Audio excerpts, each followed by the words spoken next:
The King of Elfland's Daughter. By Lord Dunsany. The King of Elfland's Daughter. Chapter 1. The Plan of the Parliament of Erl. In their ruddy jackets of leather that reached to their knees, the men of Erl appeared before their lord, the stately white-haired man in his long red room. He leaned in his carven chair and heard their spokesman. And thus their spokesman said: "For 700 years the chiefs of your race have ruled us well. And their deeds are remembered by the minor minstrels, living on yet in their little tinkling songs. And yet the generations stream away, and there is no new thing." "What would you?" said the Lord. "We would be ruled by a magic lord," they said. "So be it," said the Lord. "It is 500 years since my people have spoken thus in Parliament, and it shall always be as your Parliament saith. You have spoken. So be it." And he raised his hand and blessed them, and they went. They went back to their ancient crafts, to the fitting of iron, to the hooves of horses, to working upon leather, to tending flowers, to ministering to the rugged needs of earth. They followed the ancient ways, and looked for a new thing. But the old lord sent a word to his eldest son, bidding him come before him.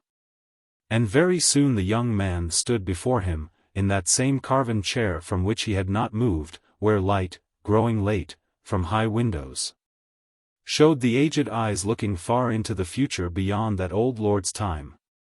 And seated there he gave his son his commandment. "Go forth," he said, "before these days of mine are over, and therefore go in haste, and go from here eastwards and past the fields we know, till you see the lands that clearly pertain to Faerie. And cross their boundary, which is made of twilight, and come to that palace that is only told of in song." "It is far from here," said the young man Alveric. "Yes," answered he, "it is far." "And further still," the young man said, "to return. For distances in those fields are not as here." "Even so," said his father. "What do you bid me do," said the son, "when I come to that palace?" And his father said, "To wed the King of Elfland's daughter." The young man thought of her beauty and crown of ice, and the sweetness that fabulous runes had told was hers. Songs were sung of her on wild hills where tiny strawberries grew, at dusk and by early starlight, and if one sought the singer no man was there. Sometimes only her name was sung softly over and over. Her name was Lirazel. She was a princess of the magic line. The gods had sent their shadows to her christening, and the fairies too would have gone, but that they were frightened to see on their dewy fields the long dark moving shadows of the gods. So they stayed hidden in crowds of pale pink anemones, and thence blessed Lirazel. "My people demand a magic lord to rule over them. They have chosen foolishly," the old lord said, "and only the dark ones that show not their faces know all that this will bring, but we, who see not, follow the ancient custom and do what our people in their parliament say. It may be some spirit of wisdom they have not known may save them even yet. Go then with your face turned towards that light that beats from fairyland, and that faintly illumines the dusk between sunset and early stars. And this shall guide you till you come to the frontier and have passed the fields we know." Then he unbuckled a strap and a girdle of leather and gave his huge sword to his son, saying, "This that has brought our family down the ages unto this day shall surely guard you always upon your journey, even though you fare beyond the fields we know."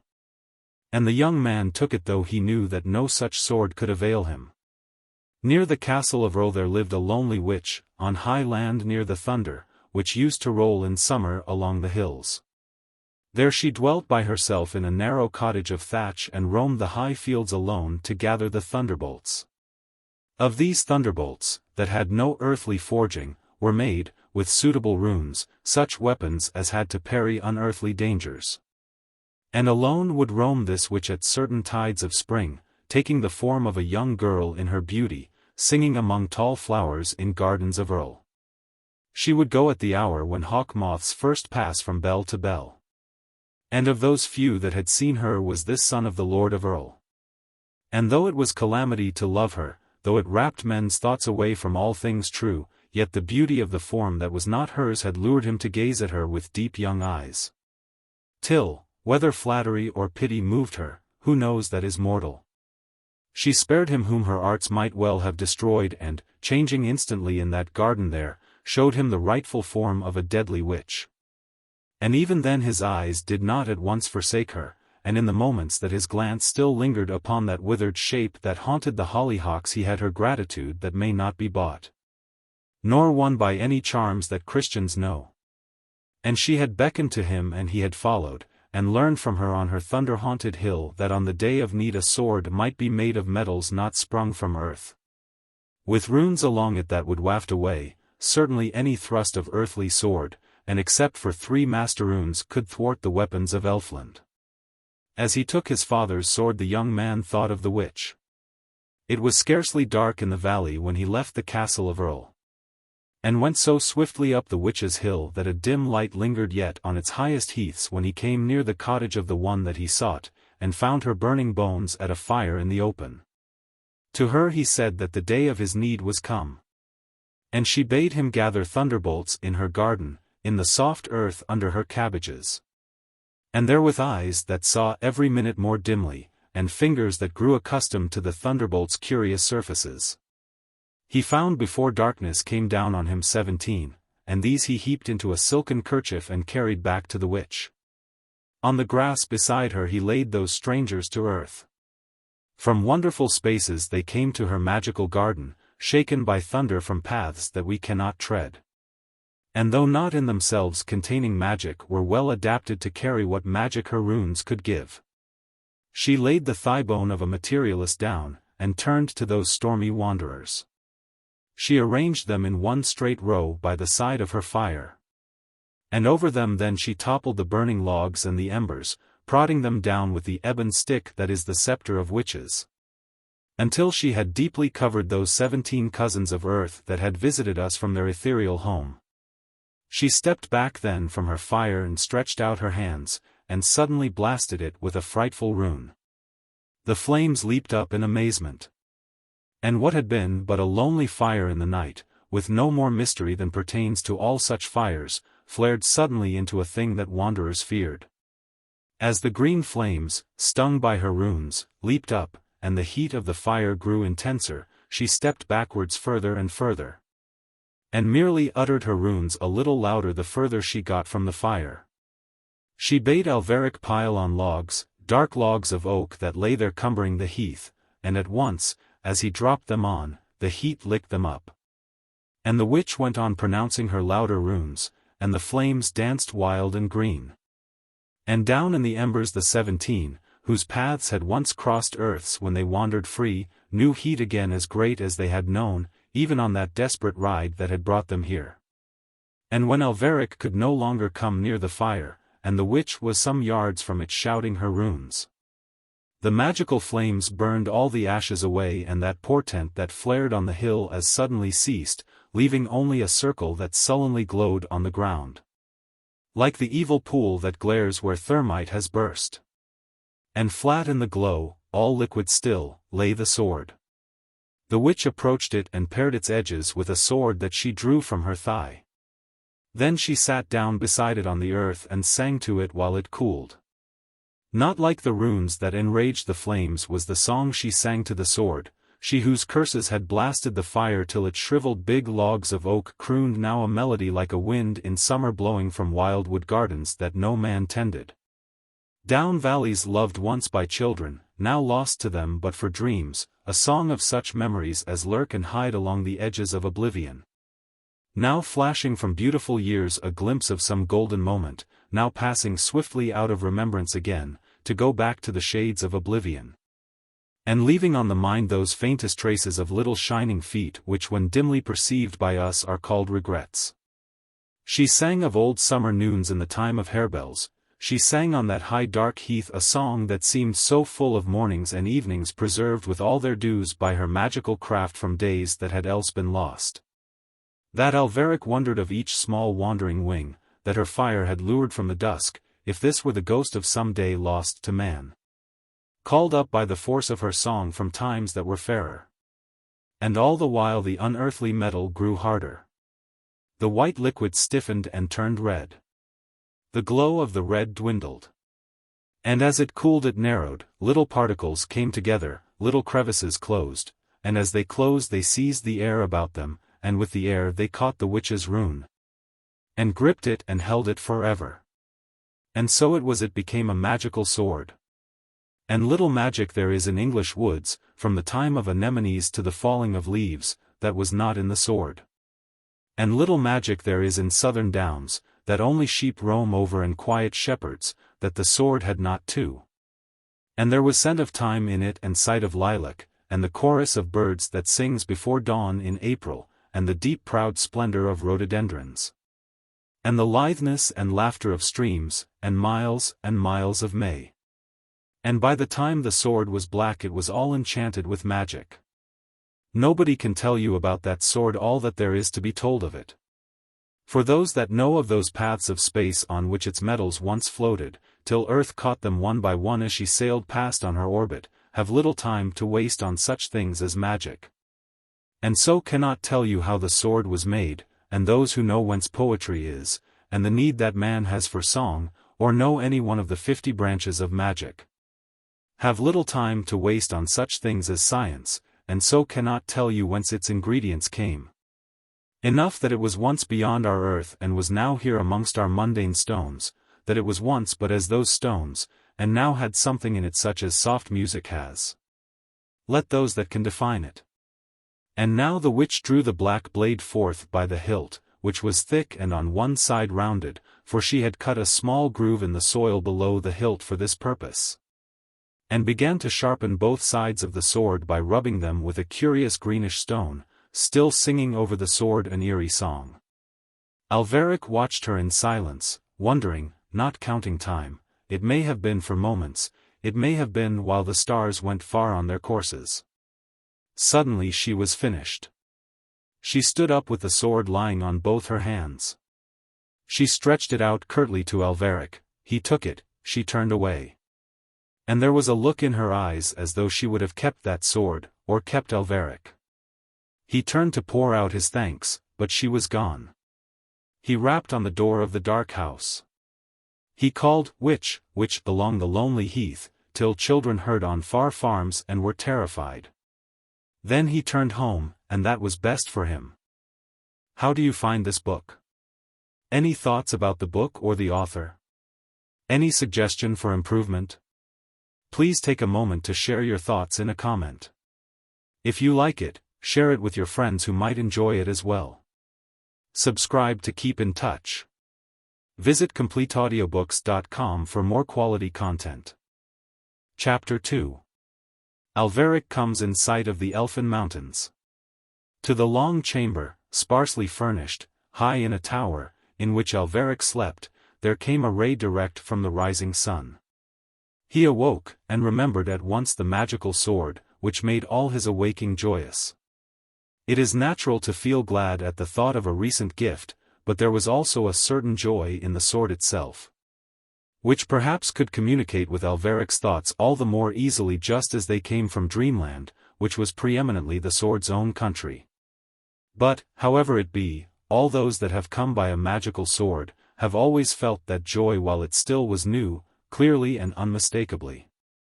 He had no farewells to make, but thought it better instantly to obey his father's command than to stay to explain why he took upon his adventure a sword that he deemed to be better than the one his father loved. So he stayed not even to eat, but put food in a wallet and slung over him by a strap a bottle of good new leather, not waiting to fill it for he knew he should meet with streams. And, wearing his father's sword as swords are commonly worn, he slung the other over his back with its rough hilt tied near his shoulder, and strode away from the castle and Vale of Erl. Of money he took but little, half a handful of copper only, for use in the fields we know, for he knew not what coin or what means of exchange were used on the other side of the frontier of twilight. Now the Vale of Erl is very near to the border beyond which there is none of the fields we know. He climbed the hill and strode over the fields and passed through woods of hazel. And the blue sky shone on him merrily as he went by the way of the fields, and the blue was as bright by his feet when he came to the woods, for it was the time of the bluebells. He ate, and filled his water bottle, and travelled all day eastwards, and at evening the mountains of Faerie came floating into view, the color of pale forget-me-nots. As the sun set behind Alveric, he looked at those pale blue mountains to see with what color their peaks would astonish the evening. But never a tint they took from the setting sun, whose splendor was gilding all the fields we know, never a wrinkle faded upon their precipices, never a shadow deepened. And Alveric learned that for nothing that happens here is any change in the enchanted lands. He turned his eyes from their serene pale beauty back to the fields we know. And there, with their gables lifting into the sunlight above deep hedgerows beautiful with spring, he saw the cottages of earthly men. Past them he walked while the beauty of evening grew, with songs of birds, and scents wandering from flowers, and odors that deepened and deepened. And evening decked herself to receive the evening star. But before that star appeared, the young adventurer found the cottage he sought. For, flapping above its doorway, he saw the sign of huge brown hide with outlandish letters in gilt which proclaimed the dweller below to be a worker in leather. An old man came to the door when Alveric knocked, little and bent with age, and he bent more when Alveric named himself. And the young man asked for a scabbard for his sword, yet said not what sword it was. And they both went into the cottage where the old wife was, by her big fire, and the couple did honor to Alveric. The old man then sat down near his thick table, whose surface shone with smoothness wherever it was not pitted by little tools that had drilled through pieces of leather all that man's lifetime and in the times of his fathers. And then he laid the sword upon his knees and wondered at the roughness of hilt and guard, for they were raw unworked metal, and at the huge width of the sword. And then he screwed up his eyes and began to think of his trade. And in a while he thought out what must be done, and his wife brought him a fine hide. And he marked out on it 2 pieces as wide as the sword, and a bit wider than that. And any questions he asked concerning that wide bright sword Alveric somewhat parried.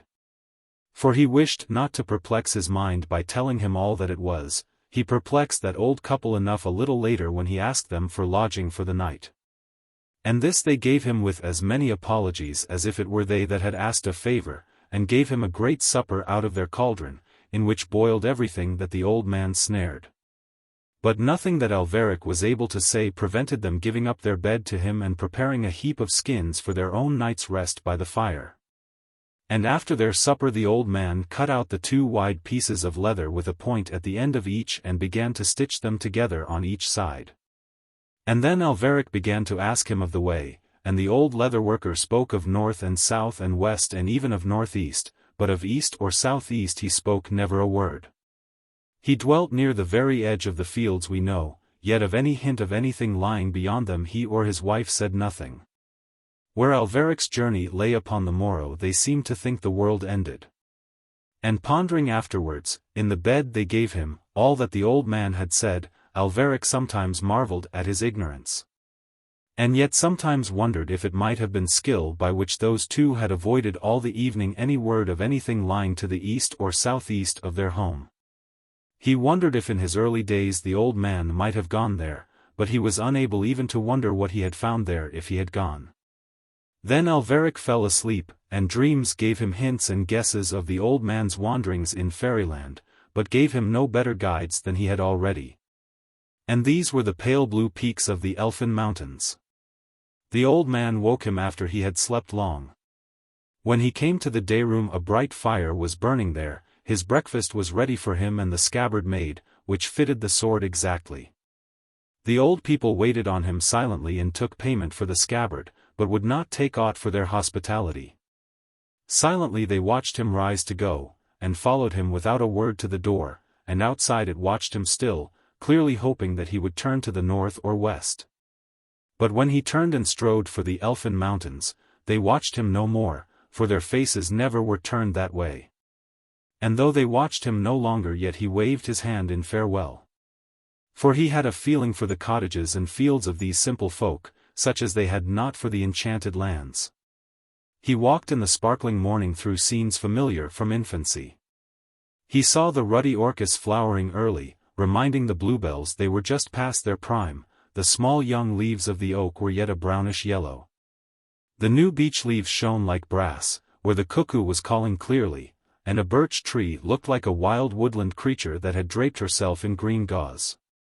On favored bushes there were buds of may. Alveric said over and over to himself farewell to all these things. The cuckoo went on calling, and not for him. And then, as he pushed through a hedge into a field untended, there suddenly close before him in the field was, as his father had told, the frontier of twilight. It stretched across the fields in front of him, blue and dense like water, and things seen through it seemed misshapen and shining. He looked back once over the fields we know. The cuckoo went on calling unconcernedly, a small bird sang about its own affairs, and, nothing seeming to answer or heed his farewells, Alveric strode on boldly into those long masses of twilight. A man in a field not far was calling to horses, there were folk talking in a neighboring lane, as Alveric stepped into the rampart of twilight. At once all these sounds grew dim, humming faintly, as from great distances. In a few strides he was through, and not a murmur at all came then from the fields we know. The fields through which he had come had suddenly ended, there was no trace of its hedges bright with new green. He looked back, and the frontier seemed lowering, cloudy and smoky. He looked all round and saw no familiar thing. In the place of the beauty of May were the wonders and splendors of Elfland. The pale blue mountains stood august in their glory, shimmering and rippling in a golden light that seemed as though it rhythmically poured from the peaks and flooded all those slopes with breezes of gold. And below them, far off as yet, he saw going up all silver into the air the spires of the palace only told of in song. He was on a plain on which the flowers were queer and the shape of the trees monstrous. He started at once toward the silver spires. To those who may have wisely kept their fancies within the boundary of the fields we know it is difficult for me to tell of the land to which Alveric had come. So that in their minds they can see that plain with its scattered trees and far off the dark wood out of which the palace of Elfland lifted those glittering spires. And above them and beyond them that serene range of mountains whose pinnacles took no color from any light we see. Yet it is for this very purpose that our fancies travel far. And if my reader through fault of mine fail to picture the peaks of Elfland, my fancy had better have stayed in the fields we know. Know then that in Elfland are colors more deep than are in our fields. And the very air there glows with so deep a lucency that all things seen there have something of the look of our trees and flowers in June reflected in water. And the color of Elfland, of which I despaired to tell, may yet be told, for we have hints of it here. The deep blue of the night in summer just as the gloaming has gone, the pale blue of Venus flooding the evening with light, the deeps of lakes in the twilight, all these are hints of that color. And while our sunflowers carefully turn to the sun, some forefather of the rhododendrons must have turned a little towards Elfland, so that some of that glory dwells with them to this day. And, above all, our painters have had many a glimpse of that country, so that sometimes in pictures we see a glamour too wonderful for our fields. It is a memory of theirs that intruded from some old glimpse of the pale blue mountains while they sat at easels painting the fields we know. So Alveric strode on through the luminous air of that land whose glimpses dimly remembered are inspirations here. And at once he felt less lonely. For there is a barrier in the fields we know, drawn sharply between men and all other life, so that if we be but a day away from our kind we are lonely. But once across the boundary of twilight and Alveric saw this barrier was down. Crows walking on the moor looked whimsically at him, all manner of little creatures peered curiously to see who was come from a quarter whence so few ever came. To see who went on a journey whence so few ever returned, for the King of Elfland guarded his daughter well, as Alveric knew although he knew not how. There was a merry sparkle of interest in all those little eyes, and a look that might mean warning.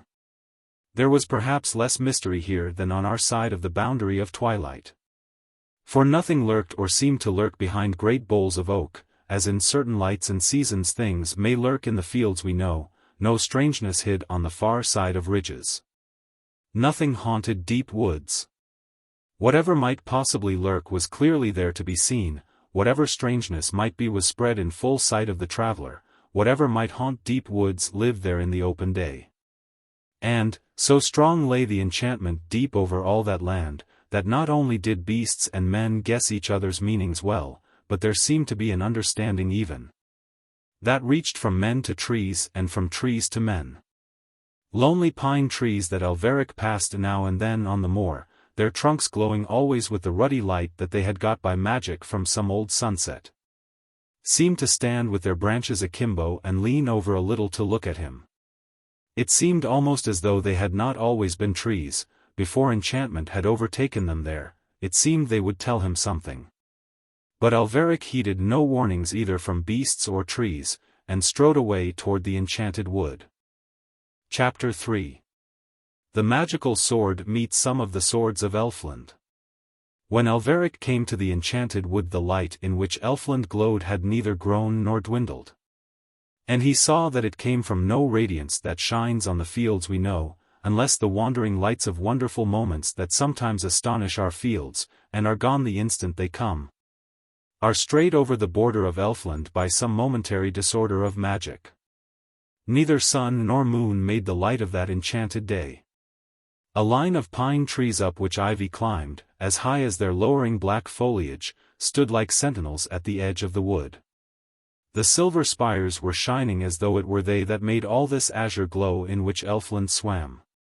And Alveric, having by now come far into Elfland, and being now before its capital palace, and knowing that Elfland guarded its mysteries well, drew his father's sword before he entered the wood.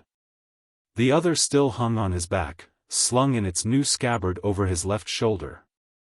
And the moment he passed by one of those guardian pine trees, the ivy that lived on it unfastened its tendrils and, rapidly letting itself down, came straight for Alveric and clutched at his throat.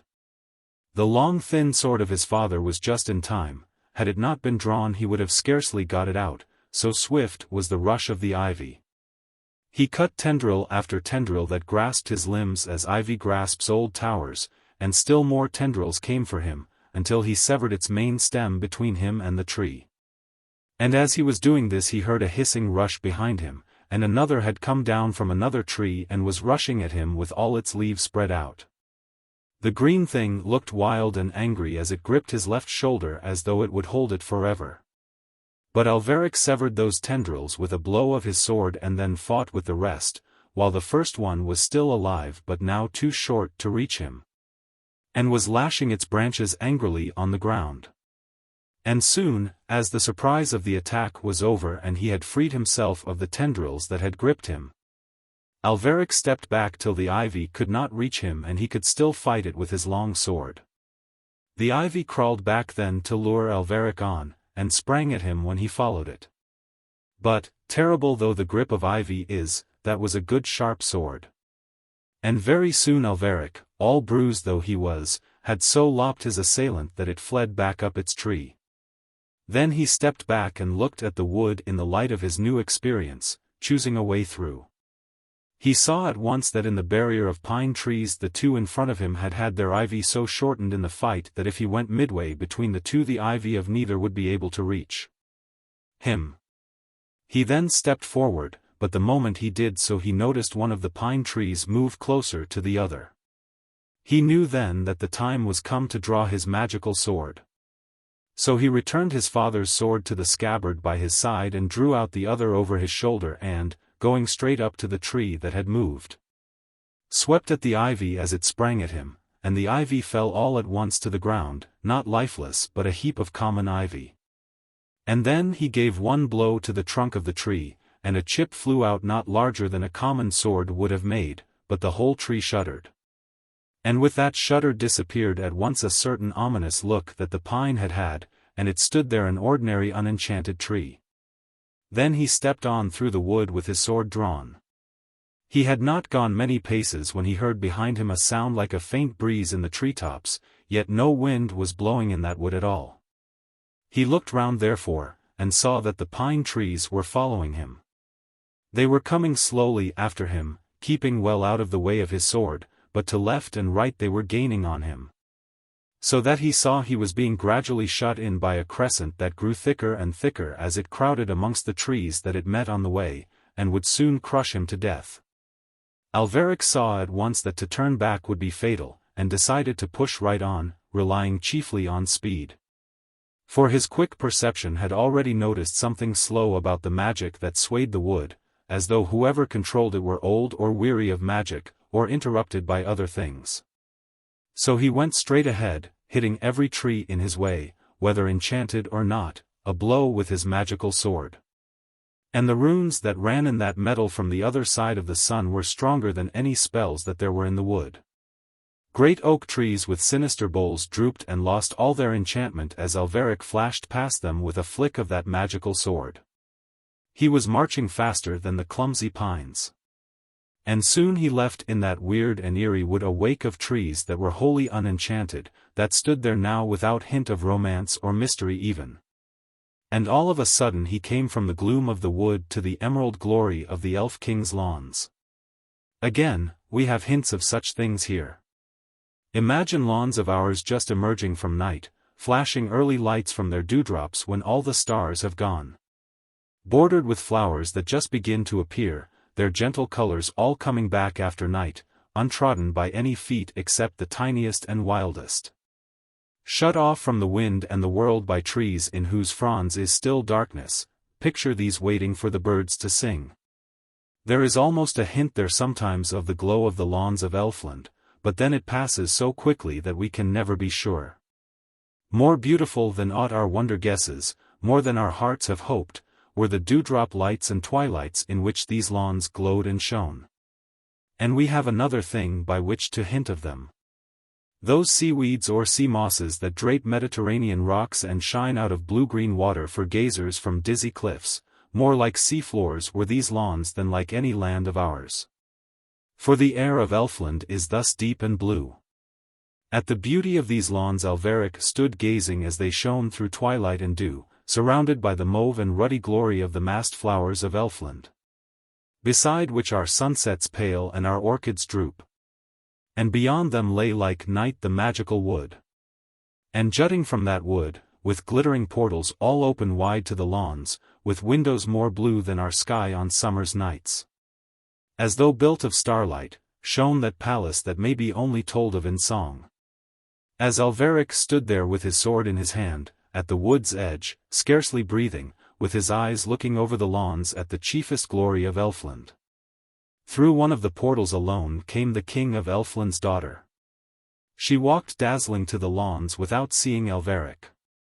Her feet brushed through the dew and the heavy air and gently pressed for an instant the emerald grass, which bent and rose, as our harebells when blue butterflies light and leave them, roaming carefree along the hills of chalk. And as she passed he neither breathed nor moved, nor could have moved if those pines had still pursued him, but they stayed in the forest not daring to touch those lawns. She wore a crown that seemed to be carved of great pale sapphires, she shone on those lawns and gardens like a dawn coming unaware, out of long night, on some planet nearer than us to the sun. And as she passed near Alveric she suddenly turned her head, and her eyes opened in a little wonder. She had never before seen a man from the fields we know. And Alveric gazed in her eyes all speechless and powerless still, it was indeed the Princess Lirazel in her beauty. And then he saw that her crown was not of sapphires but ice. "Who are you?" she said. And her voice had the music that, of earthly things, was most like ice in thousands of broken pieces rocked by a wind of spring upon lakes in some northern country. And he said, "I come from the fields that are mapped and known." And then she sighed for a moment for those fields, for she had heard how life beautifully passes there, and how there are always in those fields young generations. And she thought of the changing seasons and children in age, of which elfin minstrels had sung when they told of earth. And when he saw her sigh for the fields we know he told her somewhat of that land whence he had come. And she questioned him further, and soon he was telling her tales of his home and the Vale of Erl. And she wondered to hear of it and asked him many questions more. And then he told her all that he knew of earth, not presuming to tell earth's story from what his own eyes had seen in his bare score of years, but telling those tales and fables of the ways of beasts and men, that the folk of Erl had drawn out of the ages, and which their elders told by the fire at evening when children asked of what happened long ago. Thus on the edge of those lawns whose miraculous glory was framed by flowers we have never known, with the magical wood behind them, and that palace shining near which may only be told of in song. They spoke of the simple wisdom of old men and old women, telling of harvests and the blossoming of roses and May, of when to plant in gardens, of what wild animals knew how to heal, how to sow, how to thatch, and of which of the winds in what seasons blow over the fields we know. And then there appeared those knights who guard that palace lest any should come through the enchanted wood. 4 of them they came shining over the lawns in armor, their faces not to be seen. In all the enchanted centuries of their lives they had not dared to dream of the princess, they had never bared their faces when they knelt armed before her. Yet they had sworn an oath of dreadful words that no man else should ever speak with her, if one should come through the enchanted wood. With this oath now on their lips they marched towards Alveric. Lirazel looked at them sorrowfully yet could not halt them, for they came by command of her father which she could not avert. And well she knew that her father might not recall his command, for he had uttered it ages ago at the bidding of fate.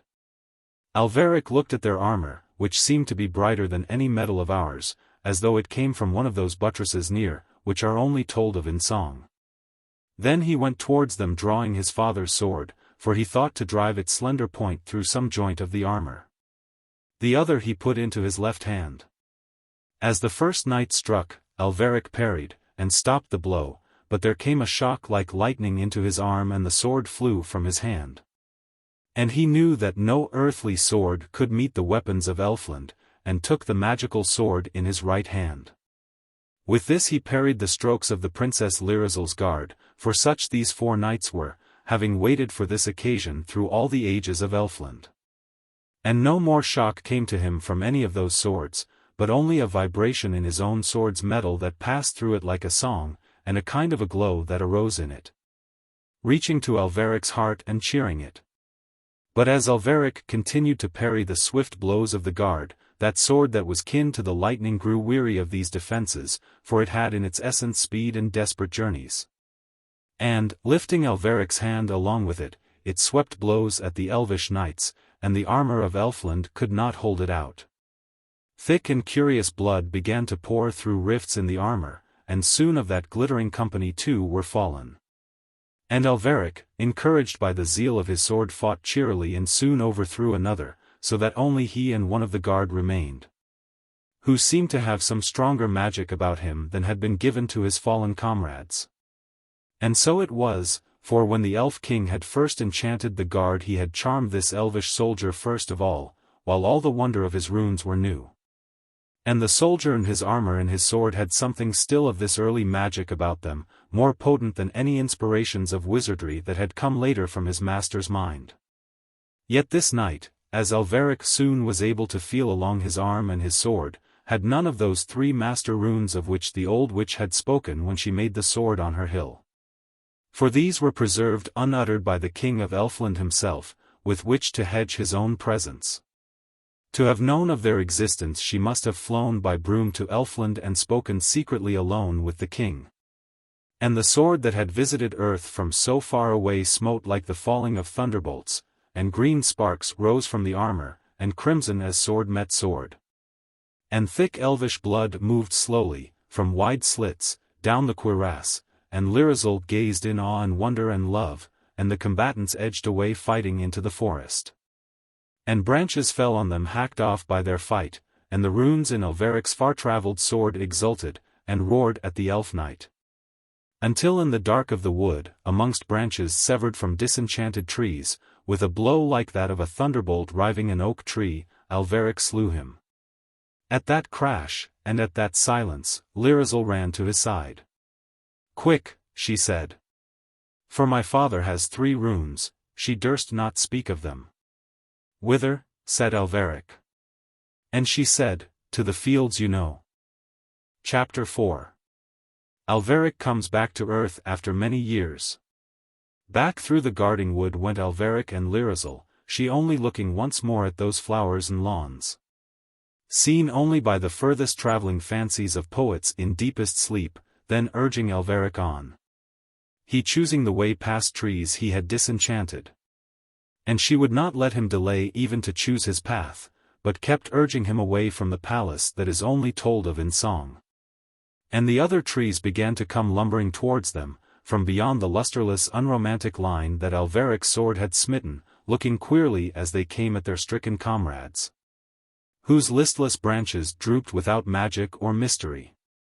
And as the moving trees came nearer, Lirazel would hold up her hand, and they all halted and came on no more, and still she urged upon Alveric to hasten. She knew her father would climb the brazen stairs of one of those silver spires, she knew he would soon come out onto a high balcony, she knew what rune he would chant. She heard the sound of his footsteps ascending, ringing now through the wood. They fled over the plain beyond the wood, all through the blue everlasting elfin day, and again she looked over her shoulder and urged Alveric on. The elf king's feet boomed slow on the 1,000 brazen steps, and she hoped to reach the barrier of twilight, which on that side was smoky and dull. When suddenly, as she looked for the 100th time at the distant balconies of the glittering spires, she saw a door begin to open high up, above the palace only told of in song. She cried, alas! to Alveric, but at that moment the scent of briar roses came drifting to them from the fields we know. Alveric knew not fatigue, for he was young, nor she, for she was ageless. They rushed forward, he taking her hand. The elf king lifted his beard, and just as he began to intone a rune that only once may be uttered, against which nothing from our fields can avail, they were through the frontier of twilight. And the rune shook and troubled those lands in which Lirazel walked no longer. When Lirazel looked upon the fields we know, as strange to her as once they have been to us, their beauty delighted her. She laughed to see the haystacks and loved their quaintness. A lark was singing and Lirazel spoke to it, and the lark seemed not to understand, but she turned to other glories of our fields, for all were new to her, and forgot the lark. It was curiously no longer the season of bluebells, for all the foxgloves were blooming and the May was gone and the wild roses were there. Alveric never understood this. It was early morning and the sun was shining, giving soft colors to our fields.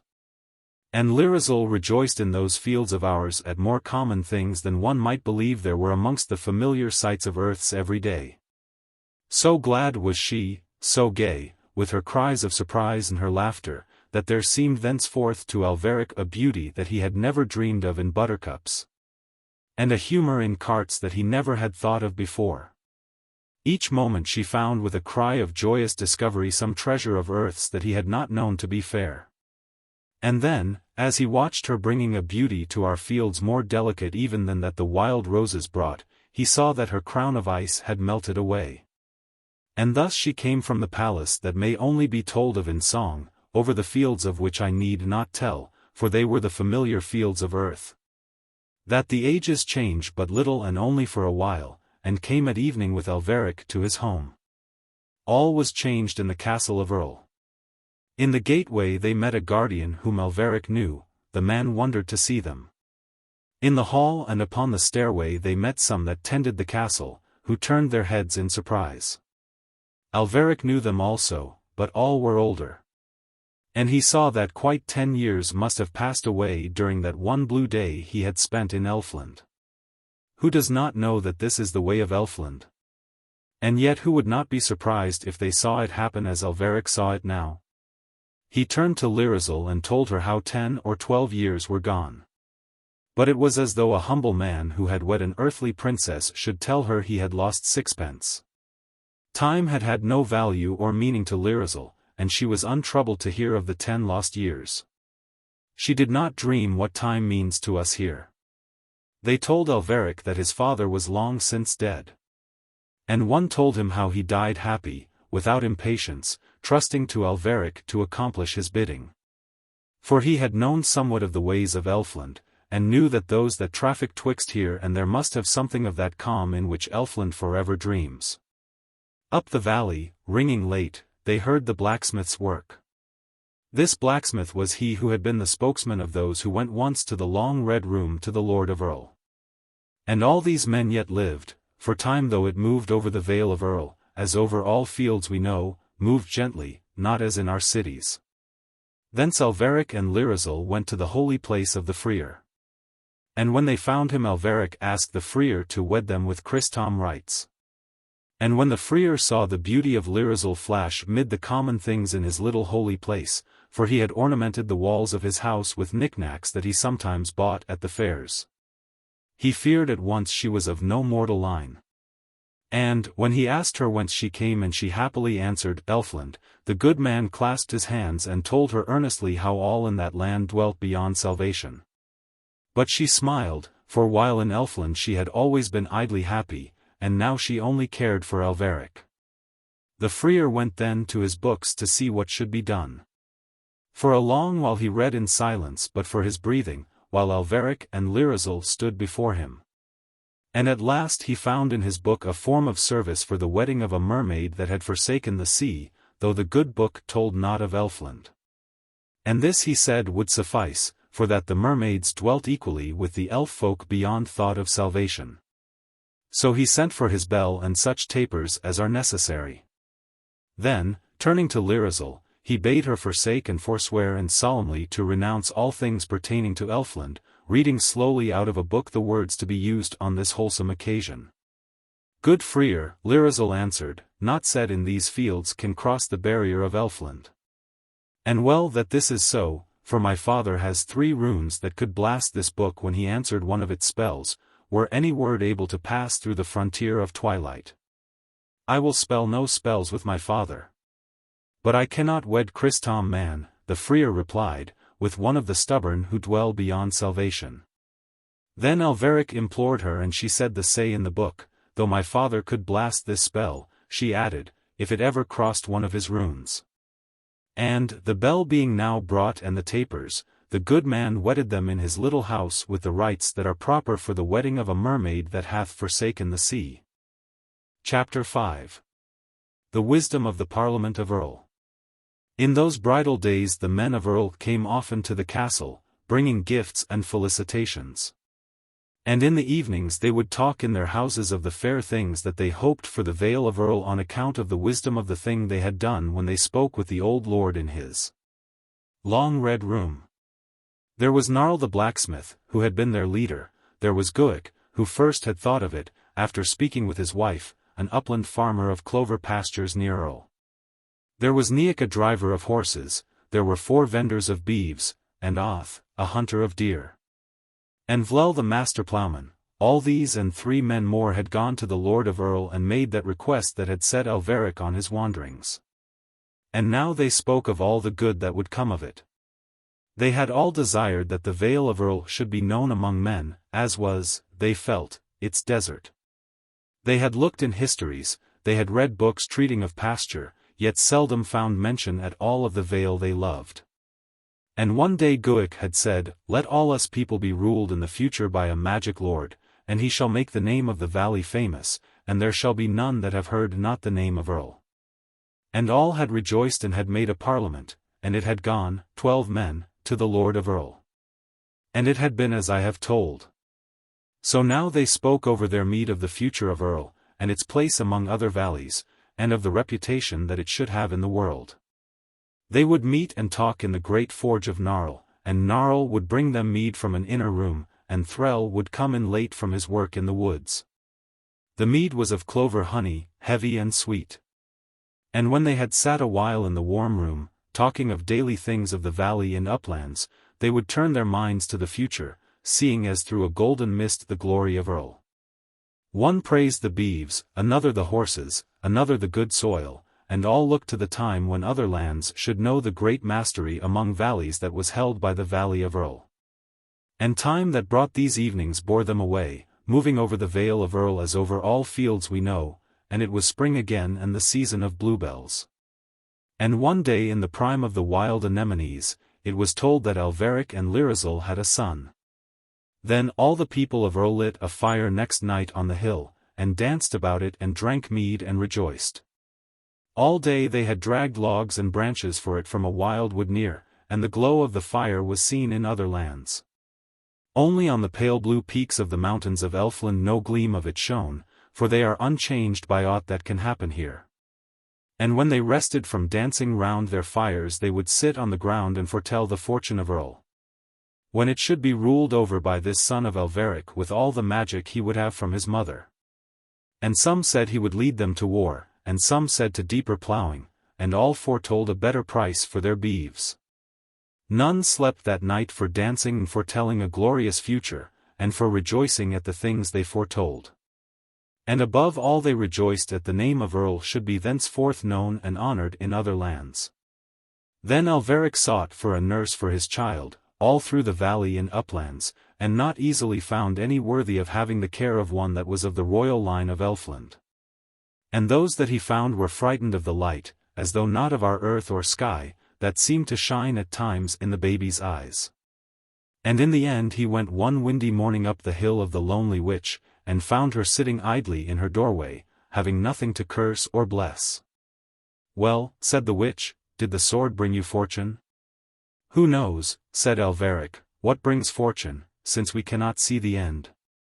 And he spoke wearily, for he was weary with age, and never knew how many years had gone over him on the day he travelled to Elfland, far more it seemed than had passed on that same day over Earl.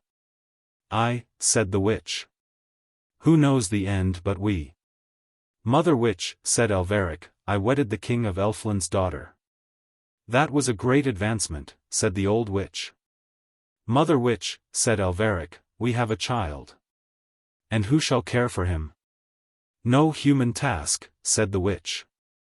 "Mother witch," said Alveric, "will you come to the Vale of Erl and care for him and be the nurse at the castle? For none but you in all these fields knows aught of the things of Elfland, except the princess, and she knows nothing of earth." And the old witch answered, "For the sake of the king I will come." So the witch came down from the hill with a bundle of queer belongings. And thus the child was nursed in the fields we know by one who knew songs and tales of his mother's country. And often, as they bent together over the baby, that aged witch and the Princess Lirazel would talk together, and afterwards through long evenings. Of things about which Alveric knew nothing, and for all the age of the witch, and the wisdom that she had stored in her 100 years, which is all hidden from man.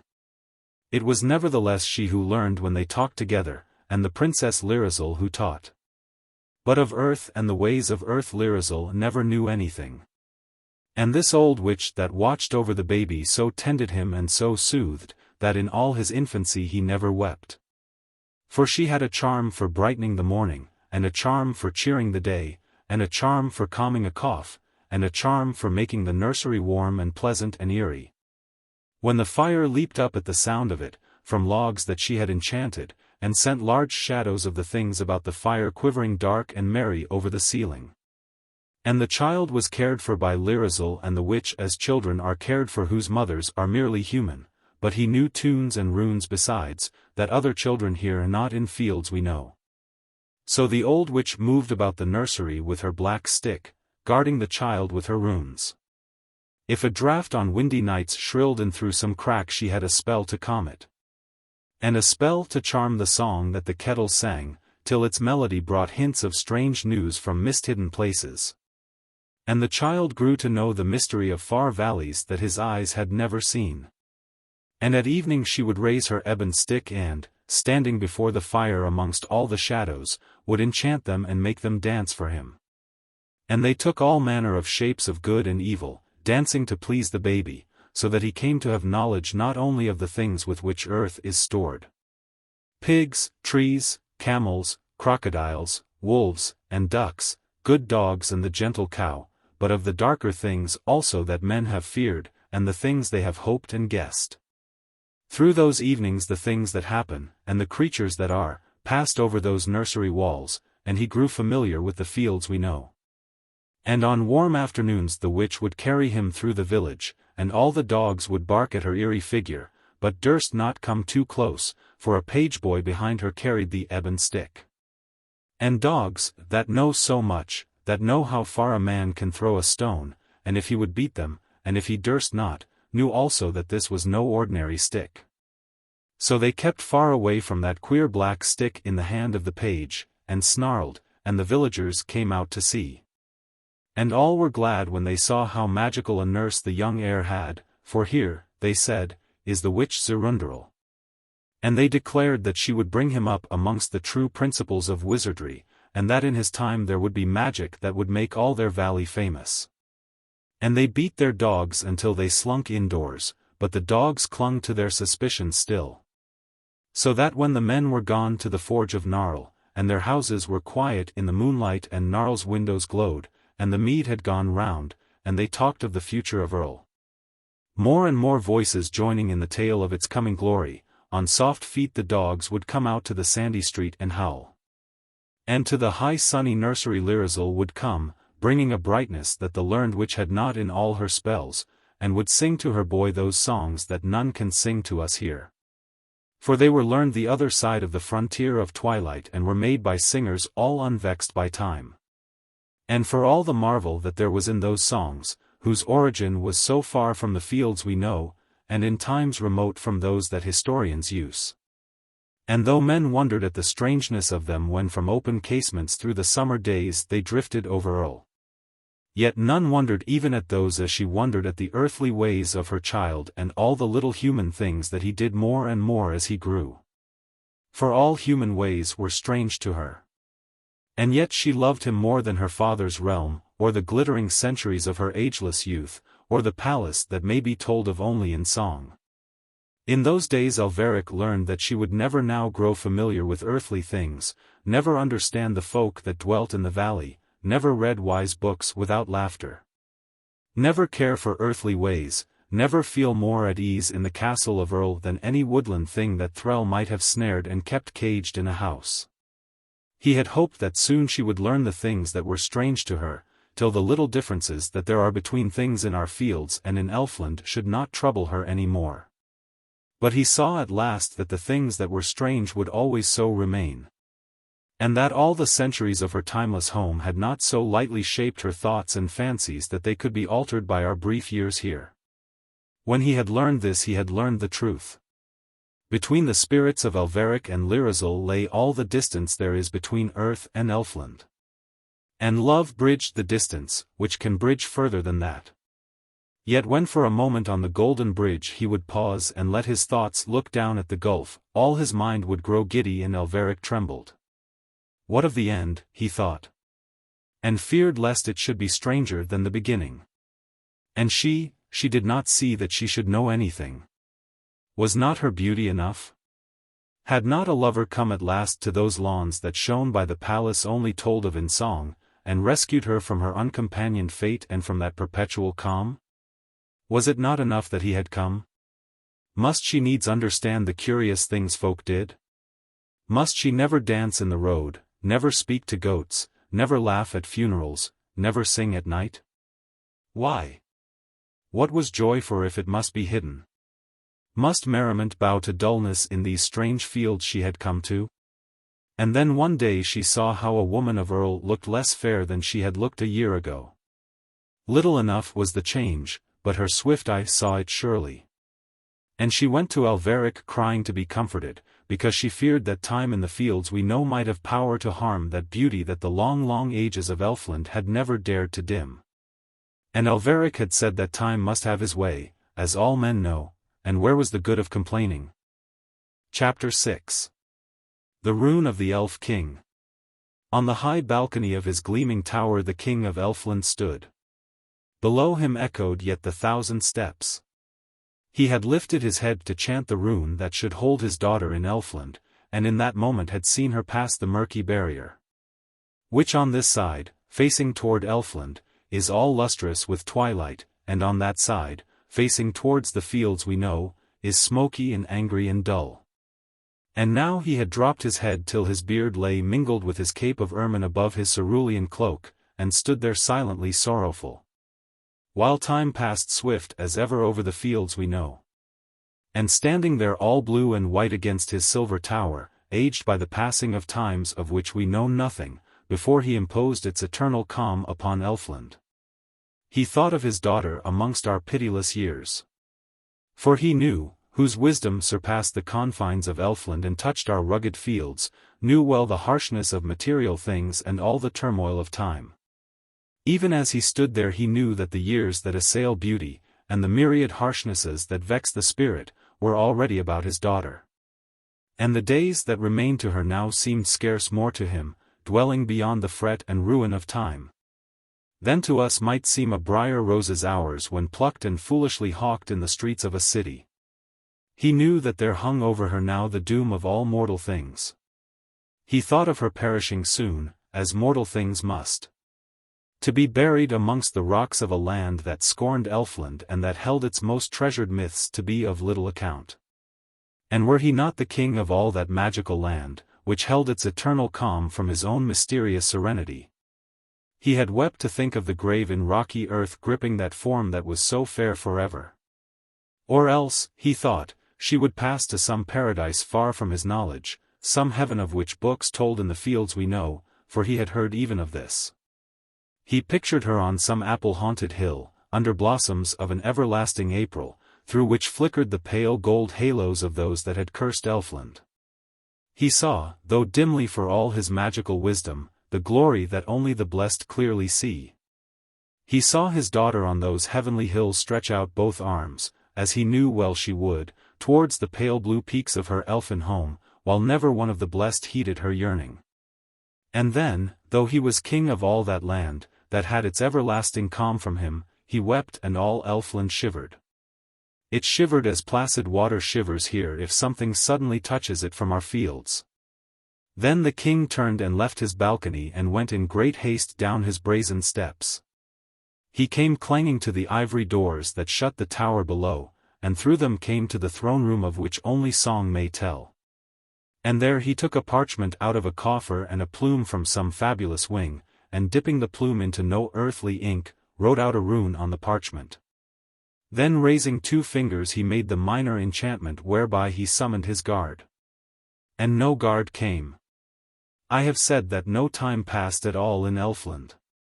Yet the happening of events is in itself a manifestation of time, and no event can occur unless time pass.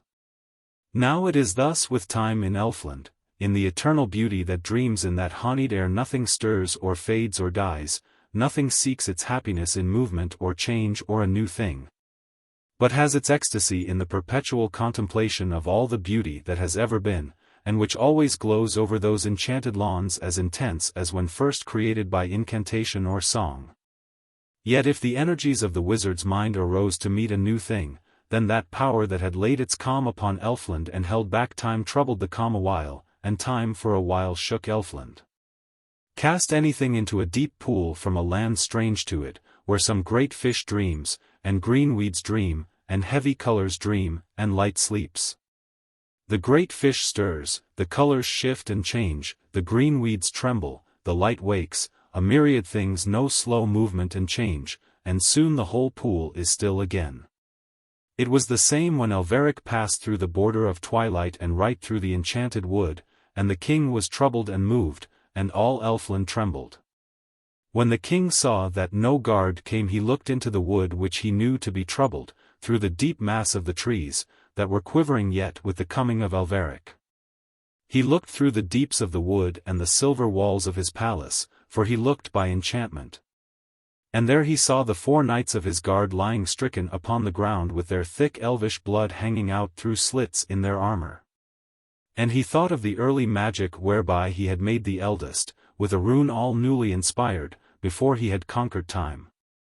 He passed out through the splendor and glow of one of his flashing portals, and over a gleaming lawn and came to the fallen guard, and saw the trees still troubled. There has been magic here, said the King of Elfland. And then though he only had 3 runes that could do such a thing, and though they only could be uttered once, and one was already written upon parchment to bring his daughter home, he uttered the second of his most magical runes over that elder knight that his magic had made long ago. And in the silence that followed the last words of the rune the rents in the moon-bright armor all clicked shut at once, and the thick dark blood was gone and the knight rose live to his feet. And the elf king now had only 1 rune left that was mightier than any magic we know. The other 3 knights lay dead, and, having no souls, their magic returned again to the mind of their master. He went back then to his palace, while he sent the last of his guard to fetch him a troll. Dark brown of skin and 2 or 3 feet high, the trolls are a gnomish tribe that inhabit Elfland. And soon there was a scamper in the throne room that may only be told of in song, and a troll lit by the throne on its 2 bare feet and stood before its king. The king gave it the parchment with the rune written thereon, saying, "Scamper hence, and pass over the end of the land, until you come to the fields that none know here. And find the princess Lirazel who is gone to the haunts of men, and give her this rune and she shall read it and all shall be well." And the troll scampered thence. And soon the troll was come with long leaps to the frontier of twilight. Then nothing moved in Elfland any more. And motionless on that splendid throne of which only song may speak sat the old king mourning in silence. Chapter 7. The Coming of the Troll. When the troll came to the frontier of twilight he skipped nimbly through, yet he emerged cautiously into the fields we know, for he was afraid of dogs. Slipping quietly out of those dense masses of twilight he came so softly into our fields that no eye had seen him unless it were gazing already at the spot at which he appeared. There he paused for some instants, looking to left and right, and, seeing no dogs, he left the barrier of twilight. This troll had never before been in the fields we know, yet he knew well to avoid dogs, for the fear of dogs is so deep and universal amongst all that are less than man, that it seems to have passed even beyond our boundaries and to have been felt in Elfland. In our fields it was now May, and the buttercups stretched away before the troll, a world of yellow mingled with the brown of the budding grasses. When he saw so many buttercups shining there the wealth of earth astonished him. And soon he was moving through them, yellowing his shins as he went. He had not gone far from Elfland when he met with a hare, who was lying in a comfortable arrangement of grass, in which he had intended to pass the time till he should have things to see to. When the hare saw the troll he sat there without any movement whatever, and without any expression in his eyes, and did nothing at all but think. When the troll saw the hare he skipped nearer, and lay down before it in the buttercups, and asked it the way to the haunts of men. And the hare went on thinking. "Thing of these fields," repeated the troll, "where are the haunts of men?"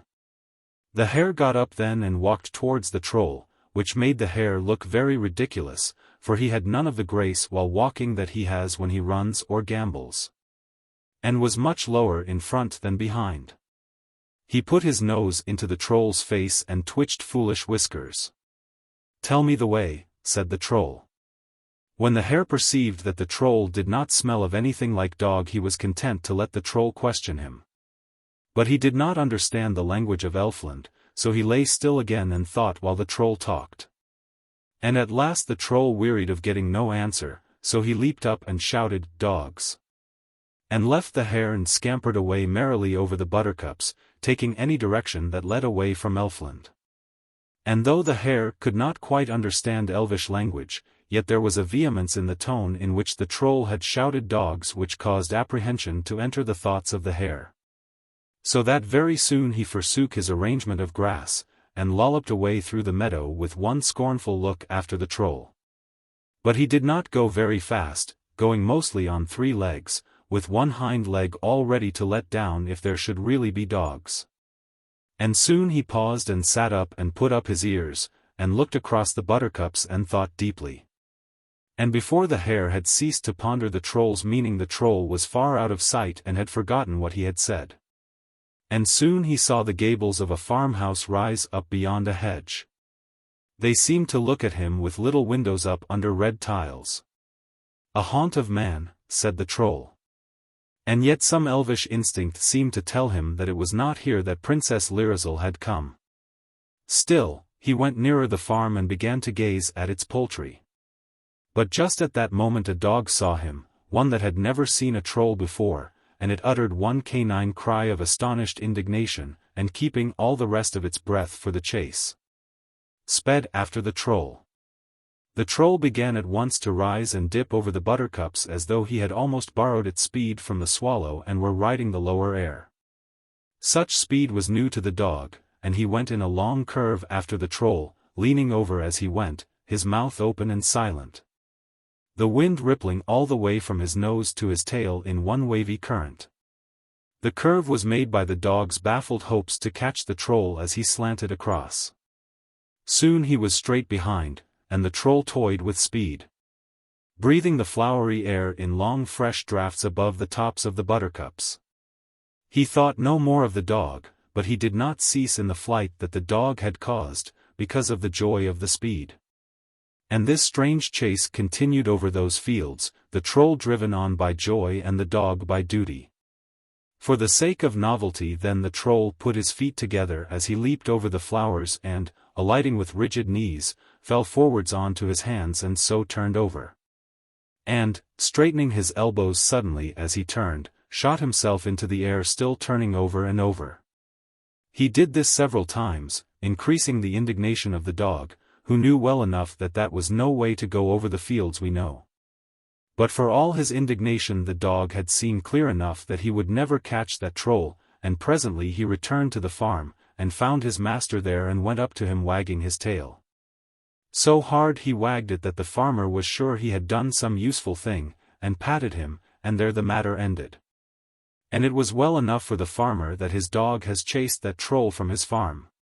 For had it communicated to his livestock any of the wonder of Elfland they would have mocked at man, and that farmer would have lost the allegiance of all but his staunch dog. And the troll went on gaily over the tips of the buttercups. Presently he saw rising up all white over the flowers a fox that was facing him with his white chest and chin, and watching the troll as it went. The troll went near to him and took a look. And the fox went on watching him, for the fox watches all things. He had come back lately to those dewy fields from slinking by night along the boundary of twilight that lies between here and Elfland. He even prowls inside the very boundary, walking amongst the twilight. And it is in the mystery of that heavy twilight that lies between here and there that there clings to him some of that glamour that he brings with him to our fields. Well, no man's dog, said the troll. For they know the fox in Elfland, from seeing him often go dimly along their borders, and this is the name they give him. Well, thing over the border, said the fox when he answered at all. For he knew troll talk. Are the haunts of men near here, said the troll. The fox moved his whiskers by slightly wrinkling his lip. Like all liars he reflected before he spoke, and sometimes even let wise silences do better than speech. Men live here and men live there, said the fox. I want their haunts, said the troll. What for, said the fox. I have a message from the King of Elfland. The fox showed no respect or fear at the mention of that dread name, but slightly moved his head and eyes to conceal the awe that he felt. If it is a message, he said, their haunts are over there. And he pointed with his long thin nose towards Erl. How shall I know when I get there, said the troll. By the smell, said the fox. It is a big haunt of men, and the smell is dreadful. Thanks, no man's dog, said the troll.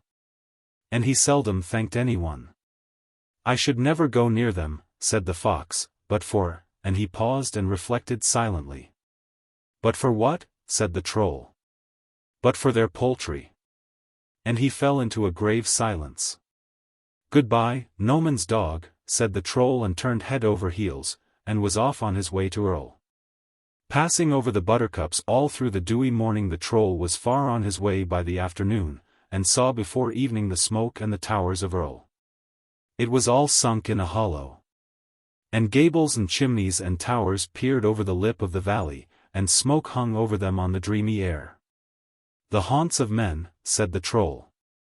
Then he sat down amongst the grasses and looked at it. Presently he went nearer and looked at it again. He did not like the look of the smoke and that crowd of gables, certainly it smelt dreadfully. There had been some legend in Elfland of the wisdom of man.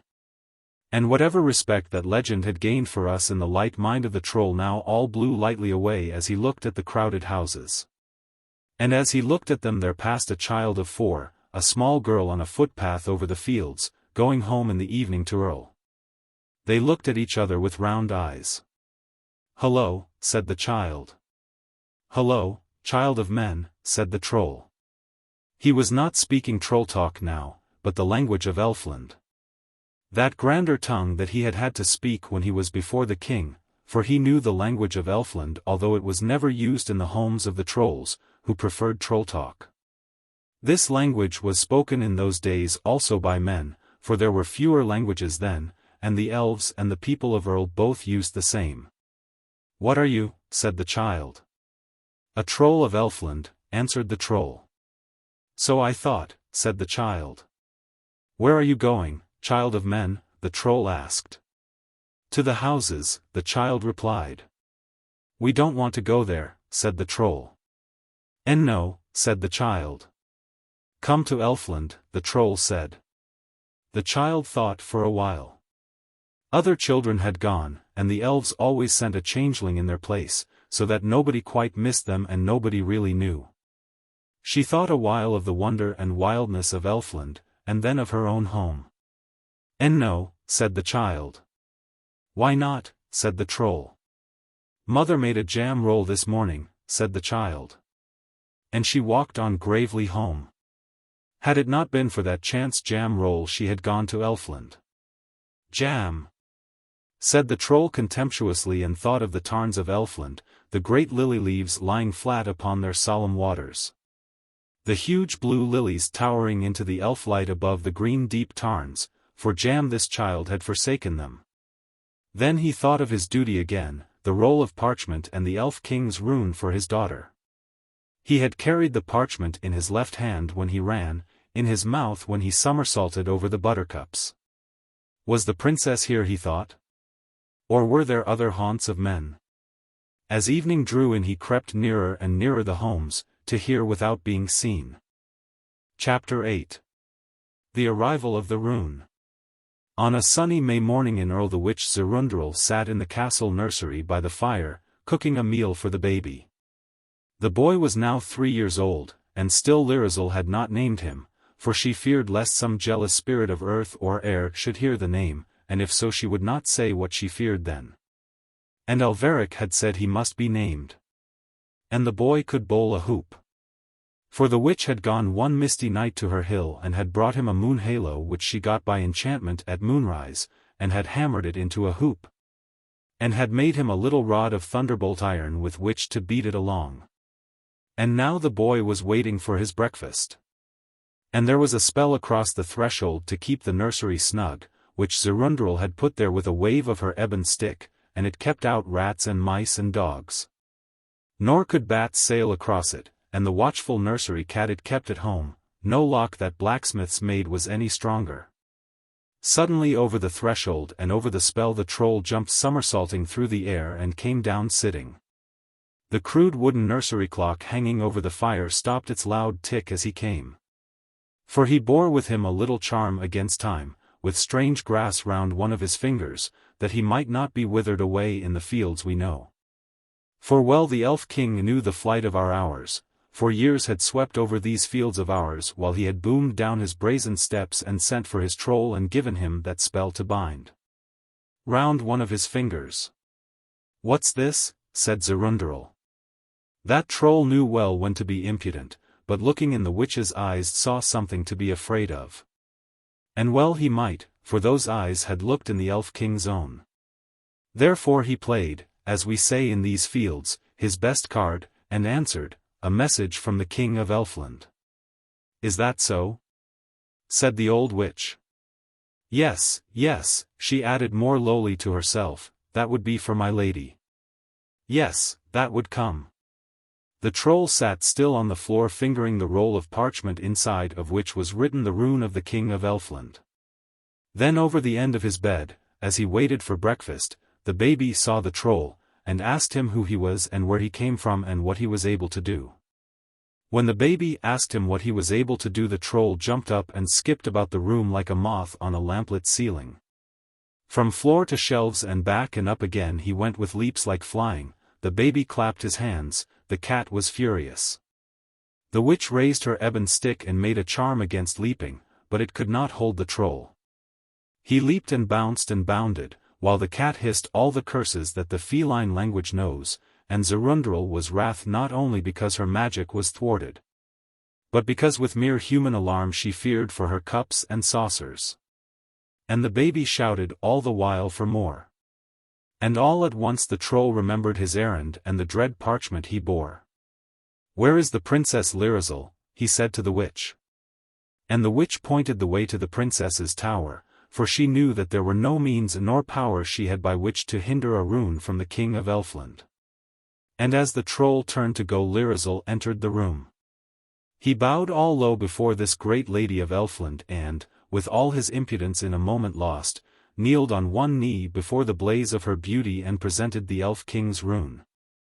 The boy was shouting to his mother to demand more leaps from the troll. As she took the scroll in her hand, the cat with her back to a box was watching alertly. Ziroonderel was all silent. And then the troll thought of the weed-green tarns of Elfland in the woods that the trolls knew. He thought of the wonder of the unwithering flowers that time has never touched. The deep, deep color and the perpetual calm. His errand was over and he was weary of earth. For a moment nothing moved there but the baby, shouting for new troll antics and waving his arms. Lirazel stood with the elfin scroll in her hand. The troll knelt before her. The witch never stirred, the cat stood watching fiercely, even the clock was still. Then the princess moved and the troll rose to his feet, the witch sighed and the cat gave up her watchfulness as the troll scampered away. And though the baby shouted for the troll to return, it never heeded, but twisted down the long spiral stairs, and slipping out through a door was off towards Elfland. As the troll passed over the threshold, the wooden clock ticked again. Lirazel looked at the scroll and looked at her boy, and did not unroll the parchment, but turned and carried it away, and came to her chamber and locked the scroll in a casket. And left it there unread. For her fears told her well the most potent rune of her father, that she had dreaded so much as she fled from his silver tower and heard his feet go booming up the brass. Had crossed the frontier of twilight written upon the scroll, and would meet her eyes the moment she unrolled it and waft her thence. When the rune was safe in the casket, she went to Alveric to tell him of the peril that had come near her. But Alveric was troubled because she would not name the baby, and asked her at once about this. And so she suggested a name at last to him. And it was one that no one in these fields could pronounce, an elvish name full of wonder, and made of syllables like birds' cries at night. Alveric would have none of it. And her women this came, as all the whims she had, from no customary thing of these fields of ours, but sheer over the border from Elfland. Sheer over the border with all wild fancies that rarely visit our fields. And Alveric was vexed with these whims, for there had been none like them of old in the castle of Erl, none could interpret them to him and none advise him. He looked for her to be guided by old customs, she looked only for some wild fancy to come from the southeast. He reasoned with her with the human reason that folk set much store by here, but she did not want reason. And so when they parted she had not after all told anything of the peril that had sought her from Elfland, which she had come to Alveric to tell. She went instead to her tower and looked at the casket, shining there in the low late light, and turned from it and often looked again. While the light went under the fields and the gloaming came, and all glimmered away. She sat then by the casement open towards eastern hills, above whose darkening curve she watched the stars. She watched so long that she saw them change their places. For more than all things else that she had seen since she came to these fields of ours she had wondered at the stars. She loved their gentle beauty, and yet she was sad as she looked wistfully to them, for Alveric had said that she must not worship them. How if she might not worship them could she give them their due? Could she thank them for their beauty, could she praise their joyful calm? And then she thought of her baby, then she saw Orion, then she defied all jealous spirits of air, and, looking toward Orion, whom she must never worship, she offered her baby's days to that belted hunter, naming her baby after those splendid stars. And when Alveric came to the tower she told him of her wish, and he was willing the boy should be named Orion, for all in that valley set much store by hunting. And the hope came back to Alveric, which he would not put away, that being reasonable at last in this, she would now be reasonable in all other things, and be guided by custom. And do what others did, and forsake wild whims and fancies that came over the border from Elfland. And he asked her to worship the holy things of the freer. For never had she given any of these things their due, and knew not which was the holier, his candlestick or his bell, and never would learn for aught that Alveric told her. And now she answered him pleasantly and her husband thought all was well, but her thoughts were far with Orion. Nor did they ever tarry with grave things long, nor could tarry longer amongst them than butterflies do in the shade. All that night the casket was locked on the rune of the King of Elfland. And next morning Lirazel gave little thought to the rune, for they went with the boy to the holy place of the Freer, and Ziroonderel came with them but waited without. And the folk of Erl came too, as many as could leave the affairs of man with the fields. And all were there of those that had made the Parliament, when they went to Alveric's sire in the long red room. And all of these were glad when they saw the boy and marked his strength and growth. And, muttering low together as they stood in the holy place, they foretold how all should be as they had planned. And the Freer came forth and, standing amongst his holy things, he gave to the boy before him the name of Orion, though he sooner had given some name of those that he knew to be blessed. And he rejoiced to see the boy and to name him there. For by the family that dwelt in the castle of Erl all these folk marked the generations, and watched the ages pass, as sometimes we watched the seasons go over some old known tree. And he bowed himself before Alveric, and was full courteous to Lirazel, yet his courtesy to the princess came not from his heart. For in his heart he held her in no more reverence than he held a mermaid that had forsaken the sea. And the boy came even so by the name of Orion. And all the folk rejoiced as he came out with his parents and rejoined Ziroonderel at the edge of the holy garden. And Alveric, Lirazel, Ziroonderel and Orion all walked back to the castle. And all that day Lirazel did nothing that caused anybody to wonder, but let herself be governed by custom and the ways of the fields we know.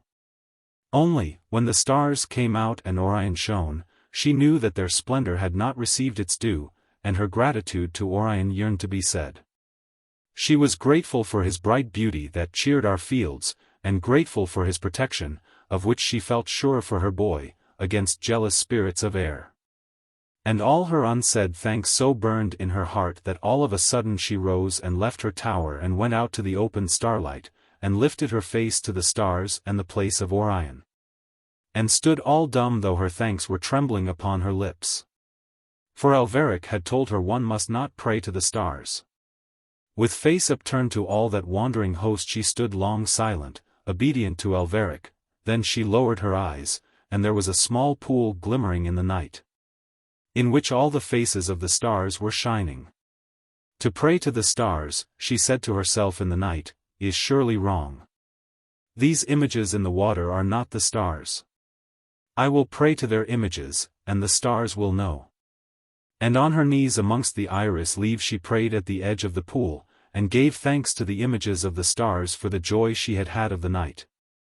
When the constellations shone in their myriad majesty, and moved like an army dressed in silver mail, marching from unknown victories to conquer in distant wars. She blessed and thanked and praised those bright reflections shimmering down in the pool, and bade them tell her thanks and her praise to Orion, to whom she might not pray. It was thus that Alveric found her, kneeling, bent down in the dark, and reproached her bitterly. She was worshipping the stars, he said, which were there for no such purpose. And she said she was only supplicating their images. We may understand his feelings easily, the strangeness of her unexpected acts, her contrariness to all established things, her scorn for custom, her wayward ignorance. Jared on some treasured tradition every day. The more romantic she had been far away over the frontier, as told of by legend and song, the more difficult it was for her to fill any place once held by the ladies of that castle who were versed in all the lore of the fields we know. And Alveric looked for her to fulfill duties and follow customs which were all as new to her as the twinkling stars. But Lirazel felt only that the stars had not their due, and that custom or reason or whatever men set store by should demand that thanks be given them for their beauty. And she had not thanked them even, but had supplicated only their images in the pool. That night she thought of Elfland, where all things were matched with her beauty, where nothing changed and there were no strange customs. And no strange magnificences like these stars of ours to whom none gave their due. She thought of the elfin lawns and the towering banks of the flowers, and the palace that may not be told of but only in song. Still locked in the dark of the casket the rune bided its time. Chapter 9.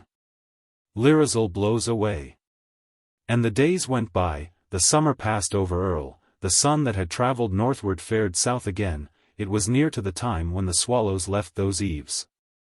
And Lirazel had not learnt anything.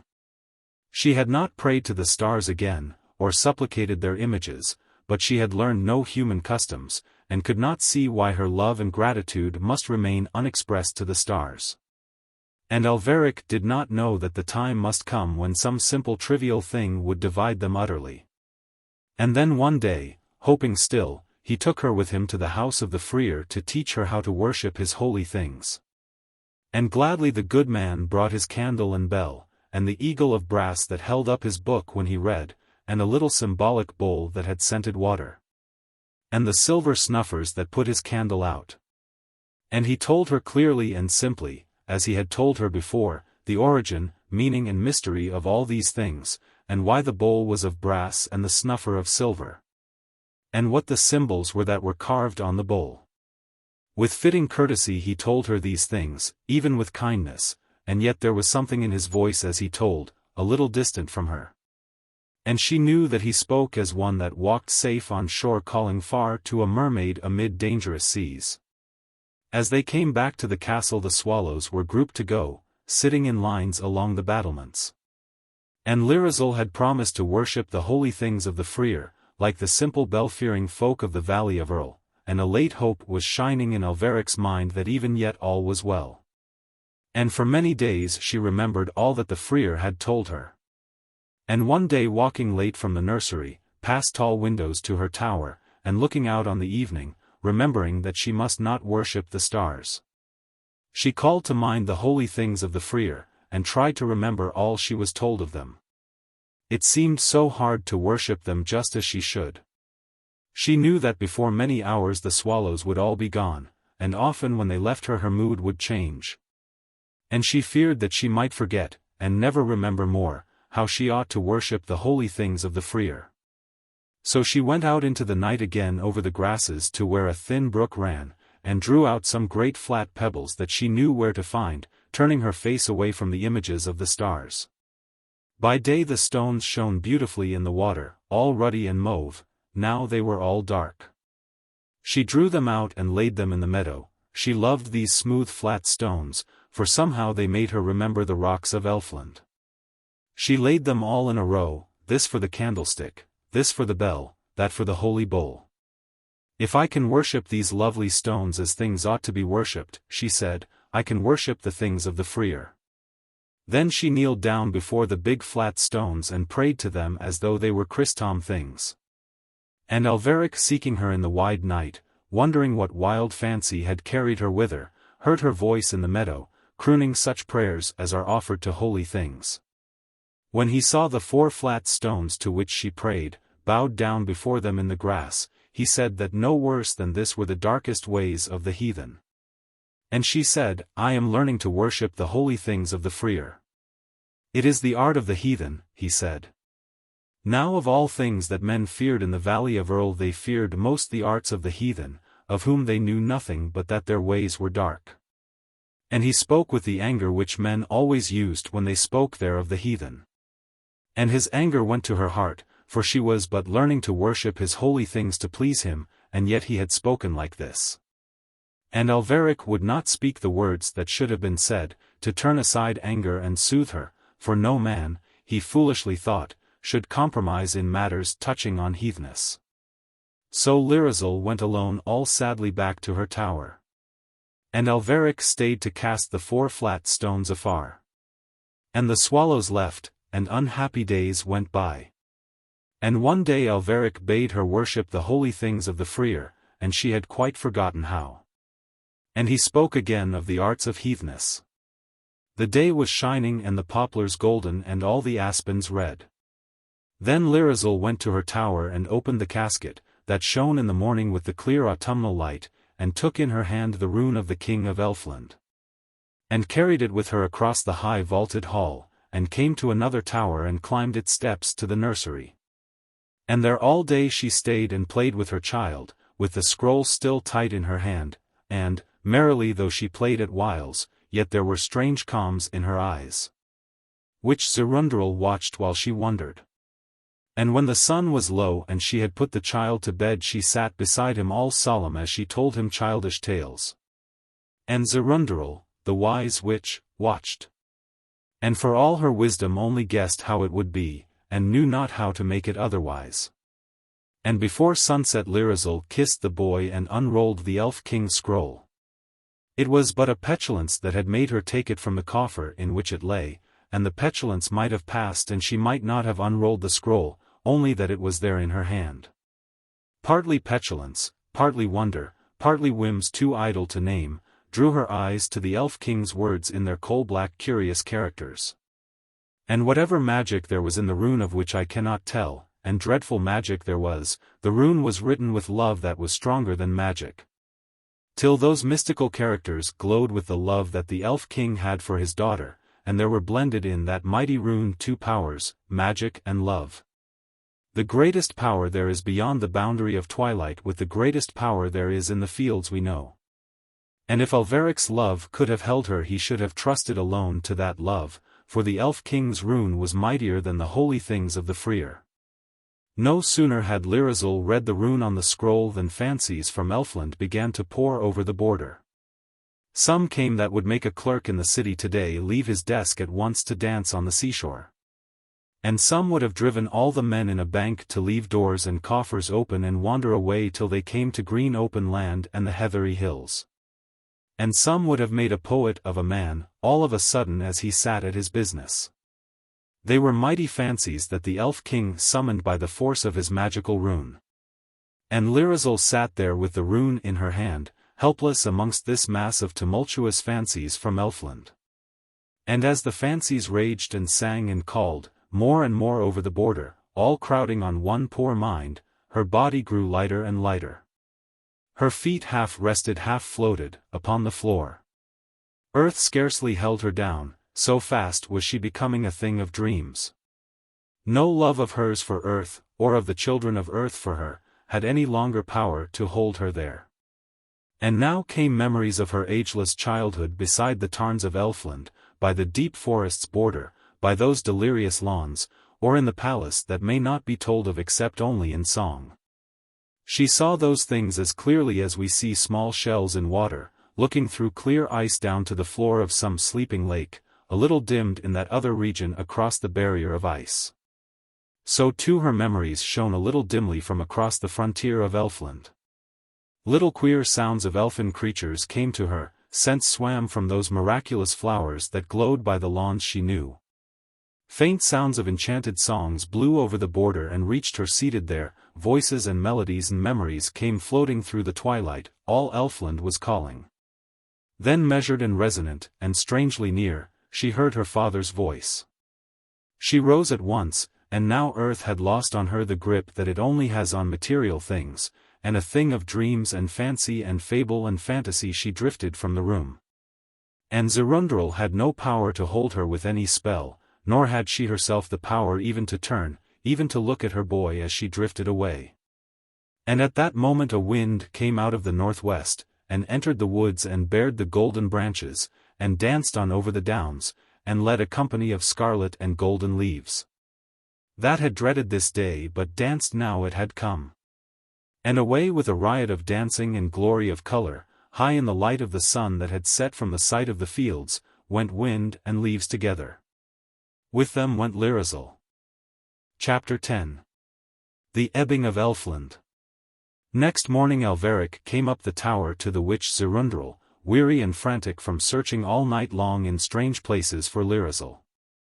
All night he had tried to guess what fancy had beckoned her out and whither it might have led her.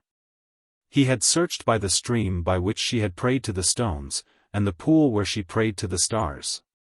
He had called her name up every tower, and had called it wide in the dark, and had had no answer but echo, and so he had come at last to the witch Ziroonderel.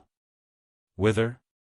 He said, saying no more than that the boy might not know his fears. Yet Orion knew. And Ziroonderel all mournfully shook her head. The way of the leaves, she said. The way of all beauty.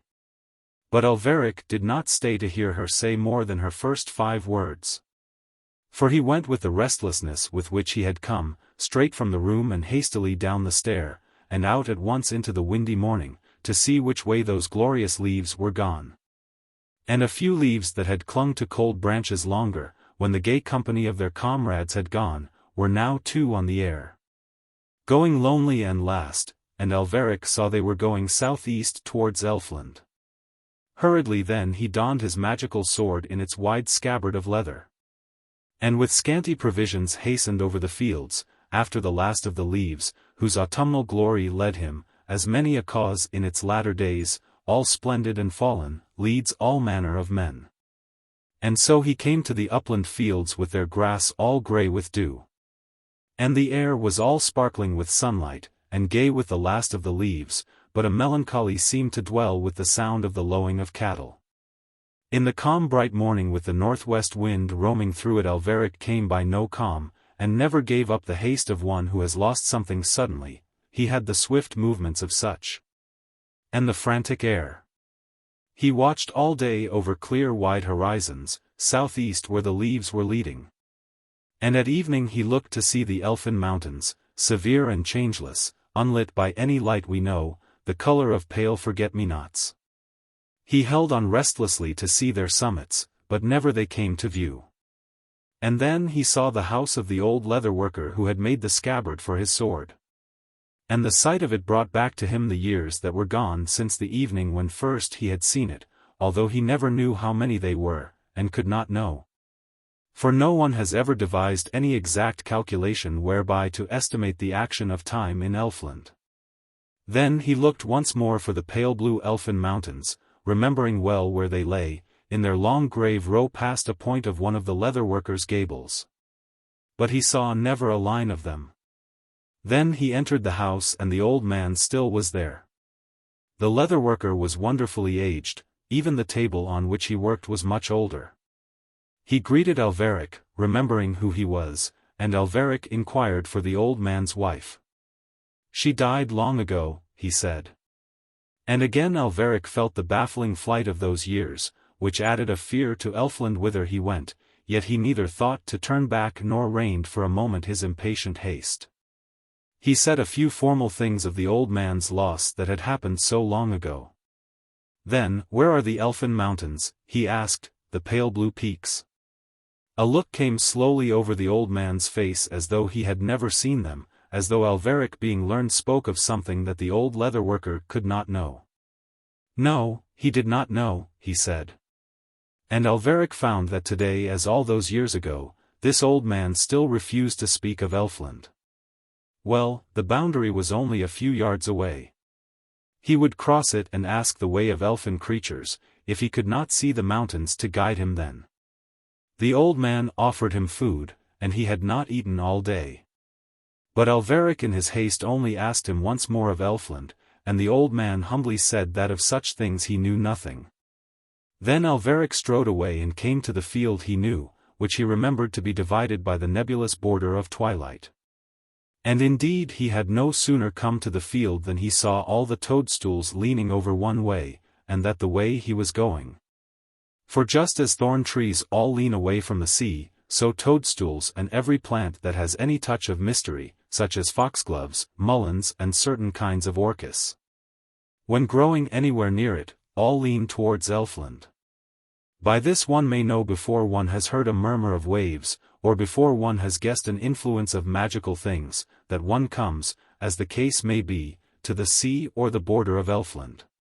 And in the air above him Alveric saw golden birds, and guessed that there had been a storm in Elfland blowing them over the border from the southeast. Though a northwest wind blew over the fields we know. And he went on, but the boundary was not there, and he crossed the field as any field we know, and still he had not come to the fells of Elfland. Then Alveric pressed on with a new impatience, with the northwest wind behind him. And the earth began to grow bare and shingly and dull, without flowers, without shade, without color, with none of those things that there are in remembered lands, by which we build pictures of them when we are there no more. It was all disenchanted now. Alveric saw a golden bird high up, rushing away to the southeast. And he followed his flight hoping soon to see the mountains of Elfland, which he supposed to be merely concealed by some magical mist. But still the autumnal sky was bright and clear, and all the horizon plain, and still there came never a gleam of the Elfin mountains. And not from this did he learn that Elfland had ebbed.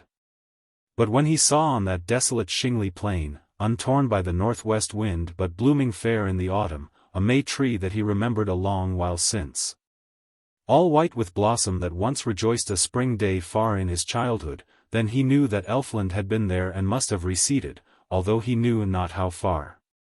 For it is true, and Alveric knew, that just as the glamour that brightens much of our lives, especially in early years, comes from rumors that reach us from Elfland by various messengers, on whom be blessings and peace, so there returns from our fields to Elfland again, to become a part of its mystery, all manner of little memories that we have lost and little devoted toys that were treasured once.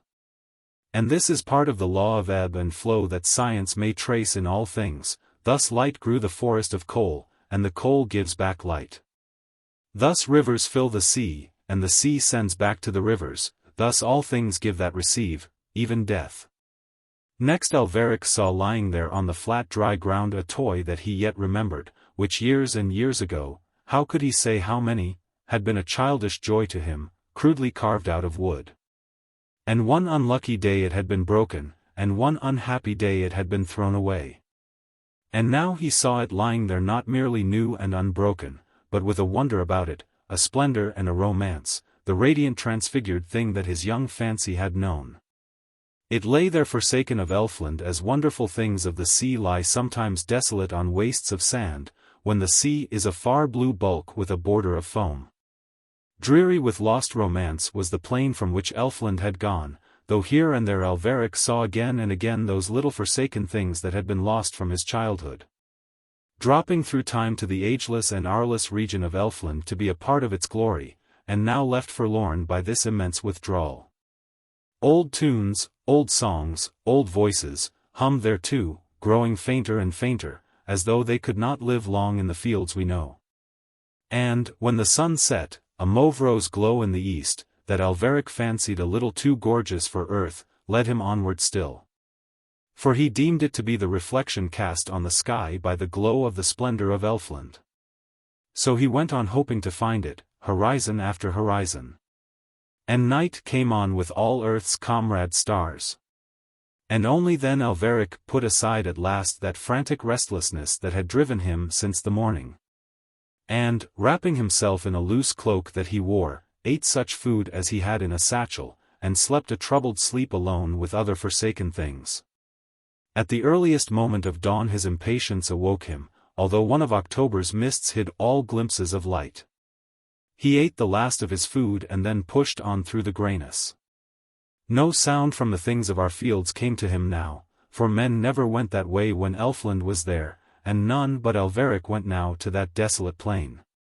He had travelled beyond the sound of cockcrow from the comfortable houses of men and was now marching through a curious silence, broken only now and then by the small dim cries of the lost songs that had been left by the ebb of Elfland and were fainter now than they had been the day before.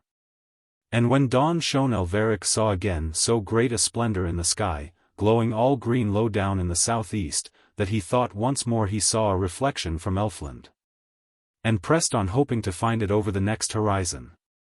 And he passed the next horizon, and still that shingly plain, and never a peak of the pale blue Elfin mountains. Whether Elfland always lay over the next horizon, brightening the clouds with its glow, and moved away just as he came, or whether it had gone days or years before, he did not know, but still kept on and on. And he came at last to a dry and grassless ridge on which his eyes and his hopes had been set for long, and from it he looked far over the desolate flatness that stretched to the rim of the sky, and saw never a sign of Elfland, never a slope of the mountains. Even the little treasures of memory that had been left behind by the ebb were withering into things of our every day. Then Alveric drew his magical sword from its sheath. But though that sword had power against enchantment, it had not been given the power to bring again an enchantment that was gone. And the desolate land remained the same, for all that he waved his sword, stony, deserted, unromantic and wide. For a little while he went on. But in that flat land the horizon moved imperceptibly with him, and never a peak appeared of the Elfin mountains. And on that dreary plain he soon discovered, as sooner or later many a man must, that he had lost Elfland. Chapter 11. The Deep of the Woods. In those days Ziroonderel would amuse the boy by charms and by little wonders, and he was content for a while. And then he began to guess for himself, all in silence, where his mother was. He listened to all things said, and thought long about them. And days passed thus and he only knew she had gone, and still he said never a word of the thing with which his thoughts were busy. And then he came to know from things said or unsaid, or from looks or glances or wagging of heads, that there was a wonder about his mother's going. But what the wonder was he could not find, for all the marvels that crossed his mind when he guessed. And at last one day he asked Ziroonderel. And stored though her old mind was with ages and ages of wisdom, and though she had feared this question, yet she did not know it had dwelt in his mind for days. And could find no better answer out of her wisdom than that his mother had gone to the woods. When the boy heard this he determined to go to the woods to find her. Now in his walks abroad with Ziroonderel through the little hamlet of Erl, Orion would see the villagers walking by and the smith at his open forge, and folk in their doorways. And men that came into the market from distant fields. And he knew them all. And most of all he knew Threll with his quiet feet, and Oth with his lithe limbs. For both of these would tell him tales when they met of the uplands, and the deep woods over the hill, and Orion on little journeys with his nurse loved to hear tales of far places. There was an ancient myrtle tree by a well, where Ziroonderel would sit in the summer evenings while Orion played on the grass. And Oth would cross the grass with his curious bow, going out in the evening, and sometimes Threll would come. And every time that one of them came Orion would stop him and ask for a tale of the woods. And if it were Oth he would bow to Ziroonderel with a look of awe as he bowed, and would tell some tale of what the deer did, and Orion would ask him why. Then a look would come over Oth's face as though he were carefully remembering things that had happened very long ago. And after some moments of silence he would give the ancient cause of whatever the deer did, which explained how they came by the custom. If it were Threll that came across the grass he would appear not to see Ziroonderel and would tell his tale of the woods more hastily in a low voice and pass on, leaving the evening, as Orion felt, full of mystery behind him. He would tell tales of all manner of creatures. And the tales were so strange that he told them only to young Orion, because, as he explained, there were many folk that were unable to believe the truth. And he did not wish his tales to come to the ears of such. Once Orion had gone to his house, a dark hut full of skins, all kinds of skins hung on the wall, foxes, badgers, and martens, and there were smaller ones in heaps in the corners. To Orion Threll's dark hut was more full of wonder than any other house he had ever seen. But now it was autumn and the boy and his nurse saw Oth and Threll more seldom. For in the misty evenings with the threat of frost in the air they sat no longer by the myrtle tree. Yet Orion watched on their short walks. And one day he saw Threll going away from the village with his face to the uplands. And he called to Threll, and Threll stood still with a certain air of confusion, for he deemed himself of too little account to be clearly seen and noticed by the nurse at the castle. Be she witch or woman? And Orion ran up to him and said, Show me the woods. And Ziroonderel perceived that the time had come when his thoughts were roaming beyond the lip of the valley, and knew that no spell of hers would hold him long from following after them. And Threll said, No, my master, and looked uneasily at Ziroonderel, who came after the boy and led him away from Threll. And Threll went on alone to his work in the deep of the woods. And it was not otherwise than the witch had foreseen. For first Orion wept, and then he dreamed of the woods, and next day he slipped away alone to the house of Oth and asked him to take him with him when he went to hunt the deer.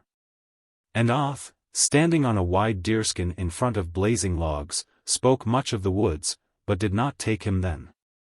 Instead he brought Orion back to the castle. And Ziroonderel regretted too late that she had idly said his mother was gone to the woods, for those words of hers had called up too soon that spirit of roving which was bound to come to him. And she saw that her spells could bring content no more. So in the end she let him go to the woods. But not until by lifting of wand and saying of incantation she had called the glamour of the woods down to the nursery hearth, and had made it haunt the shadows that went from the fire and creep with them all about the room, till the nursery was all as mysterious as the forest. When this spell would not soothe him and keep his longing at home, she let him go to the woods. He stole away once more to the house of Oth, over crisp grass one morning. And the old witch knew he had gone but did not call him back, for she had no spell to curb the love of roving in man, whether it came early or late. And she would not hold back his limbs when his heart was gone to the woods, for it is ever the way of witches with any two things to care for the more mysterious of the two. So the boy came alone to the house of Oth, through his garden where dead flowers hung on brown stalks, and the petals turned to slime if he fingered them. For November was come and the frosts were abroad all night. And this time Orion just met with a mood in Oth, which in less than an hour would have gone, that was favourable to the boy's longing. Oth was taking down his bow from the wall as Orion went in, and Oth's heart was gone to the woods, and when the boy came yearning to go to the woods too, the hunter in that mood could not refuse him. So Oth took Orion on his shoulder and went up out of the valley. Folk saw them go thus, Oth with his bow and his soft noiseless sandals, and his brown garments of leather, Orion on his shoulder, wrapped in the skin of a fawn which Oth had thrown round him. And as the village fell behind them, Orion rejoiced to see the houses further and further away, for he had never been so far from them before. And when the uplands opened their distances to his eyes, he felt that he was now upon no mere walk, but a journey. And then he saw the solemn gloom of the wintry woods far off, and that filled him at once with a delighted awe. To their darkness, their mystery, and their shelter Oth brought him. So softly Oth entered the wood that the blackbirds that guarded it, sitting watchful on branches, did not flee at his coming, but only uttered slowly their warning notes. And listened suspiciously till he passed, and were never sure if a man had broken the charm of the wood. Into that charm and the gloom and the deep silence Oth moved gravely, and a solemnness came on his face as he entered the wood. For to go on quiet feet through the wood was the work of his life, and he came to it as men come to their heart's desire. And soon he put the boy down on the brown bracken and went on for a while alone. Orion watched him go with his bow in his left hand, till he disappeared in the wood, like a shadow going to a gathering of shadows and merging amongst its fellows. And although Orion might not go with him now, he had great joy from this. For he knew by the way Oth went and the air he had that this was serious hunting and no mere amusement made to please a child. And it pleased him more than all the toys he had had. And quiet and lonely the great wood loomed round him while he waited for Oth to return. And after a long while he heard a sound, all in the wonder of the wood, that was less loud than the sound that a blackbird made scattering dead leaves to find insects, and Oth had come back again. He had not found a deer, and for a while he sat by Orion and shot arrows into a tree, but soon he gathered his arrows and took the boy on his shoulder again and turned homewards. And there were tears in Orion's eyes when they left the great wood. For he loved the mystery of the huge grey oaks, which we may pass by unnoticed or with but a momentary feeling of something forgotten, some message not quite given. But to him their spirits were playmates. So he came back to Erl as from new companions with his mind full of hints that he had from the wise old trunks, for to him each bole had a meaning. And Ziroonderel was waiting at the gateway when Oth brought Orion back. And she asked little of his time in the woods, and answered little when he told her of it, for she was jealous of them whose spell had lured him from hers. And all that night his dreams hunted deer in the deeps of the wood. Next day he stole away again to the house of Oth. But Oth was away hunting, for he was in need of meat. So he went to the house of Threll. And there was Threll in his dark house amongst manifold skins. "Take me to the woods," said Orion. And Threll sat down in a wide wooden chair by his fire to think about it and to talk of the woods. He was not like Oth, speaking of a few simple things which he knew, of the deer, of the ways of the deer, and of the approach of the seasons. But he spoke of the things that he guessed in the deep of the wood and in the dark of time, the fables of men and of beasts. And especially he cared to tell the fables of the foxes and badgers, which he had come by from watching their ways at the falling of dusk. And as he sat there gazing into the fire, telling reminiscently of the ancient ways of the dwellers in bracken and bramble, Orion forgot his longing to go to the woods. And sat there on a small chair warm with skins, content. And to Threll he told what he had not said to Oth, how he thought that his mother might come one day round the trunk of one of the oak trees, for she had gone for a while to the woods. And Threll thought that that might be, for there was nothing wonderful told of the woods that Threll thought unlikely. And then Ziroonderel came for Orion and took him back to the castle. And the next day she let him go to Oth again, and this time Oth took him once more to the wood. And a few days later he went again to Threll's dark house, in whose cobwebs and corners seemed to lurk the mystery of the forest, and heard Threll's curious tales. And the branches of the forest grew black and still against the blaze of fierce sunsets, and winter began to lay its spell on the uplands, and the wiser ones of the village prophesied snow. And one day Orion out in the woods with Oth saw the hunter shoot a stag. He watched him prepare it and skin it and cut it into 2 pieces and tie them up in the skin, with the head and horns hanging down. Then Oth fastened up the horns to the rest of the bundle and heaved it on to his shoulder, and with his great strength carried it home. And the boy rejoiced more than the hunter. And that evening Orion went to tell the story to Threll, but Threll had more wonderful stories.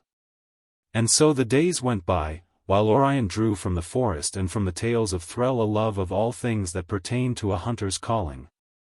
And a spirit grew in him that was well matched with the name he bore. And nothing showed in him, yet, of the magical part of his lineage. Chapter 12. The Unenchanted Plain. When Alveric understood that he had lost Elfland, it was already evening and he had been gone 2 days and a night from Erl.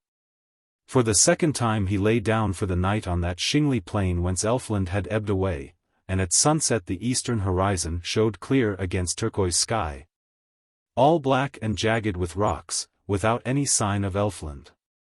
And the twilight glimmered, but it was Earth's twilight, and not that dense barrier for which Alveric looked, which lies between Elfland and Earth. And the stars came out and were the stars we know, and Alveric slept below their familiar constellations. He awoke in the birdless dawn very cold, hearing old voices crying faintly far off, as they slowly drifted away, like dreams going back to dreamland. He wondered if they would come to Elfland again, or if Elfland had ebbed too far. He searched all the horizon eastwards, and still saw nothing but the rocks of that desolate land. So he turned again toward the fields we know. He walked back through the cold with all his impatience gone. And gradually some warmth came to him from walking, and later a little from the autumnal sun. He walked all day, and the sun was growing huge and red when he came again to the leatherworker's cottage. He asked for food. And the old man made him welcome. His pot was already simmering for his own evening meal, and it was not long before Alveric was sitting at the old table before a dish full of squirrels' legs, hedgehogs and rabbits' meat. The old man would not eat till Alveric had eaten, but waited on him with such solicitude that Alveric felt that the moment of his opportunity was come. And turned to the old man as he offered him a piece of the back of a rabbit, and approached the subject of Elfland. "The twilight is further away," said Alveric. "Yes, yes," said the old man without any meaning in his voice, whatever he had in his mind. "When did it go?" said Alveric. "The twilight, master," said his host. "Yes," said Alveric. "Ah, the twilight," the old man said. "The barrier," said Alveric, and he lowered his voice, although he knew not why, between here and Elfland. At the word Elfland all comprehension faded out of the old man's eyes. "Ah," he said. "Old man," said Alveric, "you know where Elfland has gone." "Gone?" said the old man. That innocent surprise, thought Alveric, must be real, but at least he knew where it had been. it used to be only 2 fields away from his door. Elfland was in the next field once, said Alveric.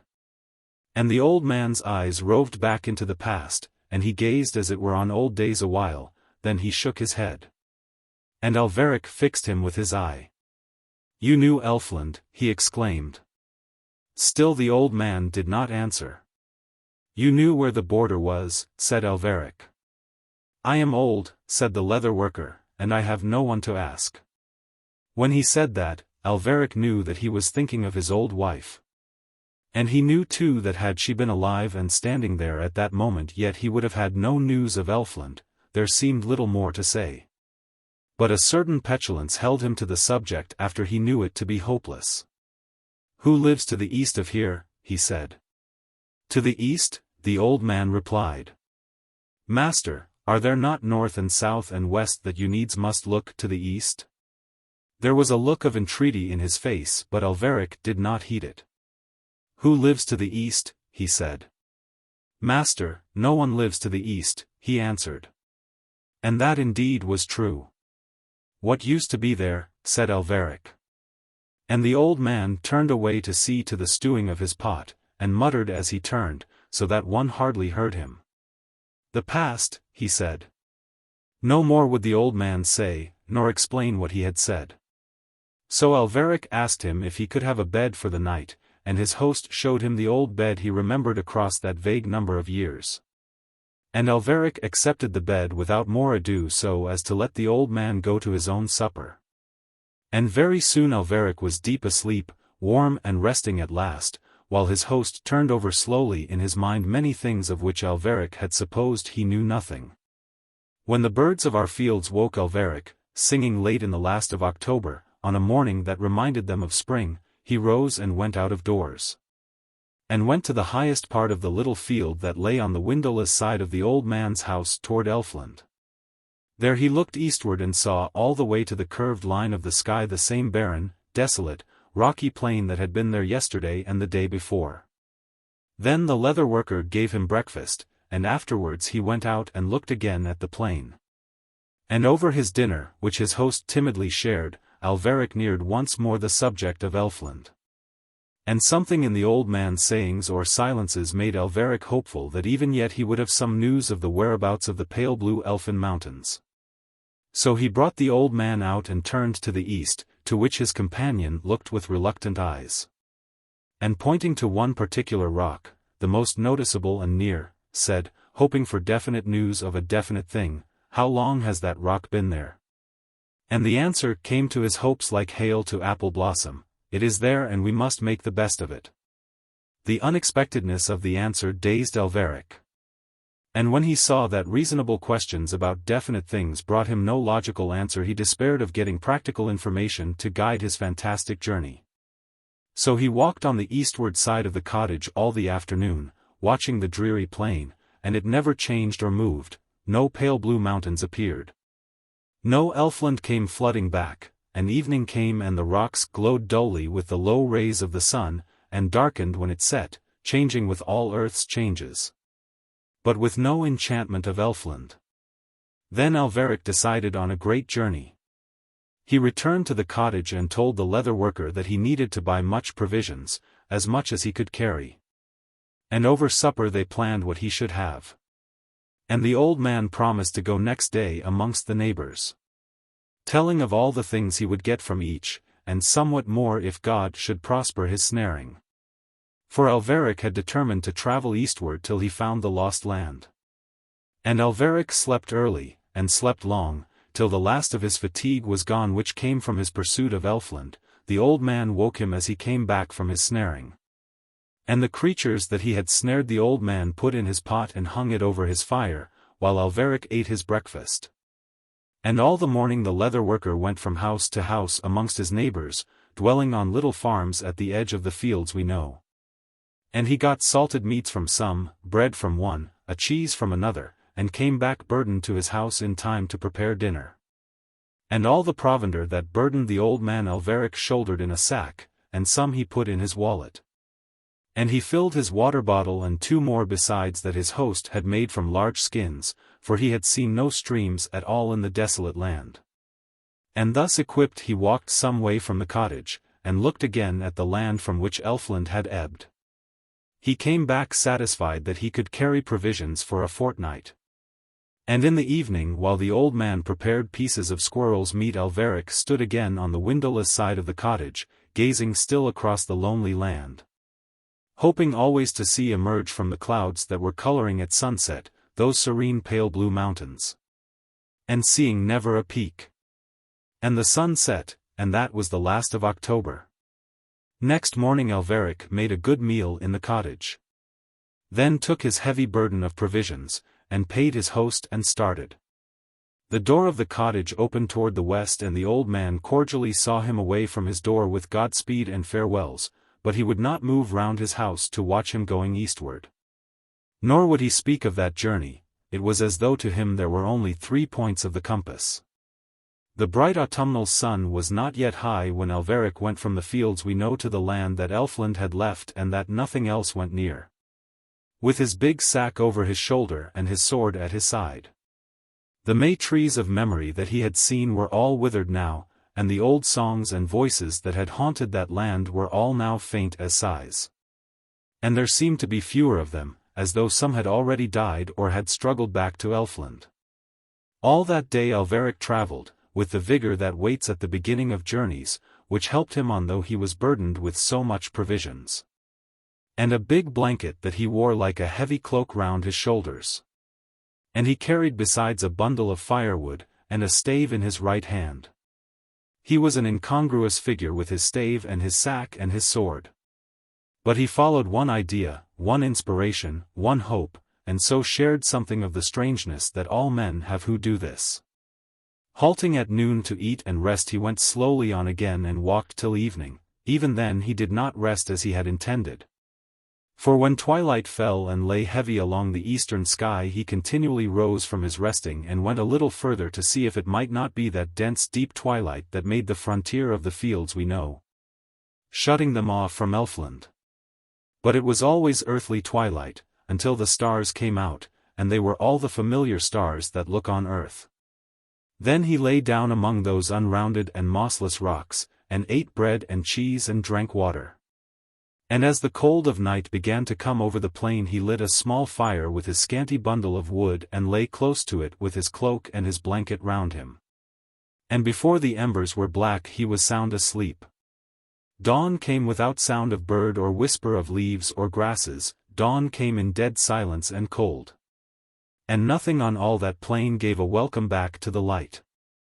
If darkness had lain forever upon those angular rocks it were better, Alveric thought, as he saw their shapeless companies sullenly glowing. Darkness were better now that Elfland was gone.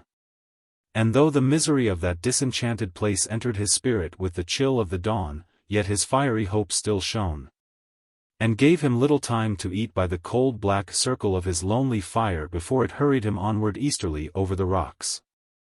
And all that morning he travelled on without the comradeship of a blade of grass. The golden birds that he had seen before had long since fled back to Elfland, and the birds of our fields and all living things we know shunned all that empty waste.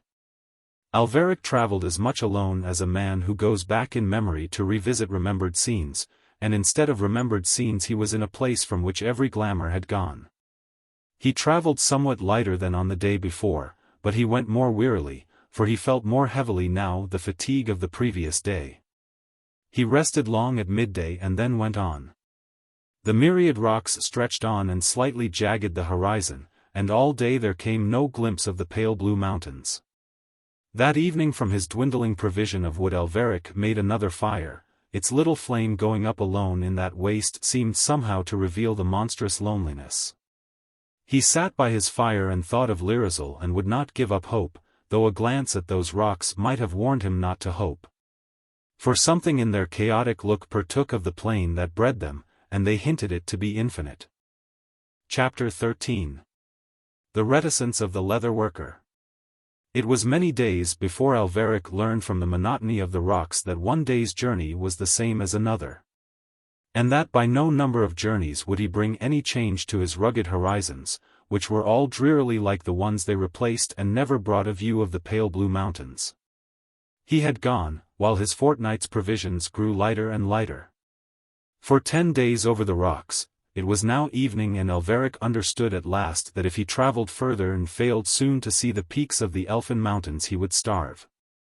So he ate his supper sparingly in the darkness, his bundle of firewood having long since been used, and abandoned the hope that had led him. And as soon as there was any light at all to show him where the east was, he ate a little of what he had saved from his supper, and started his long tramp back to the fields of men. Over rocks that seemed all the harsher because his back was to Elfland. All that day he ate and drank little, and by nightfall he still had left full provisions for 4 more days. He had hoped to travel faster during these last days, if he should have to turn back. Because he would travel lighter, he had given no thought to the power of those monotonous rocks to weary and to depress with their desolation. When the hope that had somewhat illumined their grimness was gone, he had thought little of turning back at all. Till the 10th evening came and no pale blue mountains, and he suddenly looked at his provisions. And all the monotony of his homeward journey was broken only by occasional fears that he might not be able to come to the fields we know. The myriad rocks lay larger and thicker than tombstones and not so carefully shaped, yet the waste had the look of a graveyard stretching over the world with unrecording stones above nameless heads. Chilled by the bitter nights, guided by blazing sunsets, he went on through the morning mists and the empty noons and weary birdless evenings. More than a week went by since he had turned, and the last of his water was gone, and still he saw no sign of the fields we know. Or anything more familiar than rocks that he seemed to remember and which would have misled him northward, southward, or eastward. Were it not for the red November sun that he followed and sometimes some friendly star. And then at last, just as the darkness fell blackening that rocky multitude, there showed westward over the rocks, pale at first against remnants of sunset, but growing more and more orange. A window under one of the gables of Man. Alveric rose and walked towards it till the rocks in the darkness and weariness overcame him and he lay down and slept. And the little yellow window shone into his dreams and made forms of hope as fair as any that came from Elfland. The house that he saw in the morning when he woke seemed impossible to be the one whose tiny light had held out hope and help to him in the loneliness. It seemed now too plain and common. He recognized it for a house not far from the one of the leather worker. Soon he came to a pool and drank. He came to a garden in which a woman was working early, and she asked him whence he had come. From the east, he said, and pointed, and she did not understand. And so he came again to the cottage from which he had started, to ask once more for hospitality from the old man who had housed him twice. He was standing in his doorway as Alveric came, walking wearily, and again he made him welcome. He gave him milk and then food. And Alveric ate, and then rested all the day. It was not till evening he spoke. But when he had eaten and rested and he was at the table again, and supper was now before him and there was light and warmth, he felt all at once the need of human speech. And then he poured out the story of that great journey over the land where the things of man ceased, and where yet no birds or little beasts had come, or even flowers, a chronicle of desolation. And the old man listened to the vivid words and said nothing, making some comments of his own only when Alveric spoke of the fields we know. He heard with politeness but said never a word of the land from which Elfland had ebbed. It was indeed as though all the land to the east were delusion, and as though Alveric had been restored from it or had awoken from dream, and were now among reasonably daily things. And there was nothing to say of the things of dream. Certainly never a word would the old man say in recognition of Elfland, or of anything 80 yards east of his cottage door. Then Alveric went to his bed and the old man sat alone till his fire was low, thinking of what he had heard and shaking his head. And all the next day Alveric rested there or walked in the old man's autumn-smitten garden, and sometimes he tried again to speak with his host of his great journey in the desolate land. But got from him no admission that such lands were, checked always by his avoidance of the topic, as though to speak of these lands might bring them nearer. And Alveric pondered on many reasons for this. Had the old man been to Elfland in his youth and seen something he greatly feared, perhaps barely escaping from death or an age-long love? Was Elfland a mystery too great to be troubled by human voices?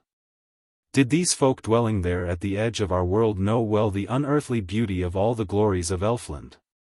And fear that even to speak of them might be a lure to draw them whither their resolution, barely perhaps, held them back? Or might a word said of the magical land bring it nearer, to make fantastic and elvish the fields we know?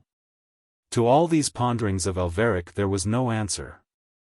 And yet one more day Alveric rested, and after that he set out to return to Erl. He set out in the morning, and his host came with him out of his doorway, saying farewell and speaking of his journey home and of the affairs of Erl, which were food for gossip over many farmlands. And great was the contrast between the good man's approval that he showed thus for the fields we know, over which Alveric journeyed now, and his disapproval for those other lands whither Alveric's hopes still turned. And they parted, and the old man's farewells dwindled, and then he turned back into his house, rubbing his hands contentedly as he slowly went.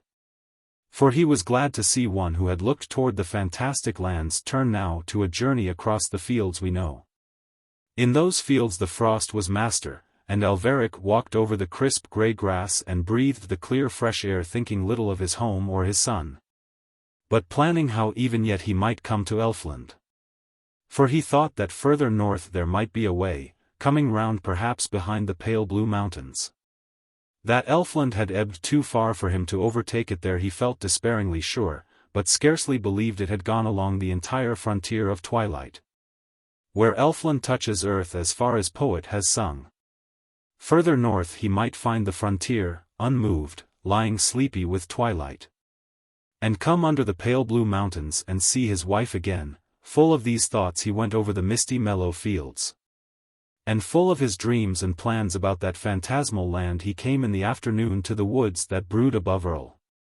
He entered the wood, and deep though he was amongst thoughts that were far from there, he soon saw the smoke of a fire a little way off, rising grey among the dark oak boles. He went towards it to see who was there, and there were his son and Ziroonderel warming their hands at the fire. "Where have you been?" called Orion as soon as he saw him. "Upon a journey," said Alveric. "Oth is hunting," Orion said, and he pointed in the direction whence the wind was fanning the smoke. And Ziroonderel said nothing, for she saw more in Alveric's eyes than any questions of hers would have drawn from his tongue. Then Orion showed him a deerskin on which he was sitting. "Oth shot it," he said. There seemed to be a magic all round that fire of big logs quietly smouldering in the woods upon Autumn's discarded robe that lay brilliant there. And it was not the magic of Elfland, nor had Ziroonderel called it up with her wand, it was only a magic of the wood's very own. And Alveric stood there for a while in silence, watching the boy and the witch by their fire in the woods, and understanding that the time was come when he must tell Orion things that were not clear to himself and that were puzzling him even now. Yet he did not speak of them then, but saying something of the affairs of Erl, turned and walked on toward his castle, while Ziroonderel and the boy came back later with Oth. And Alveric commanded supper when he came to his gateway, and ate it alone in the great hall that there was in the castle of Erl, and all the while he was pondering words to say. And then he went in the evening up to the nursery and told the boy how his mother was gone for a while to Elfland, to her father's palace, which may only be told of in song. And, unheeding any words of Orion then, he held on with the brief tale that he had come to tell, and told how Elfland was gone. "But that cannot be," said Orion, "for I hear the horns of Elfland every day." "You can hear them?" Alveric said. And the boy replied, "I hear them blowing at evening." Chapter 14. The Quest for the Elfin Mountains. Winter descended on Erl and gripped the forest, holding the small twigs stiff and still. In the valley it silenced the stream. And in the fields of the oxen the grass was brittle as earthenware, and the breath of the beasts went up like the smoke of encampments. And Orion still went to the woods whenever Oth would take him, and sometimes he went with Threll. When he went with Oth the wood was full of the glamour of the beasts that Oth hunted, and the splendor of the great stags seemed to haunt the gloom of far hollows. But when he went with Threll a mystery haunted the wood, so that one could not say what creature might not appear, nor what haunted and hid by every enormous bole. What beasts there were in the wood even Threll did not know, many kinds fell to his subtlety, but who knew if these were all? And when the boy was late in the wood, on happy evenings, he would always hear as the sun went blazing down, rank on rank of the elfin horns blowing far away eastwards in the chill of the coming dusk, very far and faint, like reveille heard in dreams. From beyond the woods they sounded, all those ringing horns, from beyond the downs, far over the furthest curve of them, and he knew them for the silver horns of Elfland. In all other ways he was human, and but for his power to hear those horns of Elfland, whose music rings but a yard beyond human hearing, and his knowledge of what they were. But for these two things he was as yet not more than a human child. And how the horns of Elfland blew over the barrier of twilight, to be heard by any ear in the fields we know, I cannot understand. Yet Tennyson speaks of them as heard faintly blowing, even in these fields of ours, and I believe that by accepting all that the poets say while duly inspired our errors will be fewest. So, though science may deny or confirm it, Tennyson's line shall guide me here. Alveric in those days went through the village of Erl, with his thoughts far from there, moodily. And he stopped at many doors, and spoke and planned, with his eyes always fixed as it seemed on things no one else could see.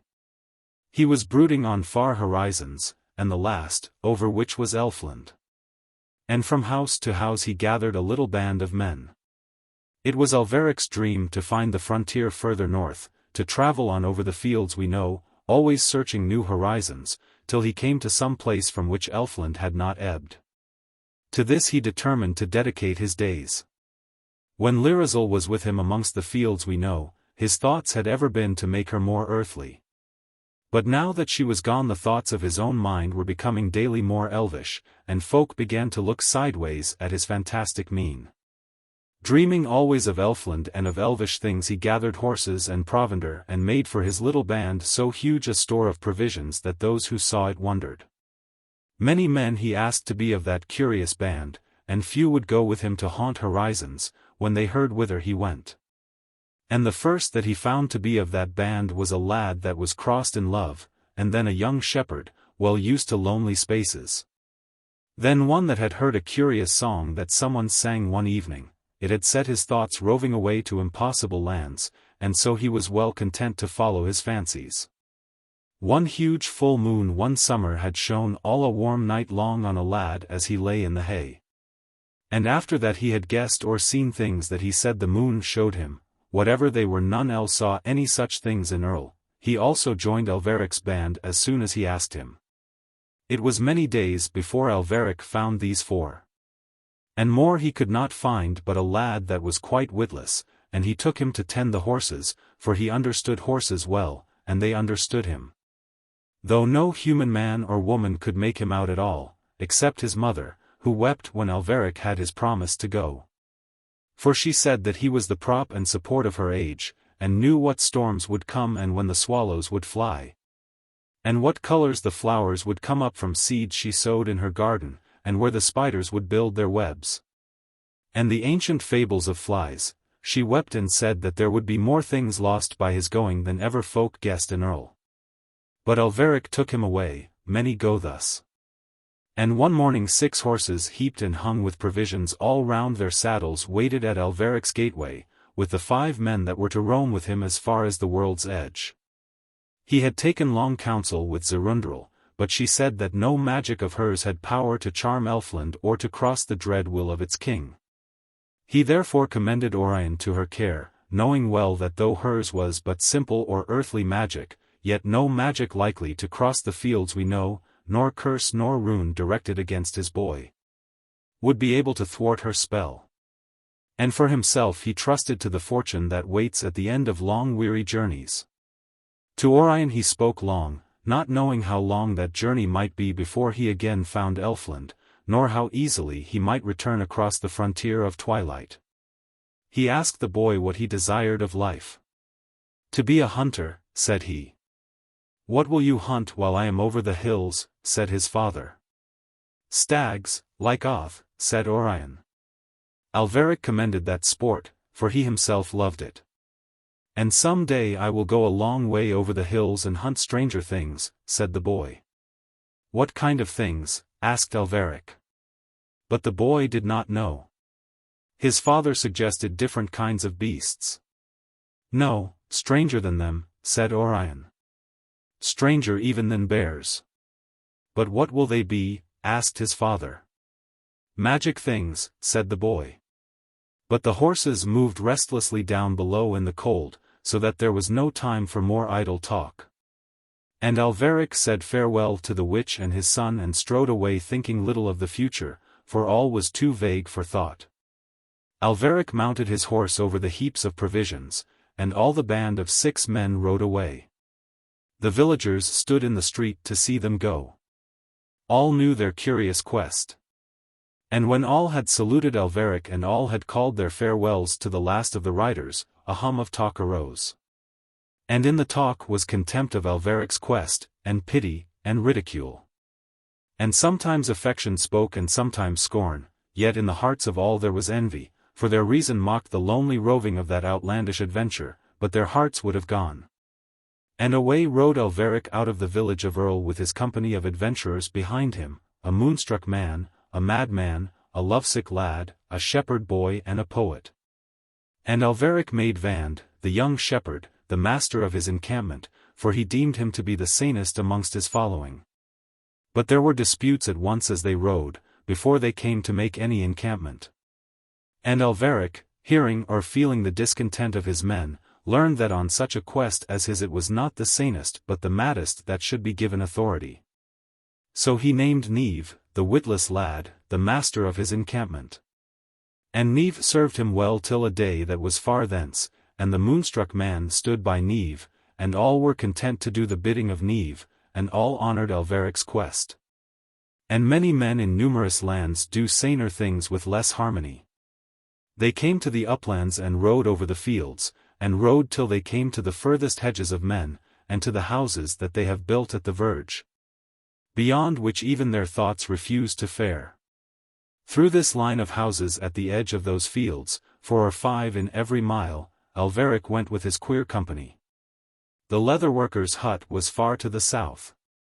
Now he turned northward to ride past the backs of the houses, over fields through which once the barrier of twilight had run, till he should find some place where Elfland might seem not to have ebbed so far.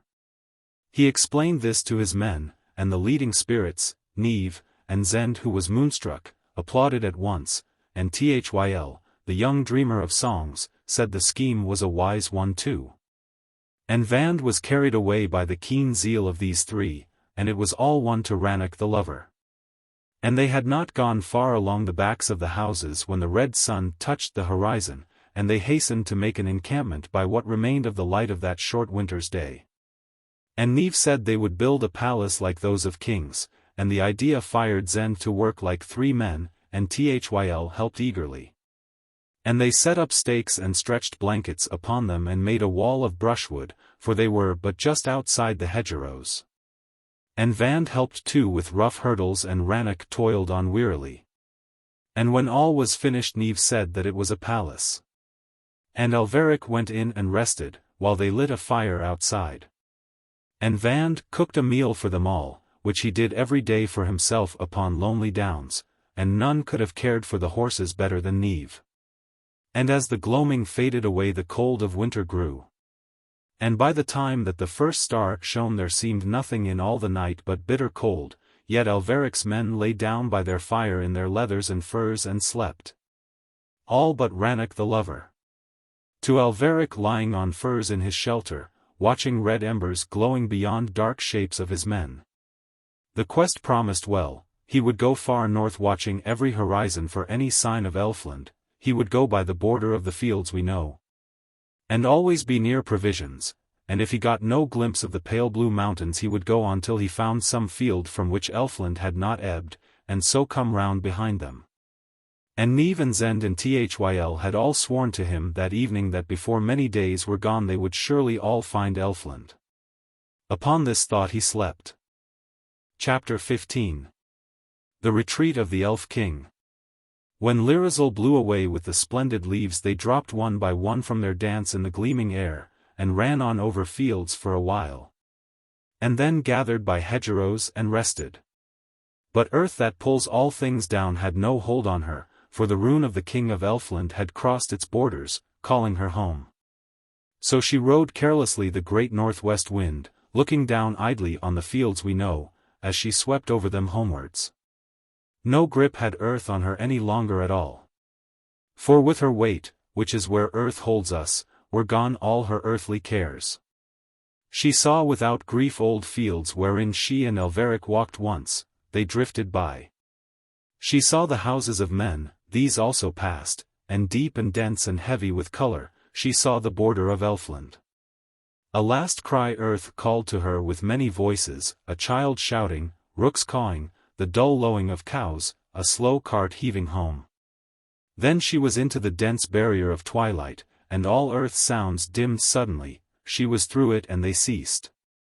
Like a tired horse falling dead our northwest wind dropped at the frontier, for no winds blow in Elfland that roam over the fields we know. And Lirazel slanted slowly onward and down, till her feet were back again on the magical soil of her home. She saw full fair the peaks of the Elfin mountains, and dark underneath them the forest that guarded the Elf King's throne. Above this forest were glimmering even now great spires in the Elfin morning, which glows with more sparkling splendor than do our most dewy dawns, and never passes away. Over the Elfin land the Elfin lady passed with her light feet, touching the grasses as thistledown touches them when it comes down to them and brushes their crests while a languid wind rolls it slowly over the fields we know. And all the elvish and fantastic things, and the curious aspect of the land, and the odd flowers and the haunted trees, and the ominous boding of magic that hung in the air, were all so full of memories of her home that she flung her arms about the first gnarled gnome-like trunk and kissed its wrinkled bark. And so she came to the enchanted wood, and the sinister pines that guarded it, with the watchful ivy leaning over their branches, bowed to Lirazel as she passed. Not a wonder in that wood, not a grim hint of magic, but brought back the past to her as though it had scarcely gone. It was, she felt, but yesterday morning that she had gone away. And it was yesterday morning still. As she passed through the wood the gashes of Alveric's sword were yet fresh and white on the trees. And now a light began to glow through the wood, then flash upon flash of colors, and she knew they shone from the glory and splendor of flowers that girdled the lawns of her father. To these she came again. And her faint footprints that she had made as she left her father's palace, and wondered to see Alveric there, were not yet gone from the bended grass and the spiders' webs and the dew. There the great flowers glowed in the elfin light, while beyond them there twinkled and flashed, with the portal through which she had left it still open wide to the lawns, the palace that may not be told of but only in song. Thither Lirazel returned. And the Elf King, who heard by magic the tread of her soundless feet, was before his door to meet her. His great beard almost hid her as they embraced, he had sorrowed for her long through that elfin morning. He had wondered, despite his wisdom, he had feared, for all his runes. He had yearned for her as human hearts may yearn, for all that he was of magic stock dwelling beyond our fields. And now she was home again and the elfin morning brightened over leagues of Elfland with the old Elf King's joy, and even a glow was seen upon slopes of the Elfin mountains. And through the flash and glimmer of the vast doorway they passed into the palace once more. The knight of the Elf King's guard saluted with his sword as they went, but dared not turn his head after Lirazel's beauty. They came again to the hall of the Elf King's throne, which is made of rainbows and ice, and the great king seated himself and took Lirazel on his knee, and a calm came down upon Elfland. And for long through the endless elfin morning nothing troubled that calm. Lirazel rested after the cares of earth, the Elf King sat there keeping the deep content in his heart, the knight of the guard remained at the salute, his sword's point downward still. The palace glowed and shone, it was like a scene in some deep pool beyond the sound of a city. With green reeds and gleaming fishes and myriads of tiny shells all shining in the twilight on deep water, which nothing has disturbed through all the long summer's day. And thus they rested beyond the fret of time, and the hours rested around them. As the little leaping waves of a cataract rest when the ice calms the stream, the serene blue peaks of the Elfin mountains above them stood like unchanging dreams. Then like the noise of some city heard amongst birds in woods, like a sob heard amongst children that are all met to rejoice, like laughter amongst a company that weep. Like a shrill wind in orchards amongst the early blossom, like a wolf coming over the downs where the sheep are asleep. There came a feeling into the elf king's mood that one was coming towards them across the fields of earth. It was Alveric with his sword of thunderbolt iron, which somehow the old king sensed by its flavor of magic. Then the elf king rose, and put his left arm about his daughter, and raised his right to make a mighty enchantment, standing up before his shining throne which is the very center of Elfland. And with clear resonance deep down in his throat he chanted a rhythmic spell, all made of words that Lirazel never had heard before, some age-old incantation, calling Elfland away, drawing it further from earth. And the marvelous flowers heard as their petals drank in the music, and the deep notes flooded the lawns, and all the palace thrilled, and quivered with brighter colors. And a charm went over the plain as far as the frontier of twilight, and a trembling went through the enchanted wood. Still the elf king chanted on. The ringing ominous notes came now to the elfin mountains, and all their line of peaks quivered as hills in haze, when the heat of summer beats up from the moors and visibly dances in air. All Elfland heard, all Elfland obeyed that spell.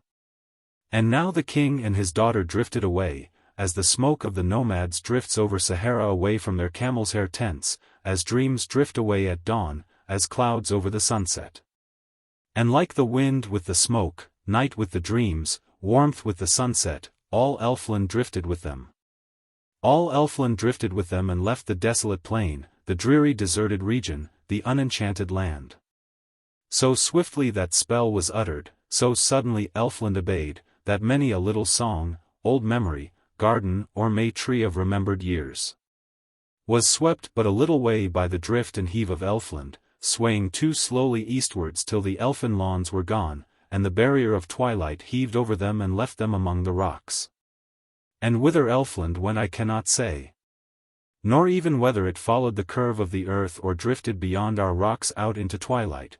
There had been an enchantment near to our fields and now there was none, wherever it went it was far. Then the elf king ceased to chant and all was accomplished. As silently as, in a moment that none can determine, the long layers over the sunset turn from gold to pink, or from a glowing pink to a listless unlit color. All Elfland left the edges of those fields by which its wonder had lurked for long ages of men, and was away now whither I know not.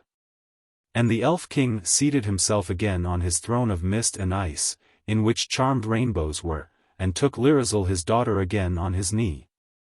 And the calm that his chanting had broken came back heavy and deep over Elfland. Heavy and deep it fell on the lawns, heavy and deep on the flowers. Each dazzling blade of grass was still in its little curve as though nature in a moment of mourning said, "Hush," at the sudden end of the world.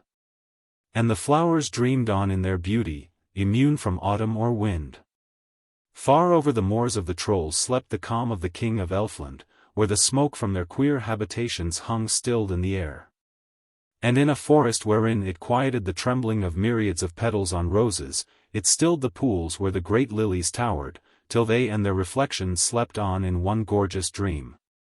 And there below motionless fronds of dream-gripped trees, on the still water dreaming of the still air, where the huge lily leaves floated green in the calm, was the troll Lirazel, sitting upon a leaf. For thus they named in Elfland the troll that had gone to Erl. He sat there gazing into the water at a certain impudent look that he had on. He gazed and gazed and gazed. Nothing stirred, nothing changed. All things were still, reposing in the deep content of the king. The knight of the guard brought his sword back to the carry, and afterwards stood as still at his perpetual post as some suit of armor whose owner is centuries dead. And still the king sat silent with his daughter upon his knee, his blue eyes unmoving as the pale blue peaks, which through wide windows shone from the elfin mountains. And the elf king stirred not, nor changed, but held to that moment in which he had found content, and laid its influence over all his dominions, for the good and welfare of Elfland. For he had what all our troubled world with all its changes seeks, and finds so rarely and must at once cast it away. He had found content and held it. And in that calm that settled down upon Elfland there passed 10 years over the fields we know. Chapter 16. Orion hunts the stag. There passed 10 years over the fields we know. And Orion grew and learned the art of oath, and had the cunning of thrall, and knew the woods and the slopes and valleys of the downs. As many another boy knows how to multiply figures by other figures or to draw the thoughts from a language not his own and to set them down again in words of his own tongue. And little he knew of the things that ink may do, how it can mark a dead man's thought for the wonder of later years, and tell of happenings that are gone clean away. And be a voice for us out of the dark of time, and save many a fragile thing from the pounding of heavy ages. Or carry to us, over the rolling centuries, even a song from lips long dead on forgotten hills. Little knew he of ink. But the touch of a roe deer's feet on dry ground, gone 3 hours, was a clear path to him, and nothing went through the woods but Orion read its story. And all the sounds of the wood were as full of clear meaning to him as are to the mathematician the signs and figures he makes when he divides his millions by 10s and 11s and 12s. He knew by sun and moon and wind what birds would enter the wood, he knew of the coming seasons whether they would be mild or severe, only a little later than the beasts of the wood themselves, which have not human reason or soul and that know so much more than we. And so he grew to know the very mood of the woods, and could enter their shadowy shelter like one of the woodland beasts. And this he could do when he was barely 14 years. And many a man lives all his years and can never enter a wood without changing the whole mood of its shadowy ways. For men enter a wood perhaps with the wind behind them, they brush against branches, step on twigs, speak, smoke, or tread heavily. And jays cry out against them, pigeons leave the trees, rabbits pad off to safety, and far more beasts than they know slip on soft feet away from their coming. But Orion moved like thrall, in shoes of deerskin with the tread of a hunter. And none of the beasts of the wood knew when he was come. And he came to have a pile of skins like oath, that he won with his bow in the wood. And he hung great horns of stags in the hall of the castle, high up among old horns where the spider had lived for ages. And this was one of the signs whereby the people of Erl came to know him now for their lord, for no news came of Alveric, and all the old lords of Erl had been hunters of deer. And another sign was the departing of the witch Ziroonderel when she went back to her hill. And Orion lived in the castle now by himself, and she dwelt in her cottage again where her cabbages grew on the high land near to the thunder. And all that winter Orion hunted the stags in the wood, but when spring came he put his bow away. Yet all through the season of song and flowers his thoughts were still with the chase. And he went from house to house wherever a man had one of the long thin dogs that hunt. And sometimes he bought the dog, and sometimes the man would promise to lend it on days of hunting. Thus Orion formed a pack of brown long-haired hounds and yearned for the spring and summer to go by. And one spring evening when Orion was tending his hounds, when villagers were mostly at their doors to notice the length of the evening, there came a man up the street whom nobody knew. He came from the uplands, wrapped in the most aged of clothes, which clung to him as though they had clung forever, and were somehow a part of him and yet part of the earth. For they were mellowed by the clay of the high fields to its own deep brown. And folk noticed the easy stride of a mighty walker, and a weariness in his eyes, and none knew who he was. And then a woman said, "It is Vand that was only a lad." And they all crowded about him then, for it was indeed Vand who had left the sheep more than 10 years ago to ride with Alveric no one in Erl knew whither. "How fares our master?" they said. And a look of weariness came in the eyes of Vand. "He follows the quest," he said. "Whither?" they asked. "To the north," he said. "He seeks for Elfland still." "Why have you left him?" they asked. "I lost the hope," he said. They questioned him no more then, for all men knew that to seek for Elfland one needed a strong hope, and without it one saw no gleam of the Elfin mountains, serene with unchanging blue. And then the mother of Neve came running up. "Is it indeed Vand?" she said. And they all said, "Yes, it is Vand." And while they murmured together about Vand, and of how years and wandering had changed him, she said to him, "Tell me of my son." And Vand replied, "He leads the quest. There is none whom my master trusts more." And they all wondered, and yet they had no cause for wonder, for it was a mad quest. But Neve's mother alone did not wonder. "I knew he would," she said. "I knew he would." And she was filled with a great content.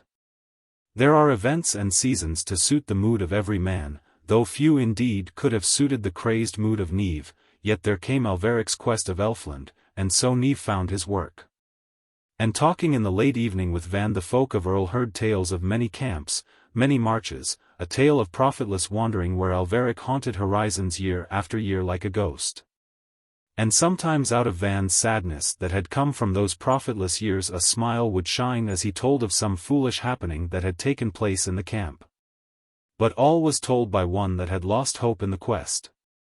This was not the way to tell of it, not with doubts, not with smiles.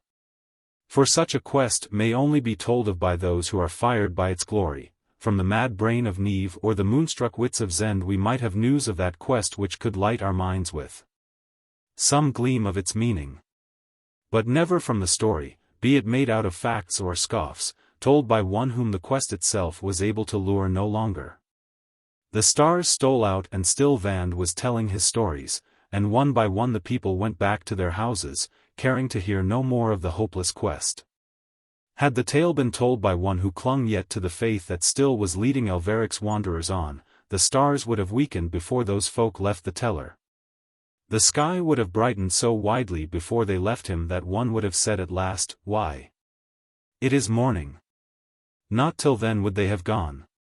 And the next day Vand went back to the downs and the sheep and troubled himself with romantic quests no more.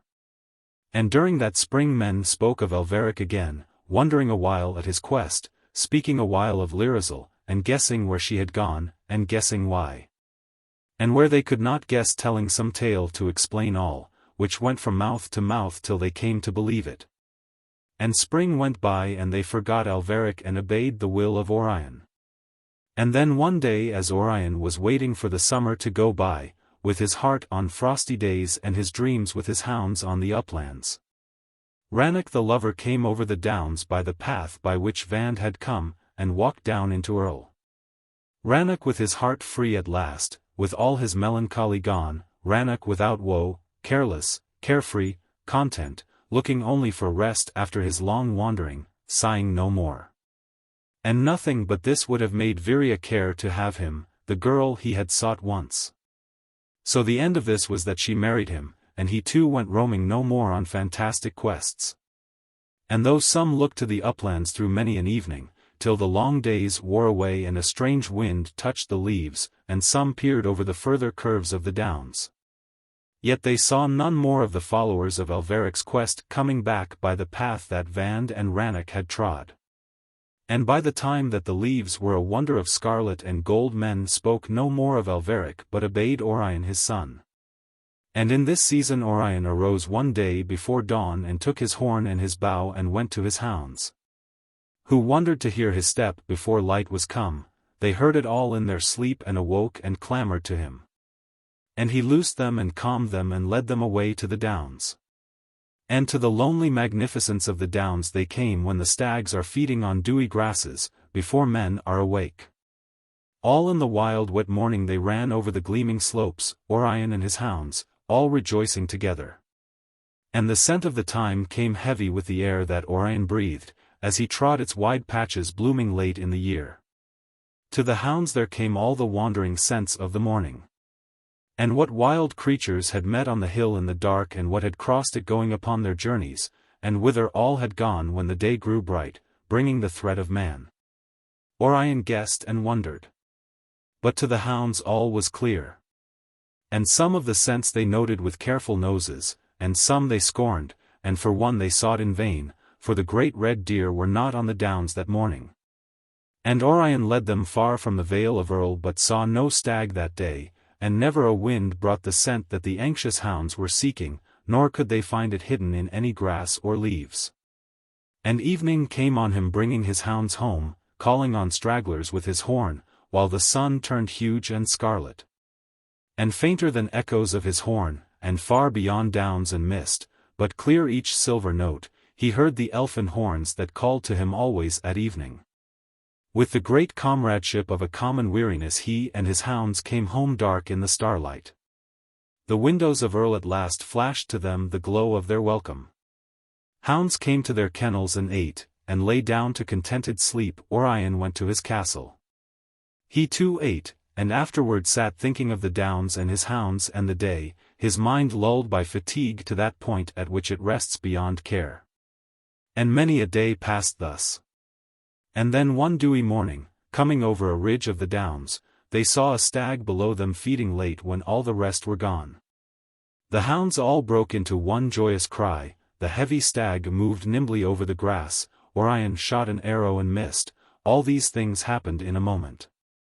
And then the hounds streamed away, and the wind went over the backs of them with a ripple, and the stag went away as though every one of his feet were on little dancing springs. And at first the hounds were swifter than Orion, but he was as tireless as they. And by taking sometimes shorter ways than theirs he stayed near them till they came to a stream and faltered and began to need the help of human reason. And such help as human reason can give in such a matter Orion gave them, and soon they were on again. And the morning passed as they went from hill to hill, and they had not seen the stag a second time. And the afternoon wore away, and still the hounds followed every step of the stag with a skill as strange as magic. And towards evening Orion saw him, going slowly, along the slope of a hill, over coarse grass that was shining in the rays of the low sun. He cheered on his hounds and they ran him over 3 more small valleys, but down at the bottom of the third he turned round amongst the pebbles of a stream and waited there for the hounds. And they came baying round him, watching his brow antlers. And there they tore him down and killed him at sunset. And Orion wound his horn with a great joy in his heart, he wanted no more than this. And with a note like that of joy, as though they also rejoiced, or mocked his rejoicing, over hills that he knew not, perhaps from the far side of the sunset, the horns of Elfland answered. Chapter 17. The unicorn comes in the starlight. And winter came, and whitened the roofs of Erl, and all the forest and uplands. And when Orion took his hounds afield in the morning the world lay like a book that was newly written by life, for all the story of the night before lay in long lines in the snow. Here the fox had gone and there the badger, and here the red deer had gone out of the wood. The tracks led over the downs and disappeared from sight, as the deeds of statesmen, soldiers, courtiers and politicians appear and disappear on the pages of history. Even the birds had their record on those white downs, where the eye could follow each step of their treble claws. Till suddenly on each side of the track would appear 3 little scars where the tips of their longest feathers had flicked the snow, and there the track faded utterly. They were like some popular cry, some vehement fancy, that comes down on a page of history for a day, and passes, leaving no other record at all except those lines on one page. And amongst all these records left of the story of night Orion would choose the track of some great stag not too long gone. And would follow it with his hounds away over the downs until even the sound of his horn could be heard no longer in Erl. And over a ridge with his hounds, he and they all black against red remnants of sunset, the folk of Erl would see him coming home. And often it was not until all the stars were glowing through the frost. Often the skin of a red deer hung over his shoulders and the huge horns bobbed and nodded above his head. And at this time there met one day in the Forge of Gnarl, all unknown to Orion, the men of the Parliament of Erl. They met after sunset when all were home from their work. And gravely Gnarl handed to each the mead that was brewed from the clover honey, and when all were come they sat silent. And then Gnarl broke the silence, saying that Alveric ruled over Erl no more and his son was Lord of Erl. And telling again how once they had hoped for a magic lord to rule over the valley and to make it famous, and saying that this should be he. And where now, he said, is the magic for which we hoped? For he hunts the deer as all his forefathers hunted, and nothing of magic has touched him from over there, and there is no new thing. And Oth stood up to defend him. He is as fleet as his hounds, he said, and hunts from dawn to sunset, and crosses the furthest downs and comes home untired. It is but youth, said Guic. And so said all but Threll. And Threll stood up and said, he has a knowledge of the ways of the woods, and the lore of the beasts, beyond the learning of man. You taught him, said Guic. There is no magic here. Nothing of this, said Gnarl, is from over there. Thus they argued a while, lamenting the loss of the magic for which they had hoped, for never a valley but history touches it once, never a village but once its name is a while on the lips of men. Only the village of Erl was utterly unrecorded, never a century knew it beyond the round of its downs. And now all their plans seemed lost which they made so long ago, and they saw no hope except in the mead that was brewed from the clover honey. To this they turned in silence. Now it was a goodly brew. And in a while new plans flashed clear in their minds, new schemes, new devices, and debates in the Parliament of Erl flowed proudly on. And they would have made a plan and a policy, but Otha rose from his seat. There was in a flint-built house in the village of Erl an ancient chronicle, a volume bound in leather, and in it at certain seasons folk wrote all manner of things. The wisdom of farmers concerning the time to sow, the wisdom of hunters concerning the tracking of stags, and the wisdom of prophets that told of the way of earth. From this Oth quoted now, 2 lines that he remembered on one of the aged pages, and all the rest of that page told of hoeing. These lines he said to the Parliament of Erl as they sat with the mead before them at their table.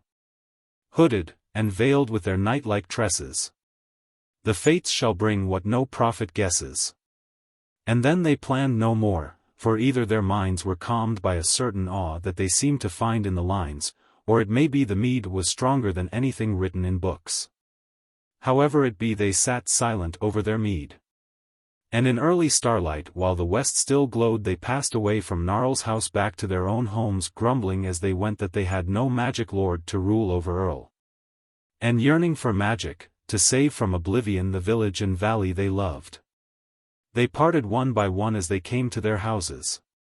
And 3 or 4 that dwelt near the end of the village on the side that was under the downs were not yet come to their doors, when, white and clear in the starlight and what remained of the gloaming, they saw hard-pressed and wearied a hunted unicorn coming across the downs. They stopped and gazed and shaded their eyes and stroked their beards and wondered. And still it was a white unicorn galloping wearily. And then they heard drawing nearer the cry of Orion's hounds. Chapter 18. The Grey Tent in the Evening. On the day that the hunted unicorn crossed the valley of Erl, Alveric had wandered for over 11 years. For more than 10 years, a company of 6, they went by the backs of the houses by the edge of the fields we know, and camped at evenings with their queer material hung greyly on poles. And whether or not the strange romance of their quest mirrored itself in all the things about them, those camps of theirs seemed always the strangest thing in the landscape. And as evening grew greyer around them, their romance and mystery grew. And for all the vehemence of Alveric's ambition, they travelled leisurely and lazily. Sometimes in a pleasant camp they stayed for 3 days, then they went strolling on. 9 or 10 miles they would march and then they would camp again. Some day, Alveric felt sure in his heart, they would see that border of twilight, some day they would enter Elfland. And in Elfland he knew that time was not as here, he would meet Lirazel Uneged in Elfland, with never one smile lost to the raging years, never a furrow worn by the ruin of time. This was his hope. And it led his queer company on from camp to camp, and cheered them round the fire in the lonely evenings, and brought them far to the north, travelling all along the edge of the fields we know, where all men's faces turned the other way, and the 6 wanderers went unseen and unheeded.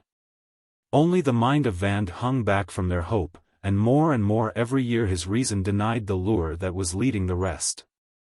And then one day he lost his faith in Elfland. After that he only followed until a day when the wind was full of rain, and all were cold and wet and the horses weary, he left them then.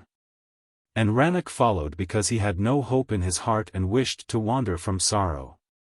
Until one day when all the blackbirds were singing in trees of the fields we know, and his hopelessness left him in the glittering sunshine, and he thought of the cozy homes and the haunts of men. And soon he too passed out of the camp one evening and set off for the pleasant lands. And now the four that were left were all of one mind, and under the wet coarse cloth that they hung on poles there was deep content in the evenings. For Alveric clung to his hope with all the strength of his race, that had once won Earl in old battles and held it for centuries long. And in the vacant minds of Niamh and Zend this idea grew strong and big, like some rare flower that a gardener may plant by chance in a wild untended place. And Tyl sung of the hope, and all his wild fancies that roamed after song decked Alveric's quest with more and more of glamour. So all were of one mind. And greater quests whether mad or sane have prospered when this was so, and greater quests have failed when it was otherwise. They had gone northwards for years along the backs of those houses. And then one day they would turn eastwards, wherever a certain look in the sky or a touch of weirdness at evening, or a mere prophecy of Niamh's, seemed to suggest a proximity of Elfland. Upon such occasions they would travel over the rocks, that for all those years lay bordering the fields we know. Until Alveric saw that provisions for men and horses would barely bring them back to the houses of men. Then he would turn again, but Niamh would have led them still onward over the rocks, for his enthusiasm grew as they went, and Tyl sang to them prophesying success. And Zend would say that he saw the peaks and the spires of Elfland, only Alveric was wise. And so they would come to the houses of men again, and buy more provisions. And Niamh and Zend and Tyl would babble of the quest, pouring out the enthusiasm that burned in their hearts. But Alveric did not speak of it, for he had learned that men in those fields neither speak of nor look towards Elfland, although he had not learned why. Soon they were on again, and the folk that had sold them the produce of fields we know gazed curiously after them as they went.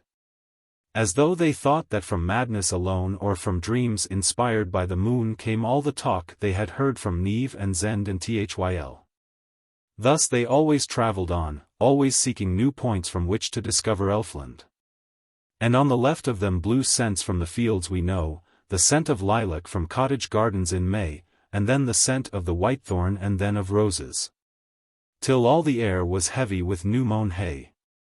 They heard the low of cattle away on their left, heard human voices, heard partridges calling, heard all the sounds that go up from happy farms. And on their right was always the desolate land, always the rocks and never grass nor a flower. They had the companionship of men no more, and yet they could not find Elfland. In such a case they needed the songs of Tyl and the sure hope of Niamh. And the talk of Alveric's quest spread through the land and overtook his wanderings, till all men that he passed by knew his story. And from some he had the contempt that some men give to those who dedicate all their days to a quest, and from others he had honor. But all he asked for was provender, and this he bought when they brought it. So they went on. Like legendary things they passed along the backs of the houses, putting up their grey shapeless tent in the grey evenings. They came as quietly as rain, and went away like mists drifting. There were jests about them and songs. And the songs outlasted the jests. At last they became a legend, which haunted those farms forever. They were spoken of when men told of hopeless quests, and held up to laughter or glory, whichever men had to give. And all the while the King of Elfland watched. For he knew by magic when Alveric's sword drew near, it had troubled his kingdom once, and the King of Elfland knew well the flavour of thunderbolt iron when he felt it loom on the air. From this he had withdrawn his frontiers far, leaving all that ragged land deserted of Elfland. And though he knew not the length of human journeys, he had left a space that to cross would weary the comet, and rightly deemed himself safe. But when Alveric with his sword was far to the north the Elf King loosened the grip with which he had withdrawn Elfland, as the moon that withdraws the tide lets it flow back again. And Elfland came racing back as the tide over flat sands. With a long ribbon of twilight at its edge it floated back over the waste of rocks, with old songs it came, with old dreams, and with old voices. And in a while the frontier of twilight lay flashing and glimmering near the fields we know, like an endless summer evening that lingered on out of the golden age. But bleak and far to the north where Alveric wandered the limitless rocks still heaped the desolate land. Only to fields from which he and his sword and his adventurous band were remotely gone that mighty inlet of Elfland came lapping back. So that close again to the leatherworker's cottage and to the farms of his neighbors, a bare 3 fields away, lay the land that was heaped and piled with all the wonder for which poets seek so hard, the very treasury of all romantic things. And the Elfin mountains gazed over the border serenely, as though their pale blue peaks had never moved. And here the unicorns fed along the border as it was their custom to do, feeding sometimes in Elfland, which is the home of all fabulous things, cropping lilies below the slopes of the Elfin mountains, and sometimes slipping through the border of twilight at evening when all our fields are still, to feed upon earthly grass.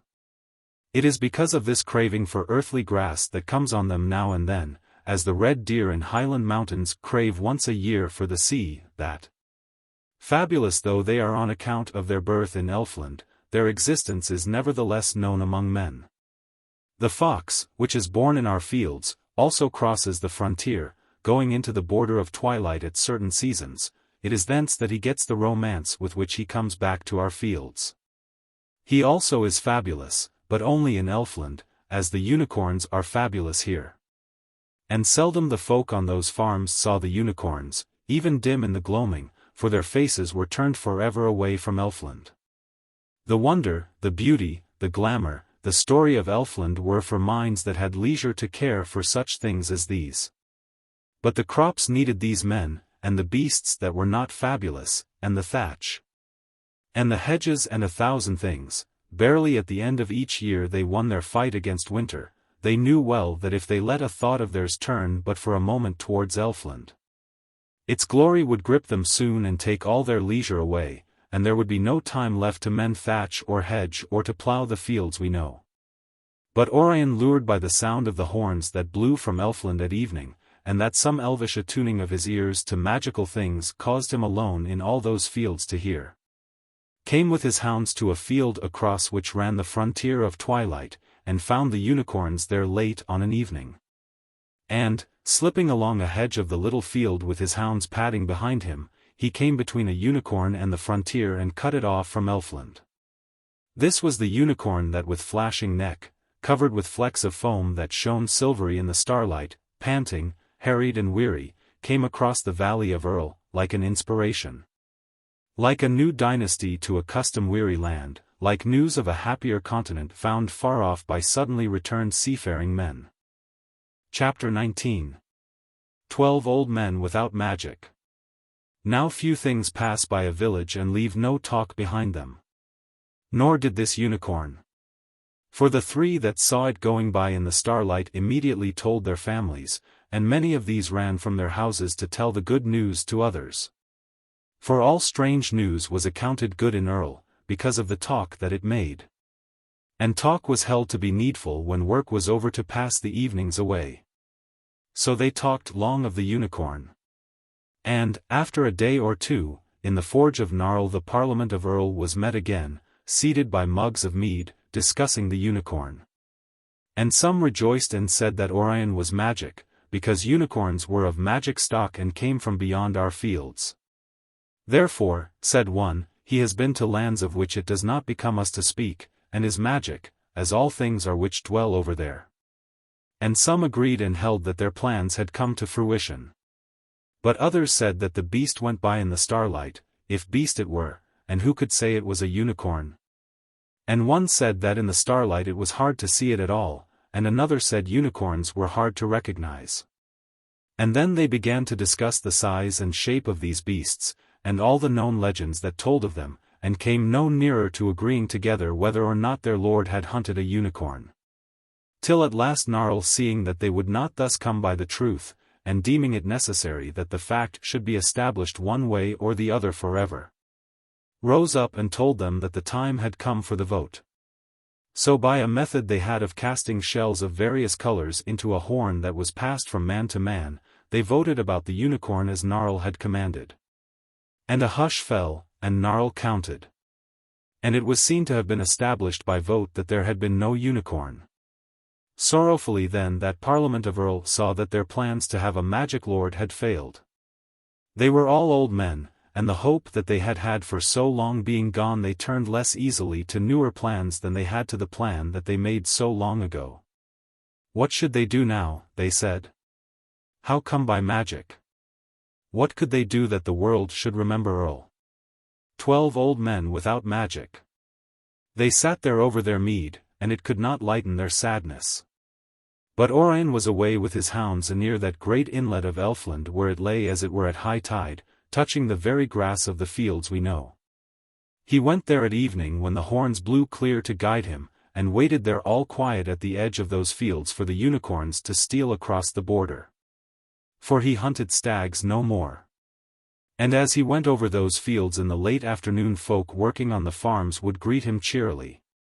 But when still he went eastwards, they spoke to him less and less, till at last when he neared the border and still kept on, they looked his way no more, but left him and his hounds to their own devices. And by the time the sun set he would be standing quiet by a hedge that ran right down into the frontier of twilight, with his hounds all gathered close in under the hedge, with his eye on them all lest one of them dared to move. And the pigeons would come home to trees of the fields we know, and twittering starlings. And the elfin horns would blow, clear silver magical music thrilling the chilled air, and all the colors of clouds would go suddenly changing. It was then in the failing light, in the darkening of colors, that Orion would watch for a dim white shape stepping out of the border of twilight. And this evening, just as he hushed a hound with his hand, just as all our fields went dim, there slipped a great white unicorn out of the border, still munching lilies such as never grew in any fields of ours.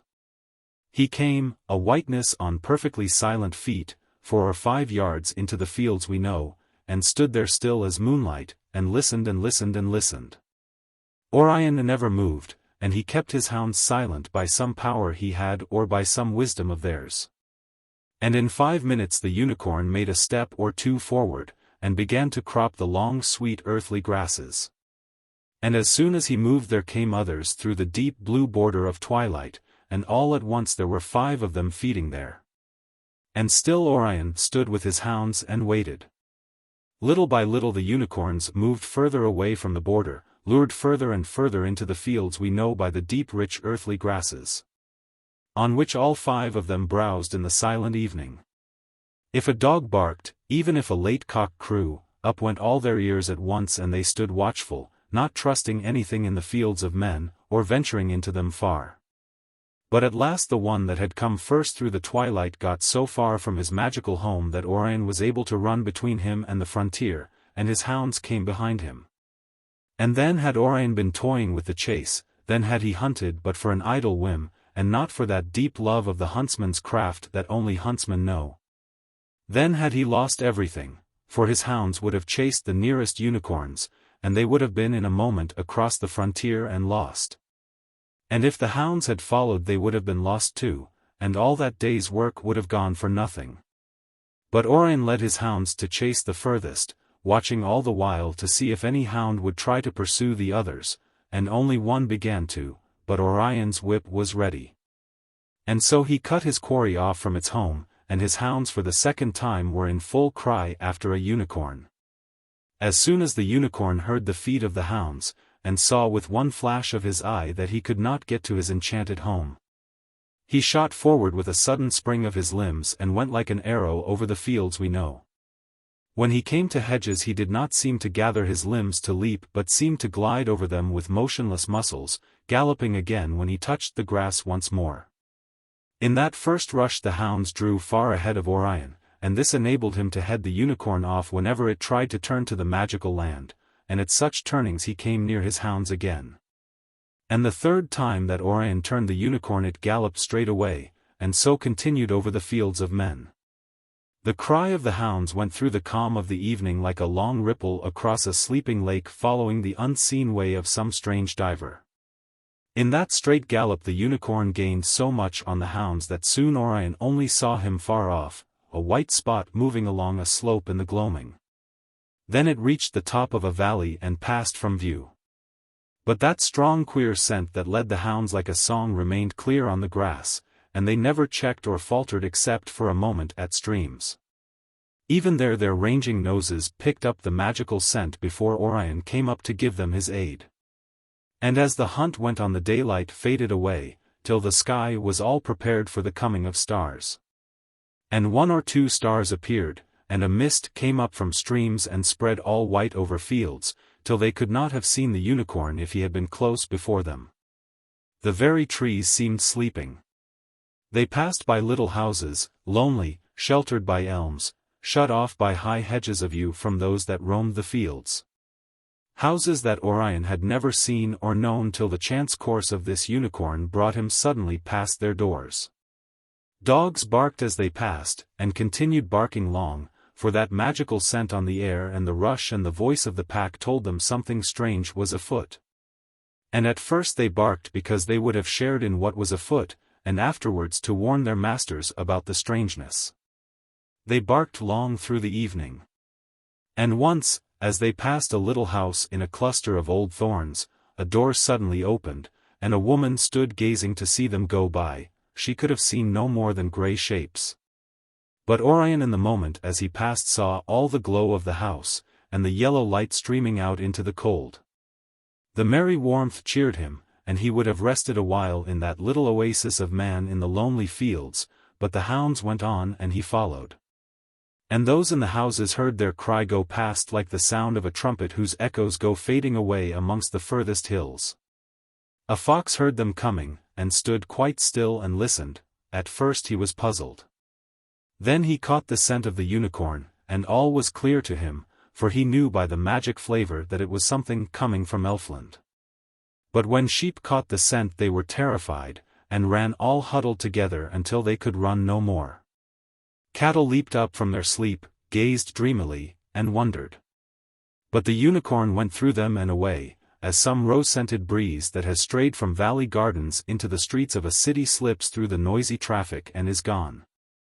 Soon all the stars were looking on those quiet fields through which the hunt went with its exultation, a line of vehement life cleaving through sleep and silence. And now the unicorn, far out of sight though he was, no longer gained a little at every hedge. For at first he lost no more pace at any hedge than a bird loses passing clear of a cloud, while the great hounds struggled through what gaps they could find. Or lay on their sides and wriggled between the stems of the bushes. But now he gathered his strength with more effort at every hedge, and sometimes hit the top of the hedge and stumbled. He was galloping slower too. For this was a journey such as no unicorn made through the deep calm of Elfland. And something told the tired hounds they were drawing nearer. And a new joy entered their voices. They crossed a few more black hedges, and then there loomed before them the dark of a wood. When the unicorn entered the wood the voices of the hounds were clear in his ears. A pair of foxes saw him going slowly, and they ran along beside him to see what would befall the magic creature coming weary to them from Elfland. One on each side they ran, keeping his slow pace and watching him, and they had no fear of the hounds though they heard their cry. For they knew that nothing that followed that magical scent would turn aside after any earthly thing. So he went laboring through the wood, and the foxes watched him curiously all the way. The hounds entered the wood and the great oaks rang with the sound of them. And Orion followed with an enduring speed that he may have got from our fields or that may have come to him over the border from Elfland. The dark of the wood was intense but he followed his hound's cry, and they did not need to see with that wonderful scent to guide them. They never wavered as they followed that scent, but went on through gloaming and starlight. It was not like any hunt of fox or stag. For another fox will cross the line of a fox, or a stag may pass through a herd of stags and hinds, even a flock of sheep will bewilder hounds by crossing the line they follow. But this unicorn was the only magical thing in all our fields that night, and his scent lay unmistakable over the earthly grass. A burning pungent flavor of enchantment among the things of every day. They hunted him clear through the wood and down to a valley, the two foxes keeping with him and watching still. He picked his feet carefully as he went down the hill. As though his weight hurt them while he descended the slope, yet his pace was as fast as that of the hounds going down. Then he went a little way along the trough of the valley. Turning to his left as soon as he came down the hill, but the hounds gained on him then and he turned for the opposite slope. And then his weariness could be concealed no longer, the thing that all wild creatures conceal to the last. He toiled over every step as though his legs dragged his body heavily.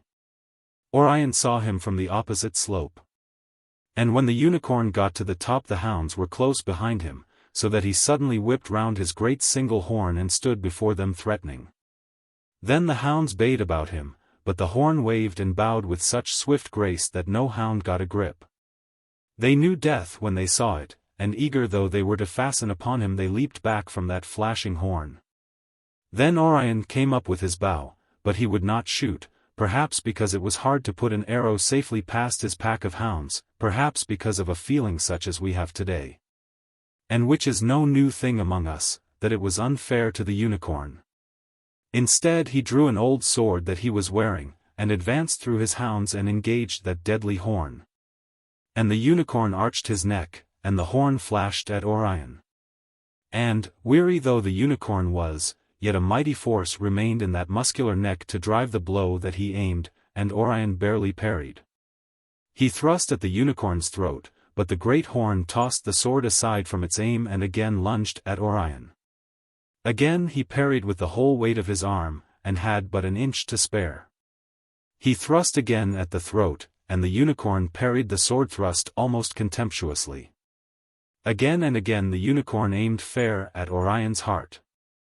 The huge white beast stepped forward, pressing Orion back. That graceful bowing neck, with its white arch of hard muscle driving the deadly horn, was wearying Orion's arm. Once more he thrust and failed. He saw the unicorn's eye flash wickedly in the starlight, he saw all white before him the fearful arch of its neck, he knew he could turn aside its heavy blows no more. And then a hound got a grip in front of the right shoulder. No moments passed before many another hound leaped on to the unicorn, each with a chosen grip, for all that they looked like a rabble rolling and heaving by chance. Orion thrust no more, for many hounds all at once were between him and his enemy's throat. Awful groans came from the unicorn, such sounds as are not heard in the fields we know. And then there was no sound but the deep growl of the hounds that roared over the wonderful carcass as they wallowed in fabulous blood. Chapter 20. A historical fact. Amongst the weary hounds refreshed with fury and triumph, Orion stepped with his whip and drove them away from the monstrous dead body, and sent the lash quivering round in a wide circle, while in his other hand he took his sword and cut off the unicorn's head. He also took the skin of the long white neck and brought it away dangling empty from the head. All the while the hounds bayed and made eager rushes one by one at that magical carcass whenever one saw a chance of eluding the whip. So that it was long before Orion got his trophy, for he had to work as hard with his whip as with his sword. But at last he had it slung by a leather thong over his shoulders, the great horn pointing upwards past the right side of his head, and the smeared skin hanging down along his back. And while he arranged it thus he allowed his hounds to worry the body again and taste that wonderful blood. Then he called to them and blew a note on his horn and turned slowly home towards Erl, and they all followed behind him. And the two foxes stole up to taste the curious blood, for they had sat and waited for this. While the unicorn was climbing his last hill, Orion felt such fatigue that he could have gone little further. But now that the heavy head hung from his shoulders, all his fatigue was gone and he trod with a lightness such as he had in the mornings, for it was his first unicorn. And his hounds seemed refreshed as though the blood they had lapped had some strange power in it, and they came home riotously, gambolling and rushing ahead as when newly loosed from their kennels. Thus Orion came home over the downs in the night, till he saw the valley before him full of the smoke of Erl, where one late light was burning in a window of one of his towers. And, coming down the slopes by familiar ways, he brought his hounds to their kennels, and just before dawn had touched the heights of the downs he blew his horn before his postern door. And the aged guardian of the door, when he opened it to Orion, saw the great horn of the unicorn bobbing over his head. This was the horn that was sent in later years as a gift from the Pope to King Francis. Benvenuto Cellini tells of it in his memoirs. He tells how Pope Clement sent for him and a certain Tabia, and ordered them to make designs for the setting of a unicorn's horn, the finest ever seen. Judge then of Orion's delight when the horn of the first unicorn he ever took was such as to be esteemed generations later the finest ever seen, and in no less a city than Rome. With all her opportunities to acquire and compare such things. For a number of these curious horns must have been available for the Pope to have selected for the gift the finest ever seen. But in the simpler days of my story the rarity of the horn was so great that unicorns were still considered fabulous. The year of the gift to King Francis would be about 1530, the horn being mounted in gold, and the contract went to Tabia and not to Benvenuto Cellini. I mention the date because there are those who care little for a tale if it be not here and there supported by history, and who even in history care more for fact than philosophy. If any such reader have followed the fortunes of Orion so far he will be hungry by now for a date or a historical fact. As for the date, I give him 1530. While for the historical fact I select that generous gift recorded by Benvenuto Cellini. Because it may well be that just where he came to unicorns such a reader may have felt furthest away from history and have felt loneliest just at this point for want of historical things. How the unicorn's horn found its way from the castle of Erl, and in what hands it wandered, and how it came at last to the city of Rome, would of course make another book. But all that I need say now about that horn is that Orion took the whole head to Threll, who took off the skin and washed it and boiled the skull for hours. And replaced the skin and stuffed the neck with straw. And Orion set it in the midmost place among all the heads that hung in the high hall. And the rumor went all through Erl, as swift as unicorns gallop, telling of this fine horn that Orion had won. So that the Parliament of Erl met again in the Forge of Gnarl. They sat at the table there debating the rumor, and others besides Threll had seen the head. And at first, for the sake of old divisions, some held to their opinion that there had been no unicorn. They drank Gnarl's goodly mead and argued against the monster. But after a while, whether Threll's argument convinced them, or whether as is more likely, they yielded from generosity, which arose like a beautiful flower out of the mellow mead. Whatever it was the debate of those that opposed the unicorn languished, and when the vote was put it was declared that Orion had killed a unicorn, which he had hunted hither from beyond the fields we know. And at this they all rejoiced, for they saw at last the magic for which they had longed, and for which they had planned so many years ago, when all were younger and had had more hope in their plans. And as soon as the vote was taken Gnarl brought out more mead, and they drank again to mark the happy occasion. For magic at last, said they, had come on Orion. And a glorious future surely awaited Erl. And the long room and the candles and the friendly men and the deep comfort of mead made it easy to look a little way forward into time and to see a year or so that had not yet come. And to see coming glories glowing a little way off. And they told again of the days, but nearer now, when the distant lands should hear of the vale they loved. They told again of the fame of the fields of Erl going from city to city. One praised its castle, another its huge high downs, another the vale itself all hidden from every land, another the dear quaint houses built by an olden folk. Another the deep of the woods that lay over the skyline. And all spoke of the time when the wide world should hear of it all, because of the magic that there was in Orion. For they knew that the world has a quick ear for magic, and always turns toward the wonderful even though it be nearly asleep. Their voices were high, praising magic, telling again of the unicorn, glorying in the future of Erl, when suddenly in the doorway stood the Friar. He was there in his long white robe with its trimming of mauve, in the door with the knight behind him. As they looked, in the light of their candles, they could see he was wearing an emblem, on a chain of gold round his neck. Gnarl bade him welcome. Some moved a chair to the table. But he had heard them speak of the unicorn. He lifted his voice from where he stood, and addressed them. Cursed be unicorns, he said, and all their ways, and all things that be magic. In the awe that suddenly changed the mellow room one cried, Master! Curse not us. Good Friar, said Gnarl, we hunted no unicorn. But the Friar raised up his hand against unicorns and cursed them yet. Cursed be their horn, he cried, and the place where they dwell, and the lilies whereon they feed, cursed be all songs that tell of them. Cursed be they utterly with everything that dwelleth beyond salvation. He paused to allow them to renounce the unicorns, standing still in the doorway, looking sternly into the room. And they thought of the sleekness of the unicorn's hide, his swiftness, the grace of his neck, and his dim beauty cantering by when he came past Earl in the evening. They thought of his stalwart and redoubtable horn, they remembered old songs that told of him. They sat in uneasy silence and would not renounce the unicorn. And the Freer knew what they thought, and he raised his hand again, clear in the candlelight with the night behind him. Cursed be their speed, he said, and their sleek white hide. Cursed be their beauty and all that they have of magic, and everything that walks by enchanted streams. And still he saw in their eyes a lingering love for those things that he forbade, and therefore he ceased not yet. He lifted his voice yet louder and continued, with his eye sternly upon those troubled faces, and cursed be trolls, elves, goblins and fairies upon the earth, and hippogriffs and Pegasus in the air. And all the tribes of the merfolk under the sea.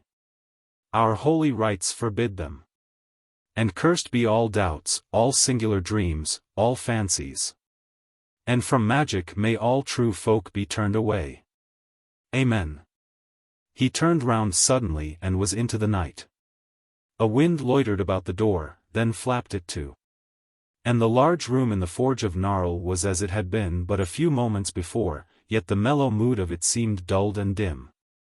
And then Gnarl spoke, rising up at the table's end and breaking the gloom of the silence. Did we plan our plans, he said, so long ago, and put our faith in magic, that we should now renounce magical things and curse our neighbors, the harmless folk beyond the fields we know? And the beautiful things of the air, and dead mariners' lovers dwelling beneath the sea? No, no, said some. And they quaffed their mead again. And then one rose with his horn of mead held high, then another, till all were standing upright all round the light of the candles. Magic, one cried. And the rest with one accord took up his cry till all were shouting magic. The Freer on his homeward way heard that cry of magic, he gathered his sacred robe more closely around him and clutched his holy things. And set a spell that kept him from sudden demons and the doubtful things of the mist. Chapter 21. On the Verge of Earth. And on that day Orion rested his hounds. But the next day he rose early and went to his kennels and loosened the joyous hounds in the shining morning, and led them out of the valley and over the downs towards the frontier of twilight again.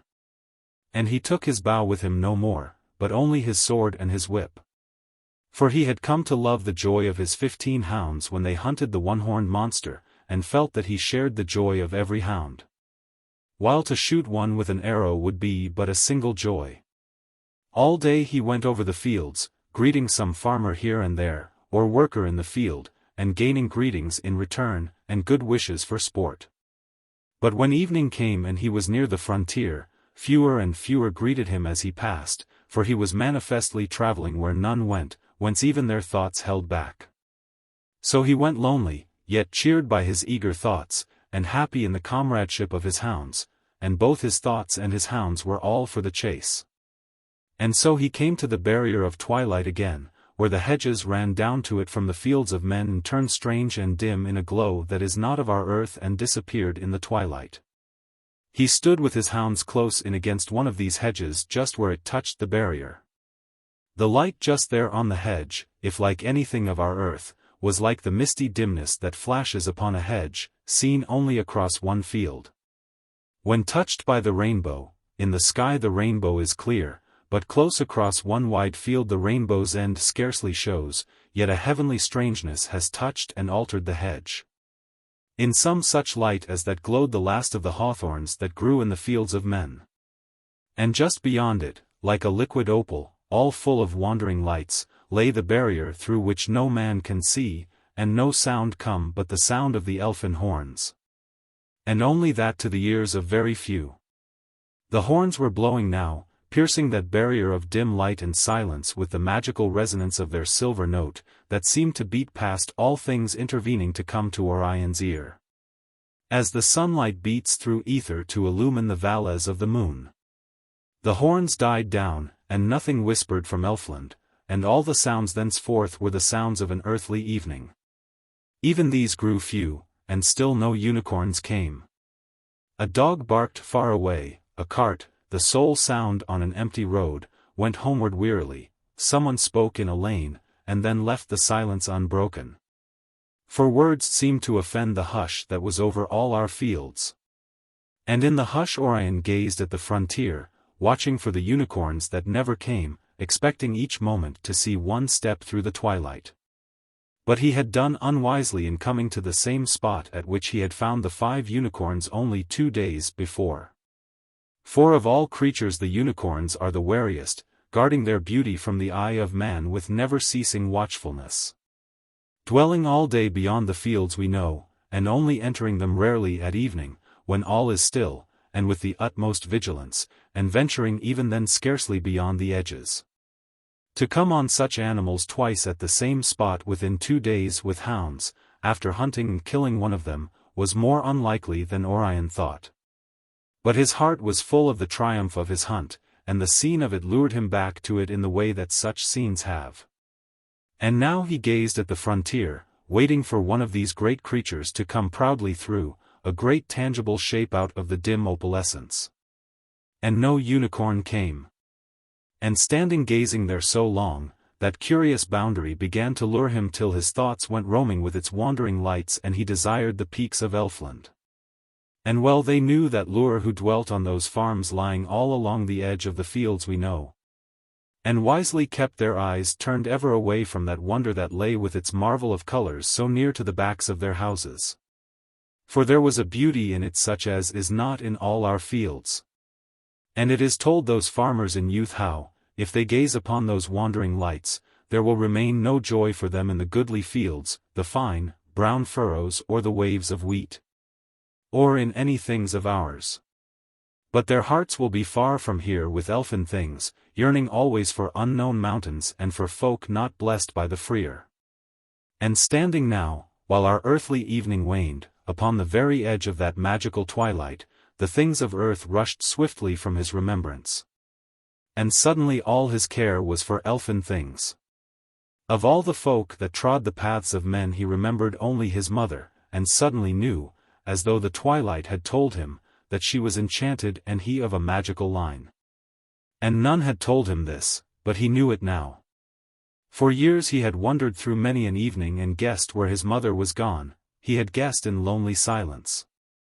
None knew what the child was guessing, and now an answer seemed to hang in the air.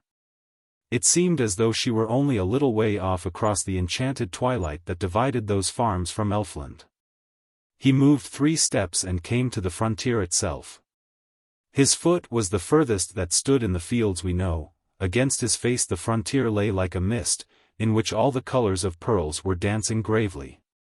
A hound stirred as he moved, the pack turned their heads and eyed him, he stood, and they rested again. He tried to see through the barrier, but saw nothing but wandering lights that were made by the massing of twilights from the ending of thousands of days, which had been preserved by magic to build that barrier there. Then he called to his mother across that mighty gap, those few paces of airy twilight lying over the fields, which had upon one side earth and the haunts of men, and the time that we measure by minutes and hours and years, and upon the other Elfland and another way of time. He called to her twice and listened, and called again, and never a cry or a whisper came out of Elfland. He felt then the magnitude of the gulf that divided him from her, and knew it to be vast and dark and strong, like the gulfs that set apart our times from a bygone day, or that stand between daily life and the things of dream, or between folk tilling the earth and the heroes of song, or between those living yet and those they mourn. And the barrier twinkled and sparkled as though so airy a thing never divided lost years from that fleeing hour called now. He stood there with the cries of earth faint in the late evening, behind him, and the mellow glow of the soft earthly twilight. And before him, close to his face, the utter silence of Elfland, and the barrier that made that silence, gleaming with its strange beauty. And now he thought no more of earthly things, but only gazed into that wall of twilight, as prophets tampering with forbidden lore gaze into cloudy crystals.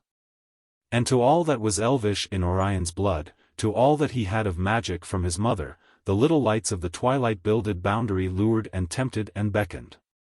He thought of his mother dwelling in lonely ease beyond the rage of time, he thought of the glories of Elfland, dimly known by magical memories that he had had from his mother. The little cries of the earthly evening behind him he heeded no more nor heard. And with all these little cries were lost to him also the ways and the needs of men, the things they plan, the things they toil for and hope for, and all the little things their patience achieves. In the new knowledge that had come to him beside this glittering boundary that he was of magical blood, he desired at once to cast off his allegiance to time, and to leave the lands that lay under time's dominion and were ever scourged by his tyranny, to leave them with no more than 5 short paces, and to enter the ageless land where his mother sat with her father while he reigned on his misty throne in that hall of bewildering beauty at which only song has guessed. No more was Erl his home, no more were the ways of man his ways, their fields to his feet no more. But the peaks of the Elfin mountains were to him now what welcoming eaves of straw are to earthly laborers at evening, the fabulous, the unearthly, were to Orion home. Thus had that barrier of twilight, too long seen, enchanted him, so much more magical was it than any earthly evening.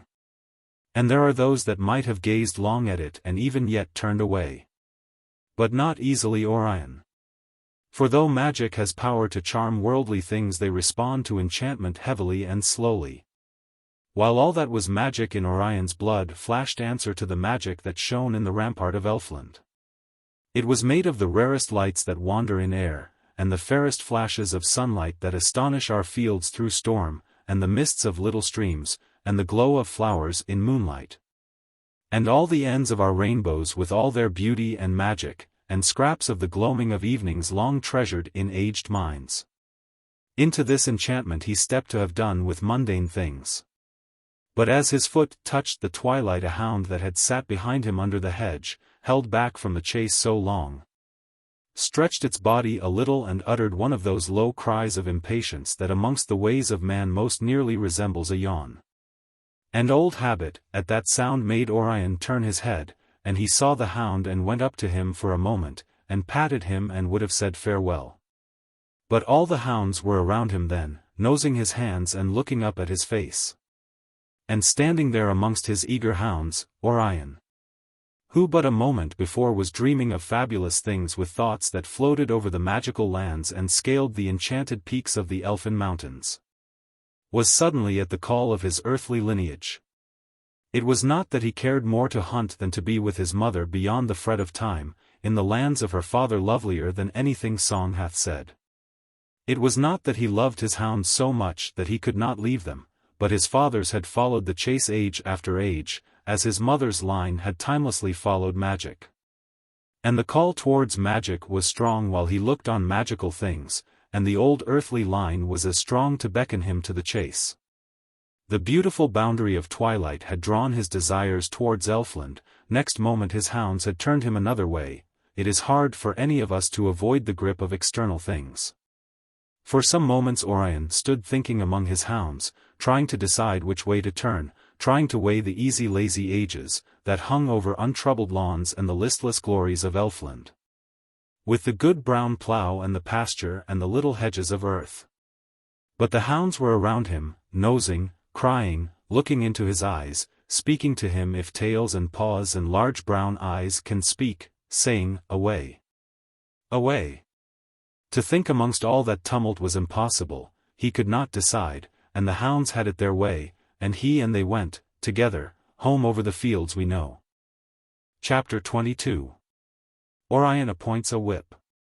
And many times again, while the winter wore away, Orion went back again with his hounds to that wonderful boundary, and waited there while the earthly twilight faded. And sometimes saw the unicorns come through, craftily, silently, when our fields were still, great beautiful shapes of white. But he brought back no more horns to the castle of Erl, nor hunted again across the fields we know.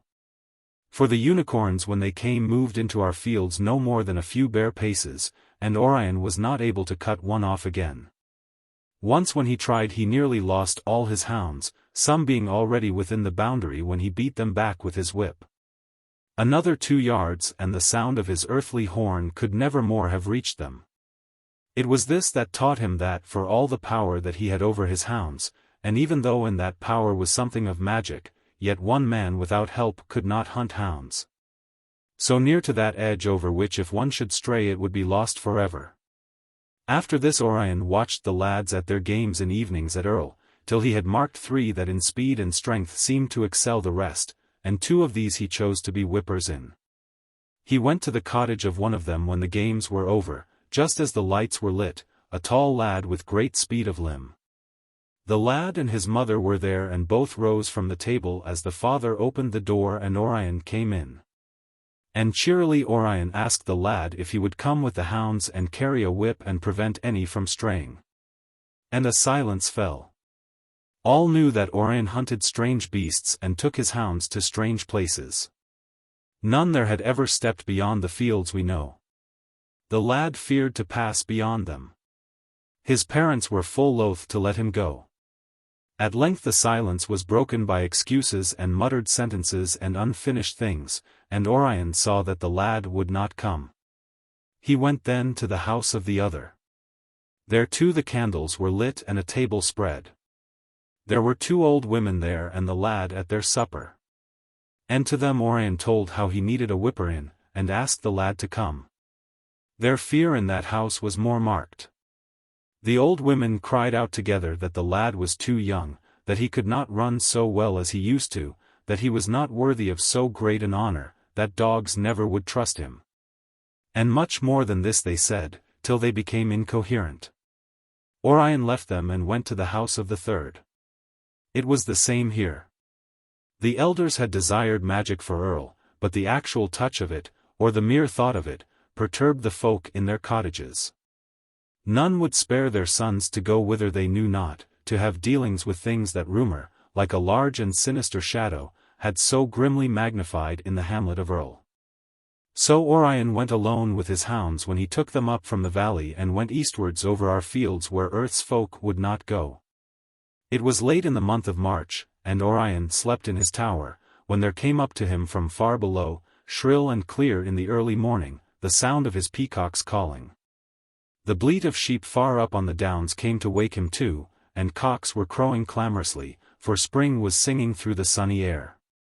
He rose and went to his hounds. And soon early laborers saw him go up the steep side of the valley with all his hounds behind him, tan patches against the green. And so he passed over the fields we know. And so he was come, before the sun had set, to that strip of land from which all men turned away. Where westward stood men's houses among fields of fat brown clay and eastward the Elfin mountains shone over the boundary of twilight. He went with his hounds along the last hedge, down to the boundary. And no sooner had he come there than he saw a fox quite close slip out of the twilight between earth and Elfland, and run a few yards along the edge of our fields and then slip back again. And of this Orion thought nothing. For it is the way of the fox thus to haunt the edge of Elfland and to return again to our fields.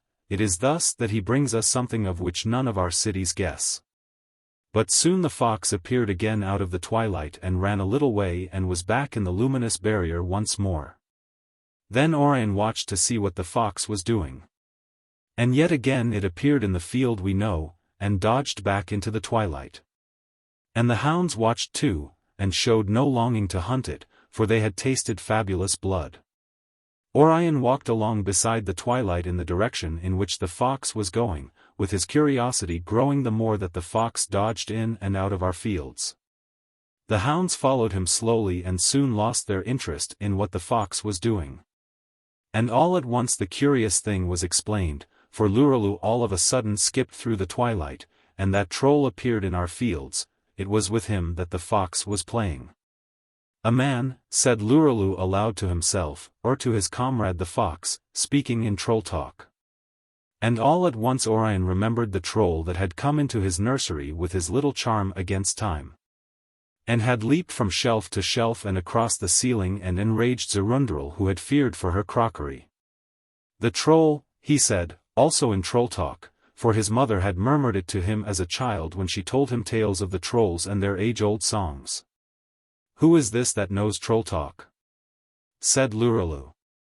And Orion told his name, and this meant nothing to Lirazel.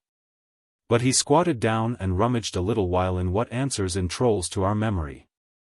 And during his ransacking of much trivial remembrance that had eluded the destruction of time in the fields we know, and the listless apathy of unchanging ages in Elfland, he came all at once on his remembrance of Erl, and looked at Orion again and began to cogitate. And at this same moment Orion told to the troll the august name of his mother.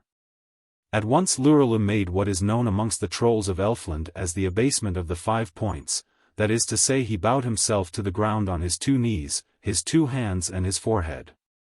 Then he sprang up again with a high leap into the air, for reverence rested not on his spirit long. "What are you doing in men's fields?" said Orion. "Playing," said Lirazel. "What do you do in Elfland?" "Watch time," said Lirazel. "That would not amuse me," said Orion. "You've never done it," said Lirazel. "You cannot watch time in the fields of men." "Why not?" asked Orion. "It moves too fast." Orion pondered a while on this but could make nothing of it. Because, never having gone from the fields we know, he knew only one pace of time, and so had no means of comparison. "How many years have gone over you?" asked the troll, "since we spoke in Erl?" "Years?" said Orion. "100, guessed the troll. "Nearly 12, said Orion. "And you?"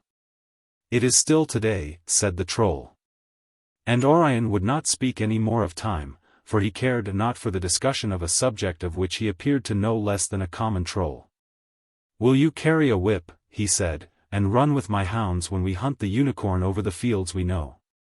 Lirazel looked searchingly at the hounds, watching their brown eyes. The hounds turned doubtful noses towards the troll and sniffed inquiringly. "They are dogs," said the troll, as though that were against them. "Yet they have pleasant thoughts." "You will carry the whip then," said Orion. Yes. "Yes," said the troll.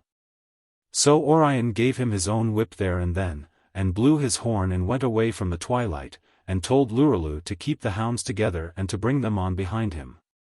And the hounds were uneasy at the sight of the troll, and sniffed again, but could not make him human, and were loath to obey a creature no larger than them. They ran up to him through curiosity, and ran away in disgust, and straggled through disobedience. But the boundless resources of that nimble troll were not thus easily thwarted, and the whip went suddenly up, looking 3 times as large in that tiny hand. And the lash flew forward and cracked on the tip of a hound's nose. The hound yelped, then looked astonished, and the rest were uneasy still. They must have thought it an accident. But again the lash shot forward and cracked on another nose-tip. And the hound saw then that it was not chance that guided those stinging shots, but a deadly unerring eye. And from that time on they reverenced Lirazel, although he never smelt human. So went Orion and his pack of hounds in the late evening homewards. And no sheepdog kept the flock on wolf-haunted wold safer or closer than Lirazel kept the pack. He was on each flank or behind them, wherever a straggler was, and could leap right over the pack from side to side. And the pale blue Elfin mountains faded from view before Orion had gone from the frontier as much as 100 paces. For their gloomless peaks were hid by the earthly darkness that was deepening wide over the fields we know. Homeward they went, and soon there appeared above them the wandering multitude of our earth-seen stars. Lirazel now and then looked up to marvel at them, as we have all done at some time. But for the most part he fixed his attention on the hounds, for now that he was in earthly fields he was concerned with the things of earth. And never one hound loitered but that Lirazel's whip would touch him, with its tiny explosion, perhaps on the tip of its tail, scattering a little dust of fragments of hair and whipcord. And the hound would yelp and run into the others, and all the pack would know that another of those unerring shots had gone home.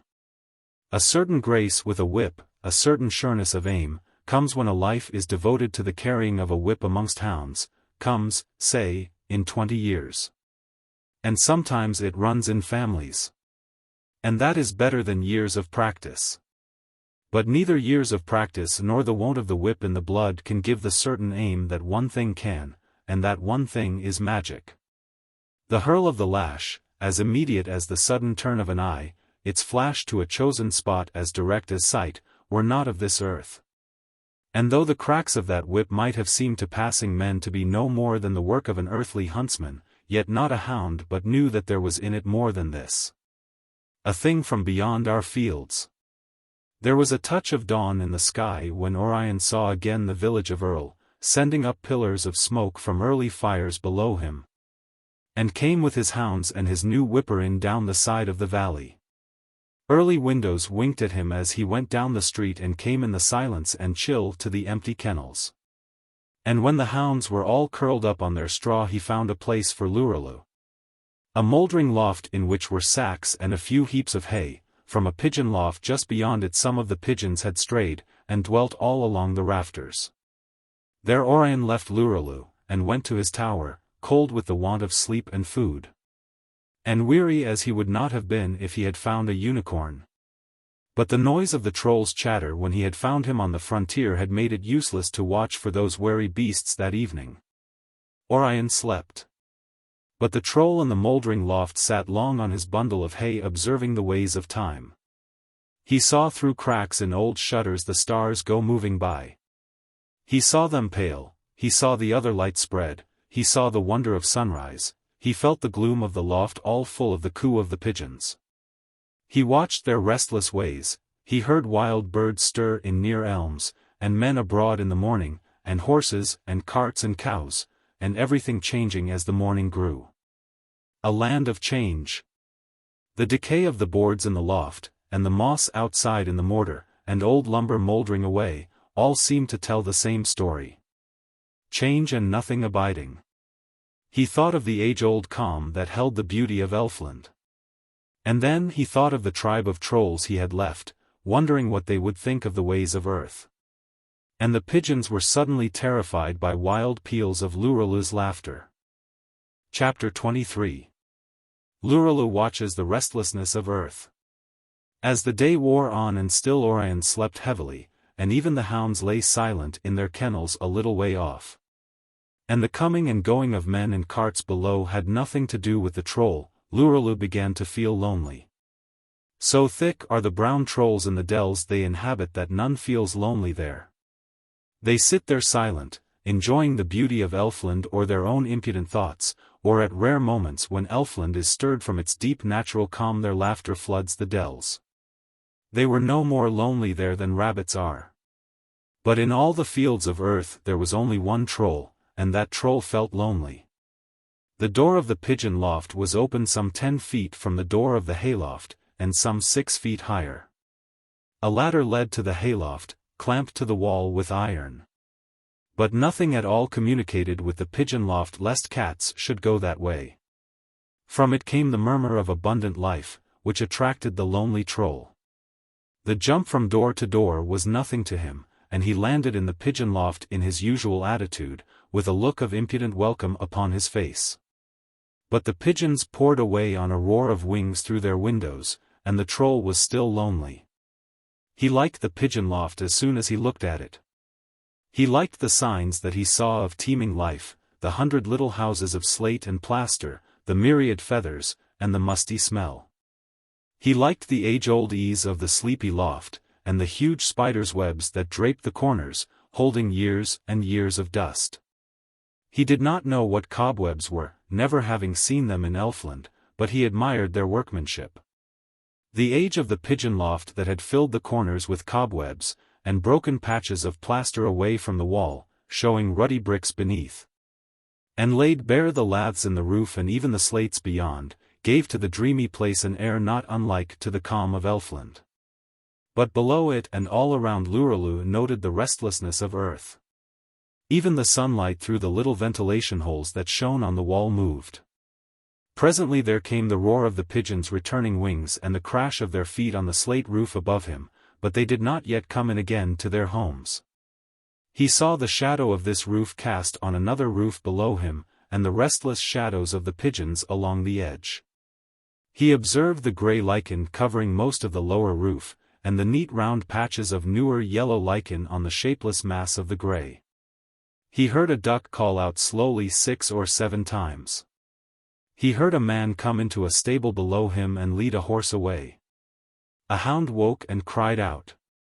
Some jackdaws, disturbed from some tower, passed over high in the air with boisterous voices.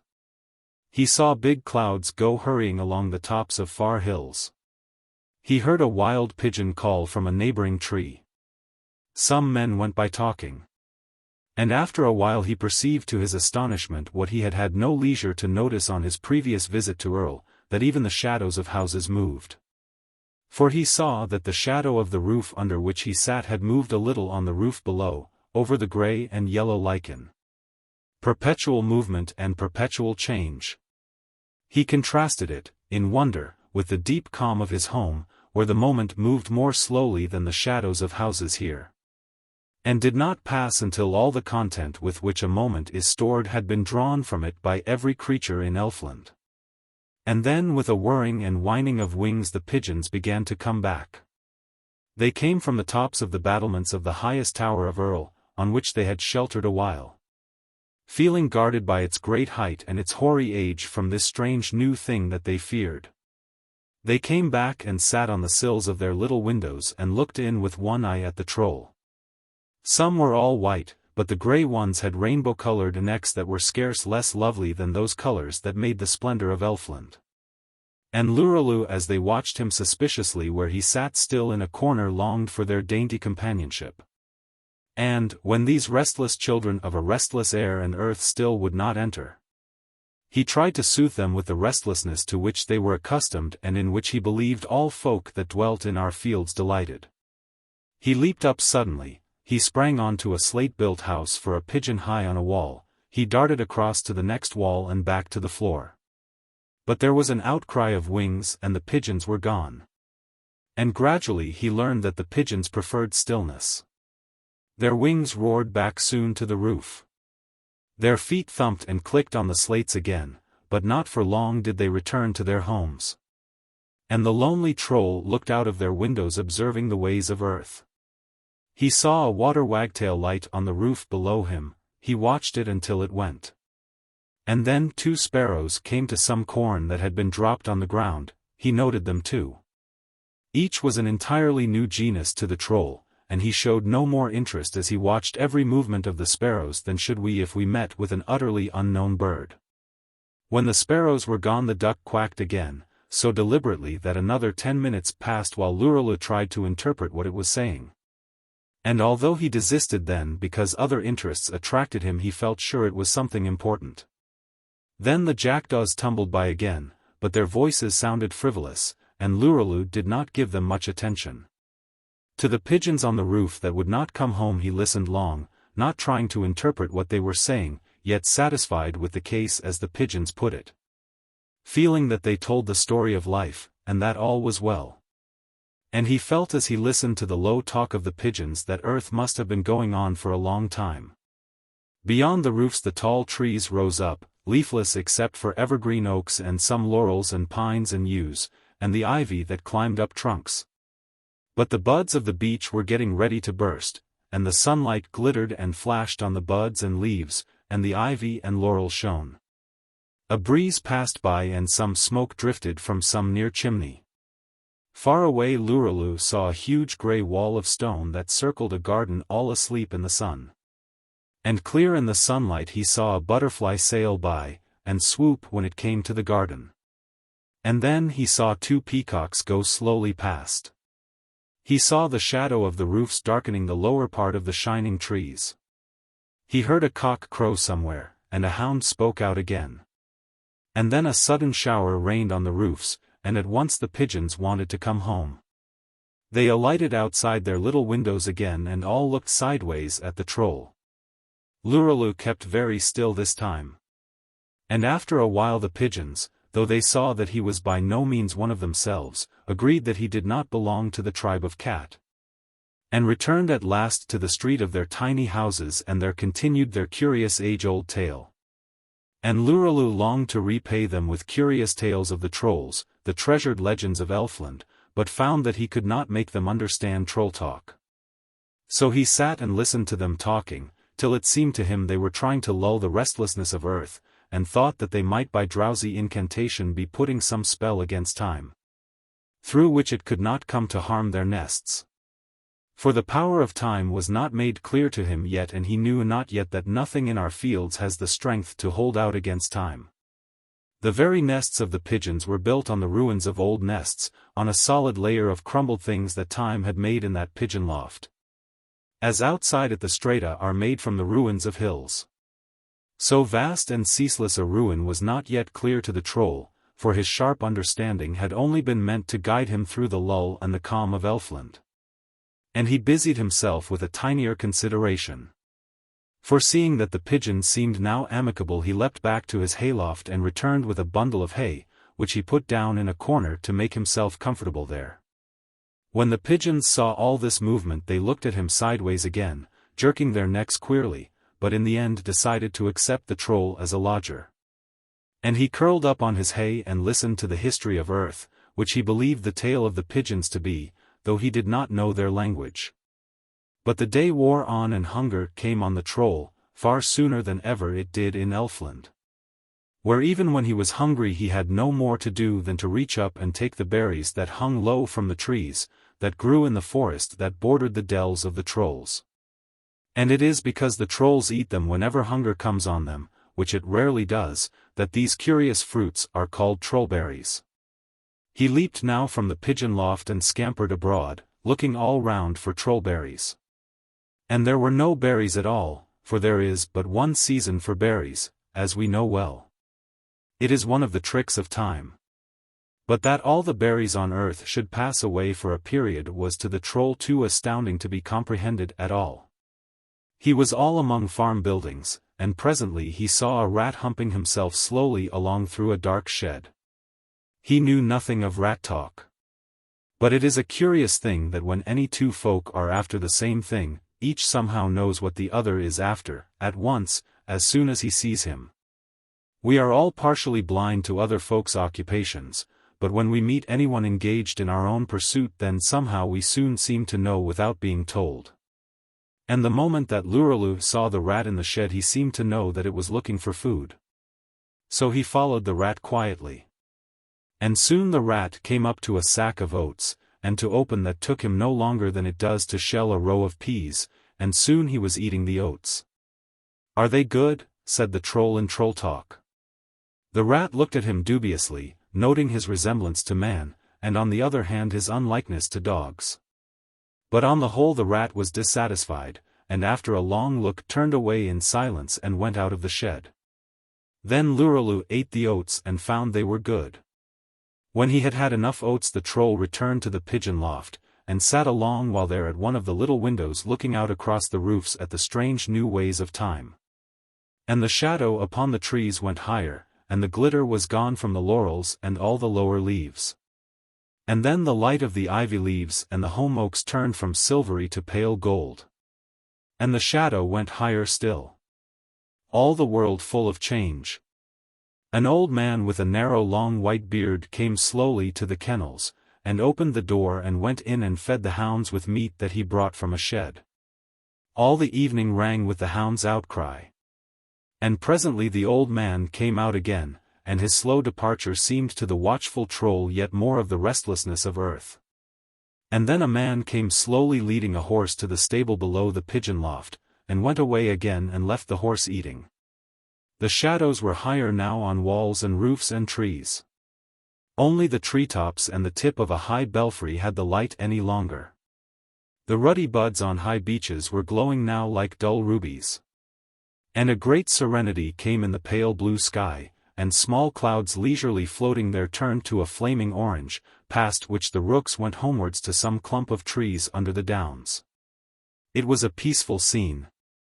And yet to the troll, as he watched in the musty loft amongst generations of feathers, the noise of the rooks and their multitude thronging the sky, the dull continual sound of the horse eating, the leisurely sound now and then of homeward feet, and the slow shutting of gates, seemed to be proof that nothing ever rested in all the fields we know.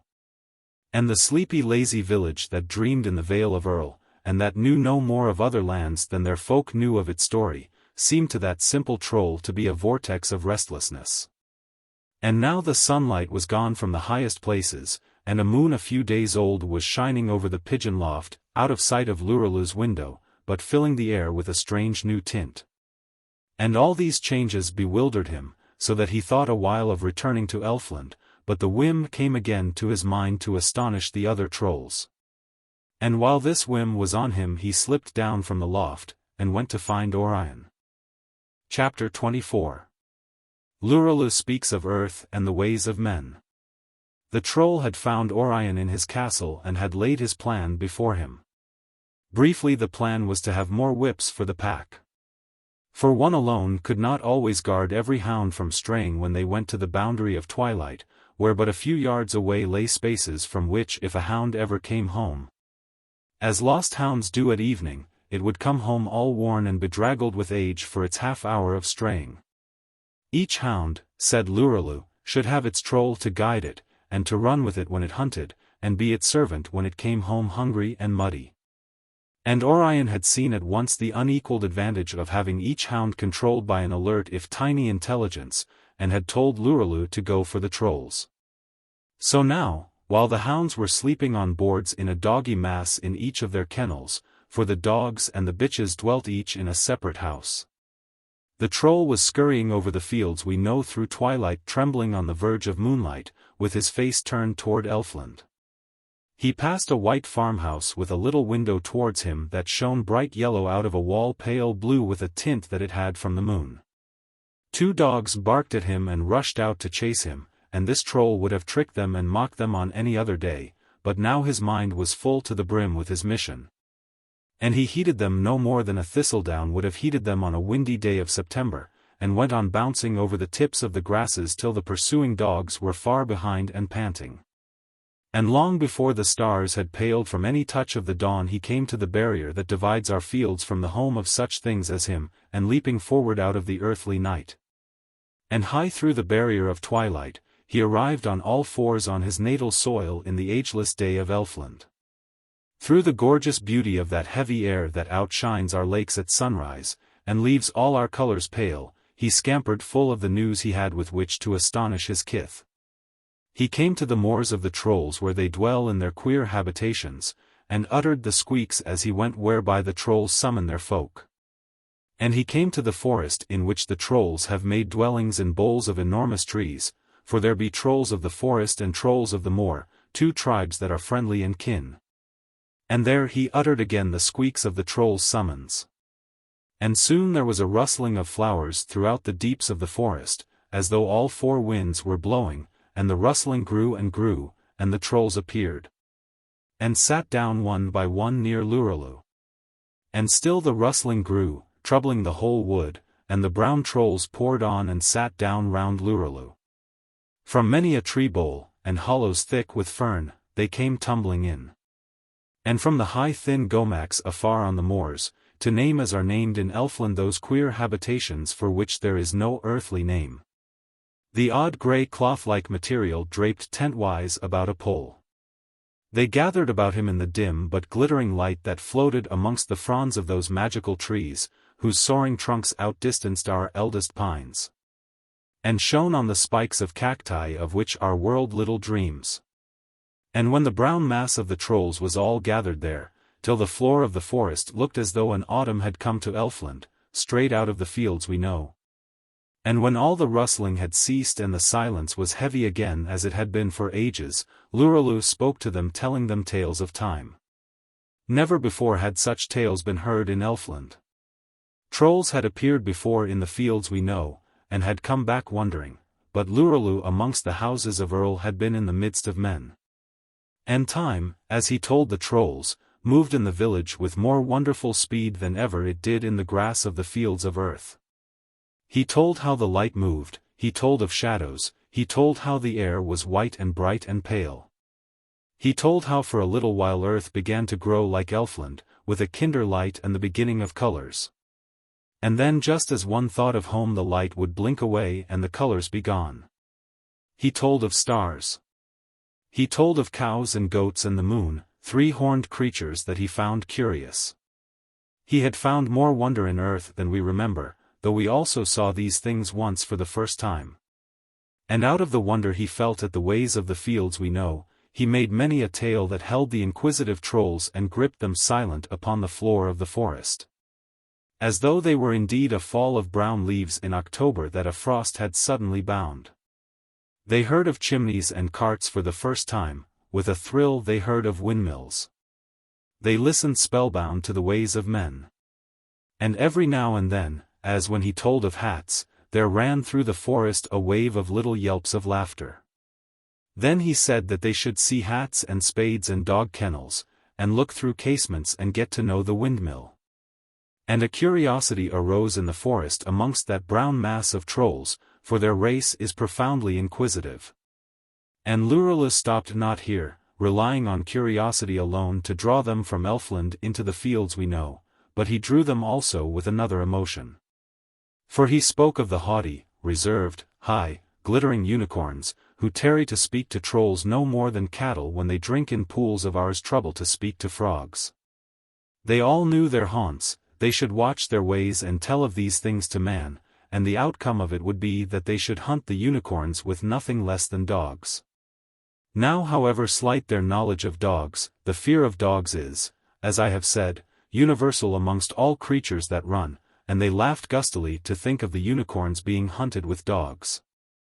Thus Lirazel lured them toward earth with spite and curiosity, and knew that he was succeeding, and inwardly chuckled till he was well warmed within. For amongst the trolls none goes in higher repute than one that is able to astound the others, or even to show them any whimsical thing, or to trick or perplex them humorously. Lirazel had earth to show, whose ways are considered, amongst those able to judge, to be fully as quaint and whimsical as the curious observer could wish. Then up spake a grizzled troll. One that had crossed too often earth's border of twilight to watch the ways of men, and, while watching their ways too long, time had grizzled him. Shall we go, he said, from the woods that all folk know, and the pleasant ways of the land, to see a new thing, and be swept away by time? And there was a murmur among the trolls, that hummed away through the forest and died out, as on earth the sound of beetles going home. Is it not today? He said. But there they call it today, yet none knows what it is. Come back through the border again to look at it and it is gone. Time is raging there, like the dogs that stray over our frontier, barking, frightened and angry and wild to be home. It is even so, said the trolls, though they did not know. But this was a troll whose words carried weight in the forest. Let us keep today, said that weighty troll, while we have it, and not be lured where today is too easily lost. For every time men lose it their hair grows whiter, their limbs grow weaker and their faces sadder, and they are nearer still to tomorrow. So gravely he spoke when he uttered that word, tomorrow, that the brown trolls were frightened. What happens tomorrow? One said. They die, said the grizzled troll. And the others dig in their earth and put them in, as I have seen them do, and then they go to heaven, as I have heard them tell. And a shudder went through the trolls far over the floor of the forest. And Lirazel, who had sat angry all this while to hear that weighty troll speak ill of earth, where he would have them come, to astonish them with its quaintness, spoke now in defense of heaven. Heaven is a good place, he blurted hotly, though any tales he had heard of it were few. All the blessed are there, the grizzled troll replied, and it is full of angels. What chance would a troll have there? The angels would catch him, for they say on earth that the angels all have wings, they would catch a troll and smack him forever and ever. And all the brown trolls in the forest wept. We are not so easily caught, Lirazel said. They have wings, said the grizzled troll. And all were sorrowful and shook their heads, for they knew the speed of wings. The birds of Elfland mostly soared on the heavy air and eyed everlastingly that fabulous beauty which to them was food and nest, and of which they sometimes sang. But trolls playing along the border, peering into the fields we know, had seen the dart and the swoop of earthly birds, wondering at them as we wonder at heavenly things. And knew that if wings were after him a poor troll would scarcely escape. Well-a-day, said the trolls.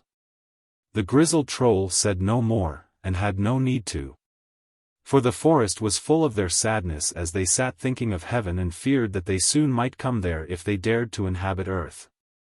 And Lirazel argued no more. It was not a time for argument, for the trolls were too sad for reason.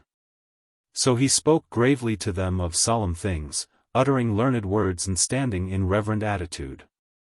Now nothing rejoices the trolls as learning does in solemnity, and they will laugh for hours at a reverent attitude or any semblance of gravity. Thus he won them back again to the levity that is their natural mood. And when this was accomplished he spoke again of earth, telling whimsical stories of the ways of man. I do not wish to write the things that Lirazel said of man, lest I should hurt my reader's self-esteem, and thereby injure him or her whom I seek only to entertain. But all the forest rippled and squealed with laughter. And the grizzled troll was able to say no more to check the curiosity which was growing in all that multitude to see who it was that lived in houses and had a hat immediately above him and a chimney higher up. And spoke to dogs and would not speak to pigs, and whose gravity was funnier than anything trolls could do. And the whim was on all those trolls to go at once to earth, and see pigs and carts and windmills and laugh at man.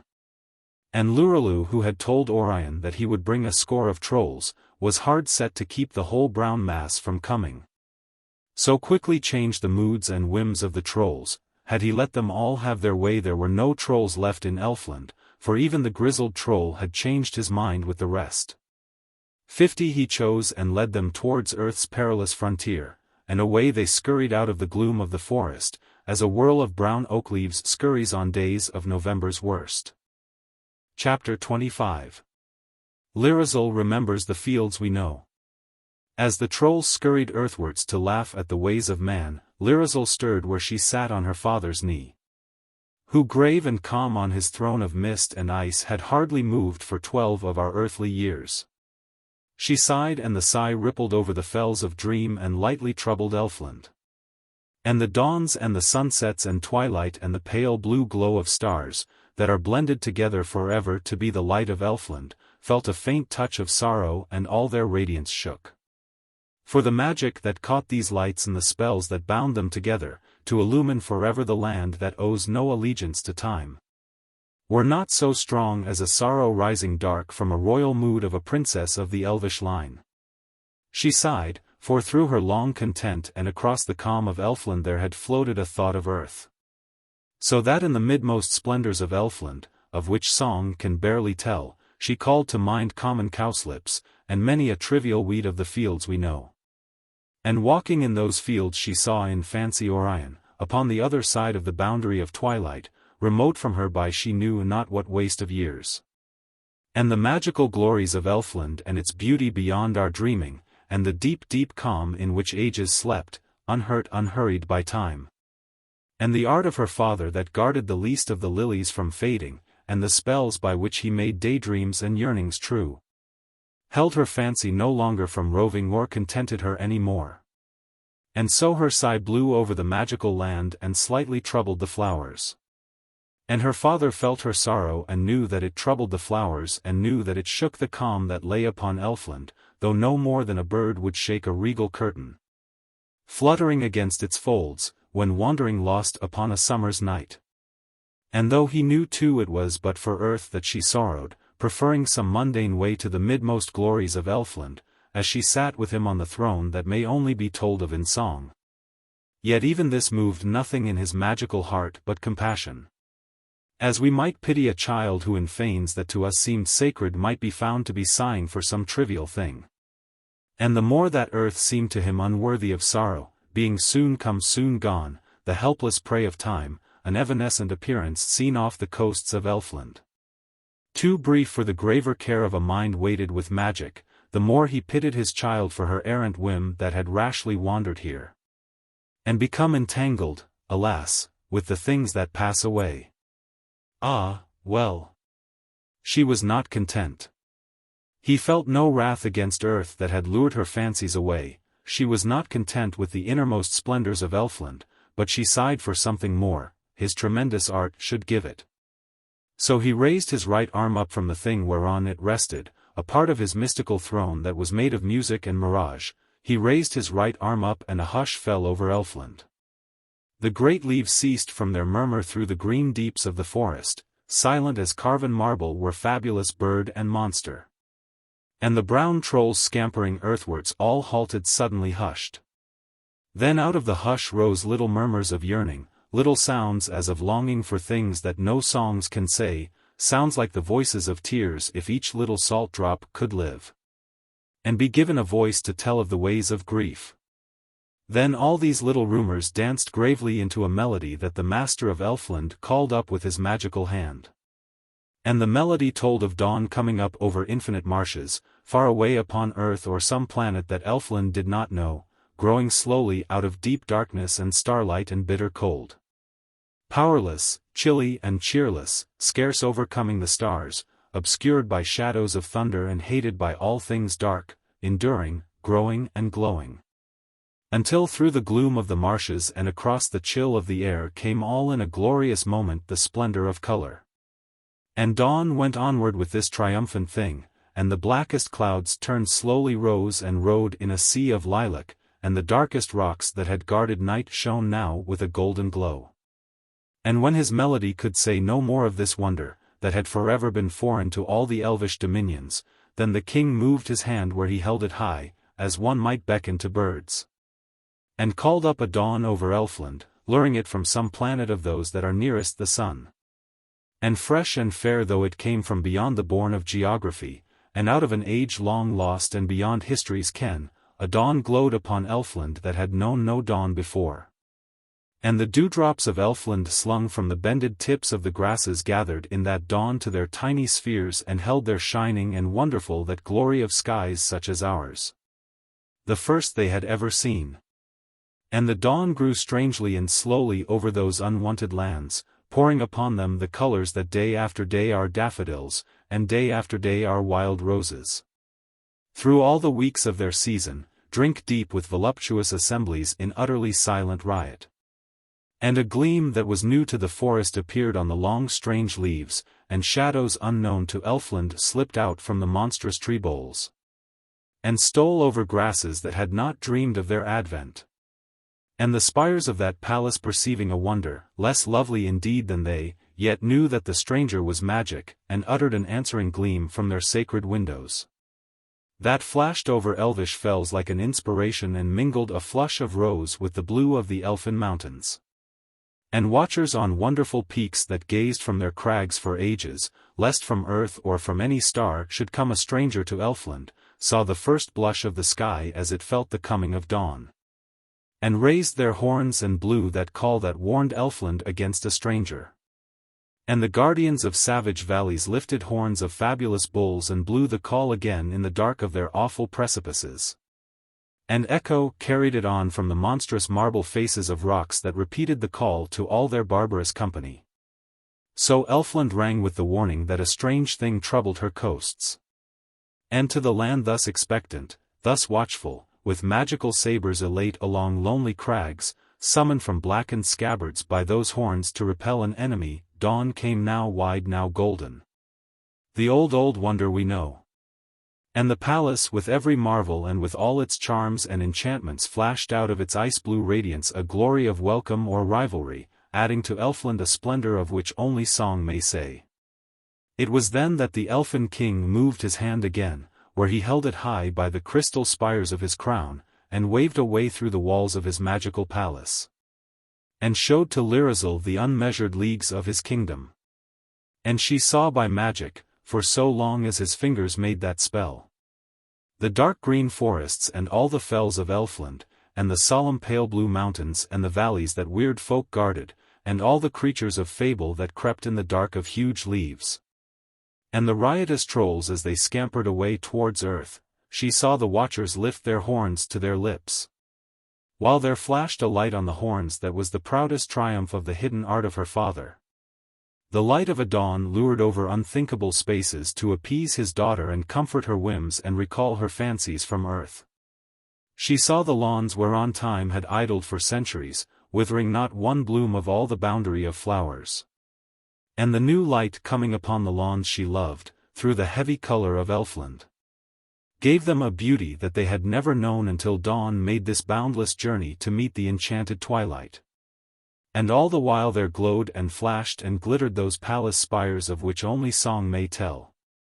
From that bewildering beauty he turned his eyes away, and looked in his daughter's face to see the wonder with which she would welcome her glorious home as her fancies came back from the fields of age and death, whither, alas, they had wandered. And though her eyes were turned to the Elfin mountains, whose mystery and whose blue they strangely matched, yet as the Elf King looked in those eyes for which alone he had lured the dawn so far from its natural courses, he saw in their magical deeps a thought of earth. A thought of earth, though he had lifted his arm and made a mystical sign with all his might to bring a wonder to Elfland that should content her with home. And all his dominions had exulted in this, and the watchers on awful crags had blown strange calls, and monster and insect and bird and flower had rejoiced with a new joy. And there in the center of Elfland his daughter thought of earth. Had he shown her any wonder but dawn he might have lured home that fancy, but in bringing this exotic beauty to Elfland to blend with its ancient wonders, he awoke memories of morning coming over fields that he knew not, and Lirazel played in fancy in fields once more with Orion, where grew the unenchanted earthly flowers amongst the English grasses. Is it not enough, he said in his strange rich magical voice, and pointed across his wide lands with the fingers that summoned wonder. She sighed, it was not enough. And sorrow came upon that enchanted king, he had only his daughter, and she sighed for earth. There had been once a queen that had reigned with him over Elfland. But she was mortal, and being mortal died. For she would often stray to the hills of earth to see the May again, or to see the beechwoods in autumn. And though she stayed but a day when she came to the fields we know, and was back in the palace beyond the twilight before our sun had set, yet time found her whenever she came. And so she wore away, and soon she died in Elfland, for she was only a mortal. And wandering elves had buried her, as one buries the daughters of men. And now the king was all alone with his daughter, and she had just sighed for earth. Sorrow was on him, but out of the dark of that sorrow arose, as often with men, and went up singing out of his morning mind, an inspiration gleaming with laughter and joy. He stood up then and raised up both his arms, and his inspiration broke over Elfland in music. And with the tide of that music there went like the strength of the sea an impulse to rise and dance which none in Elfland resisted. Gravely he waved his arms and the music floated from them. And all that stalked through the forest and all that crept upon leaves, all that leaped among craggy heights or browsed upon acres of lilies, all things in all manner of places. Yea, the sentinel guarding his presence, the lonely mountain watchers and the trolls as they scampered towards earth, all danced to a tune that was made of the spirit of spring. Arrived on an earthly morning amongst happy herds of goats. And the trolls were very near to the frontier now, their faces already puckered to laugh at the ways of men. They were hurrying with all the eagerness of small vain things to be over the twilight that lies between Elfland and earth. Now they went forward no longer, but only glided in circles and intricate spirals, dancing some such dance as the gnats in summer evenings dance over the fields we know. And grave monsters of fable in deeps of the ferny forest danced minuets that witches had made of their whims and their laughter, long ago in their youth before cities had come to the world. And the trees of the forest heavily lifted slow roots out of the ground and swayed upon them uncouthly and then danced as on monstrous claws, and the insects danced on the huge waving leaves. And in the dark of long caverns weird things in enchanted seclusion rose out of their age-long sleep and danced in the damp. And beside the wizard king stood, swaying slightly to the rhythm that had set dancing all magical things, the Princess Lirazel with that faint gleam on her face that shone from a hidden smile. For she secretly smiled forever at the power of her great beauty. And all in a sudden moment the Elf King raised one hand higher and held it high and stilled all that danced in Elfland, and gripped by a sudden awe all magical things. And sent over Elfland a melody all made of notes he had caught from wandering inspirations that sing and stray through limpid blue beyond our earthly coasts, and all the land lay deep in the magic of that strange music. And the wild things that earth has guessed at and the things hidden even from legend were moved to sing age-old songs that their memories had forgotten. And fabulous things of the air were lured downwards out of great heights. And emotions unknown and unthought of troubled the calm of Elfland. The flood of music beat with wonderful waves against the slopes of the grave blue Elfin mountains, till their precipices uttered strange bronze-like echoes. On earth no noise was heard of music or echo, not a note came through the narrow border of twilight, not a sound, not a murmur. Elsewhere those notes ascended, and passed like rare strange moths through all the fields of heaven, and hummed like untraceable memories about the souls of the blessed. And the angels heard that music but were forbidden to envy it. And though it came not to earth, and though never our fields have heard the music of Elfland, yet there were then as there have been in every age, lest despair should overtake the peoples of earth. Those that make songs for the need of our grief and our laughter, and even they heard never a note from Elfland across the border of twilight that kills their sound. But they felt in their minds the dance of those magical notes, and wrote them down and earthly instruments played them. Then and never till then have we heard the music of Elfland. For a while the Elf King held all things that owed him allegiance, and all their desires and wonders and fears and dreams, floating drowsy on tides of music that was made of no sounds of earth, but rather of that dim substance in which the planets swim, with many another marvel that only magic knows. And then as all Elfland was drinking the music in, as our earth drinks in soft rain, he turned again to his daughter with that in his eyes that said, "What land is so fair as ours?" And she turned towards him to say, "Here is my home forever." Her lips were parted to say it and love was shining in the blue of her elfin eyes. She was stretching her fair hands out towards her father, when they heard the sound of the horn of a tired hunter, wearily blowing by the border of earth. Chapter 26. The Horn of Alveric. Northward to lonely lands through wearying years Alveric wandered, where windy fragments of his grey gaunt tent added a gloom to chill evenings. And the folk upon lonely farms, as they lit the lights in their houses, and the ricks began to darken against the pale green of the sky, would sometimes hear the rap of the mallets of Neve and Zend coming clear through the hush from the land that no others trod. And their children peering from casements to see if a star was come would see perhaps the queer grey shape of that tent flapping its tatters above the last of the hedgerows, where a moment before was only the grey of the gloaming. On the next morning there would be guesses and wonderings, and the joy and fear of the children, and the tales that their elders told them. And the explorations by stealth to the edge of the fields of men, shy peerings through dim green gaps in the last of the hedgerows, though to look toward the east was forbidden. And rumors and expectations.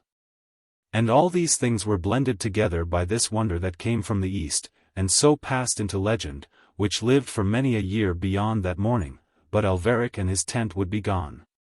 So day by day and season after season that company wandered on, the lonely mateless man, the moonstruck lad and the madman, and that old grey tent with its long twisted pole. And all the stars became known to them, and all the four winds familiar, and rain and mist and hail. But the flow of yellow windows all warm and welcome at night they knew only to say farewell to. With the earliest light in the first chill of dawn Alveric would awake from impatient dreams. And Neve would arise shouting, and away they would go upon their crazed crusade before any sign of awakening appeared on the quiet dim gables. And every morning Neve prophesied that they would surely find Elfland, and the days wore away and the years. XVIII had long left them. XVIII who prophesied victory to them in burning song, whose inspirations cheered Alveric on coldest nights and led him through rockiest ways. XVIII sang one evening suddenly songs of some young girl's hair, XVIII who should have led their wanderings. And then one day in the gloaming, a blackbird singing, the May in bloom for miles, he turned for the houses of men, and married the maiden and was one no more with any band of wanderers. The horses were dead, Neve and Zend carried all they had on the pole. Many years had gone. One autumn morning Alveric left the camp to go to the houses of men. Neve and Zend eyed each other. Why should Alveric seek to ask the way of others? For somehow or other their mad minds knew his purpose more swiftly than sane intuitions. Had he not Neve's prophecies to guide him, and the things that Zend had been told on oath by the full moon?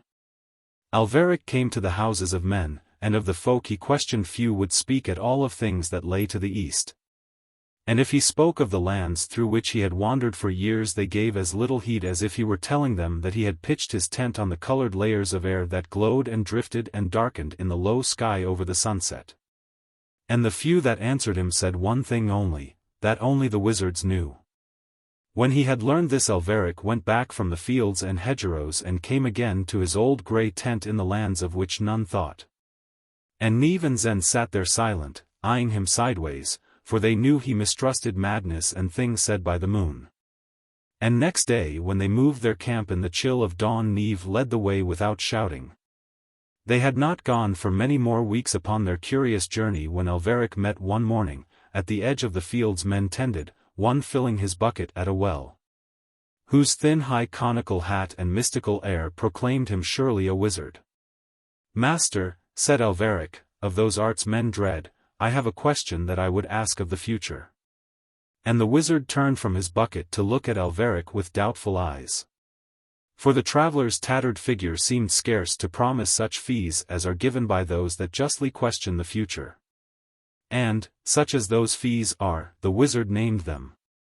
And Alveric's wallet held that which banished the doubts of the wizard. So that he pointed to where the tip of his tower peered over a cluster of myrtles, and prayed Alveric to come to his door when the evening star should appear. And in that propitious hour he would make the future clear to him. And again Neve and Zend knew well that their leader followed after dreams and mysteries that came not from madness nor from the moon. And he left them sitting still and saying nothing, but with minds full of fierce visions.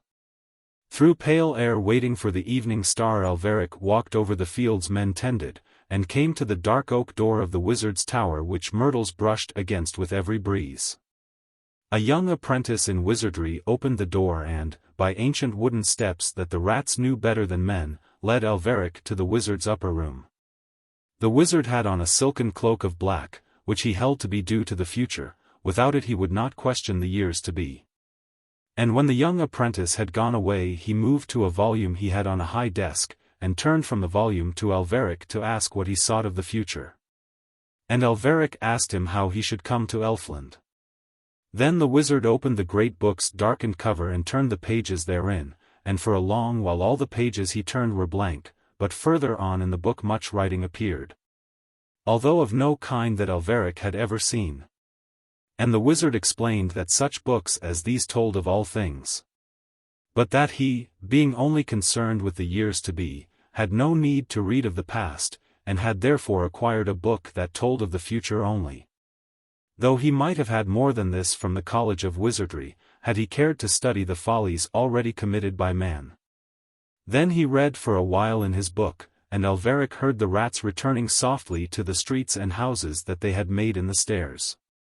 And then the wizard found what he sought of the future, and told Alveric that it was written in his book how he never should come to Elfland while he carried a magical sword. When Alveric heard this he paid the wizard's fees and went away doleful. For he knew the perils of Elfland, which no common sabre forged on the anvils of men could ever avail to parry. He did not know that the magic that was in his sword left a flavor or taste on the air like that of lightning, which passed through the border of twilight and spread over Elfland. Nor knew that the elf king learned of his presence thus and drew his frontier away from him, so that Alveric should trouble his realm no more. But he believed what the wizard had read to him out of his book, and so went doleful away. And, leaving the stairs of oak to time and the rats, he passed out of the grove of myrtles and over the fields of men, and came again to that melancholy spot where his grey tent brooded mournfully in the wilderness, dull and silent as Neve and Zend sitting beside it. And after that they turned and wandered southwards, for all journeys now seemed equally hopeless to Alveric, who would not give up his sword to meet magical perils without magical aid. And Neve and Zend obeyed him silently, no longer guiding him with raving prophecies or with things said by the moon, for they knew he had taken counsel with another. By weary ways with lonely wanderings they came far to the south, and never the border of Elfland appeared with its heavy layers of twilight. Yet Alveric would never give up his sword, for well he guessed that Elfland dreaded its magic, and had poor hope of recapturing Lirazel with any blade that was dreadful only to men. And after a while Niamh prophesied again, and Zend would come late on nights of the full moon to wake Alveric with his tales. And for all the mystery that was in Zend when he spoke, and for all the exultation of Niamh when he prophesied, Alveric knew by now that the tales and the prophecies were empty and vain and that neither of these would ever bring him to Elfland. With this mournful knowledge in a desolate land he still struck camp at dawn, still marched, still sought for the frontier, and so the months went by.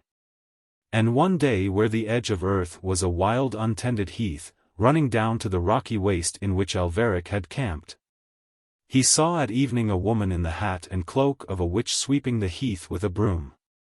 And each stroke as she swept the heath was away from the fields we know, away to the rocky waste, eastwards towards Elfland. Big gusts of black dried earth and puffs of sand were blowing towards Alveric from every powerful stroke. He walked towards her from his sorry encampment and stood near and watched her sweeping. But still she labored at her vigorous work, striding away behind dust from the fields we know, and sweeping as she strode. And after a while she lifted her face as she swept and looked at Alveric, and he saw that it was the witch Ziroonderel. After all these years he saw that witch again, and she saw beneath the flapping rags of his cloak that sword that she had made for him once on her hill. Its scabbard of leather could not hide from the witch that it was that very sword, for she knew the flavor of magic that rose from it faintly and floated wide through the evening. "Mother witch," said Alveric. And she curtsied low to him, magical though she was and aged by the passing of years that had been before Alveric's father, and though many in Erl had forgotten their lord by now. Yet she had not forgotten. He asked her what she was doing there, on the heath with her broom in the evening. "Sweeping the world," she said.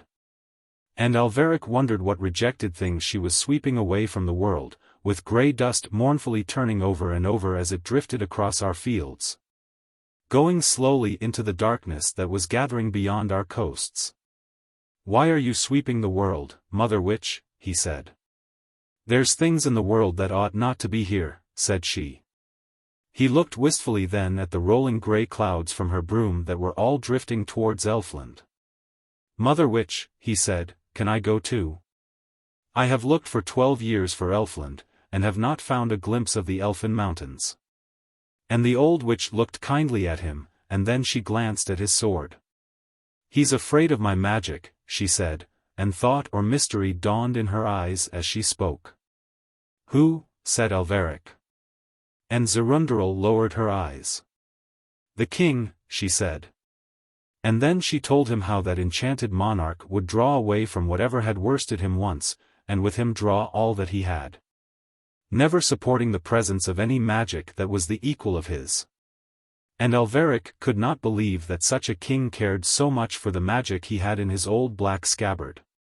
"It is his way," she said.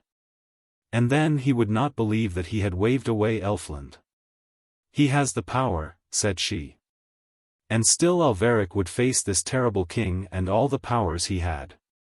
But wizard and witch had warned him that he could not go with his sword, and how go unarmed through the grisly wood against the palace of wonder? For to go there with any sword from the anvils of men was but to go unarmed. "Mother Witch," he cried, "may I come no more to Elfland?" And the longing and grief in his voice touched the witch's heart and moved it to magical pity. "You shall go," she said. He stood there half despair in the mournful evening, half dreams of Lirazel, while the witch from under her cloak drew forth a small false weight which once she had taken away from a seller of bread. "Draw this along the edge of your sword," she said, "all the way from hilt to point, and it will disenchant the blade, and the king will never know what sword is there." "Will it still fight for me?" said Alveric. "No," said the witch. "But once you are over the frontier, take this script and wipe the blade with it on every spot that the false weight has touched." And she fumbled under her cloak again and drew forth a poem on parchment. "It will enchant it again," she said. And Alveric took the weight and the written thing. Let not the two touch, warned the witch. And Alveric set them apart.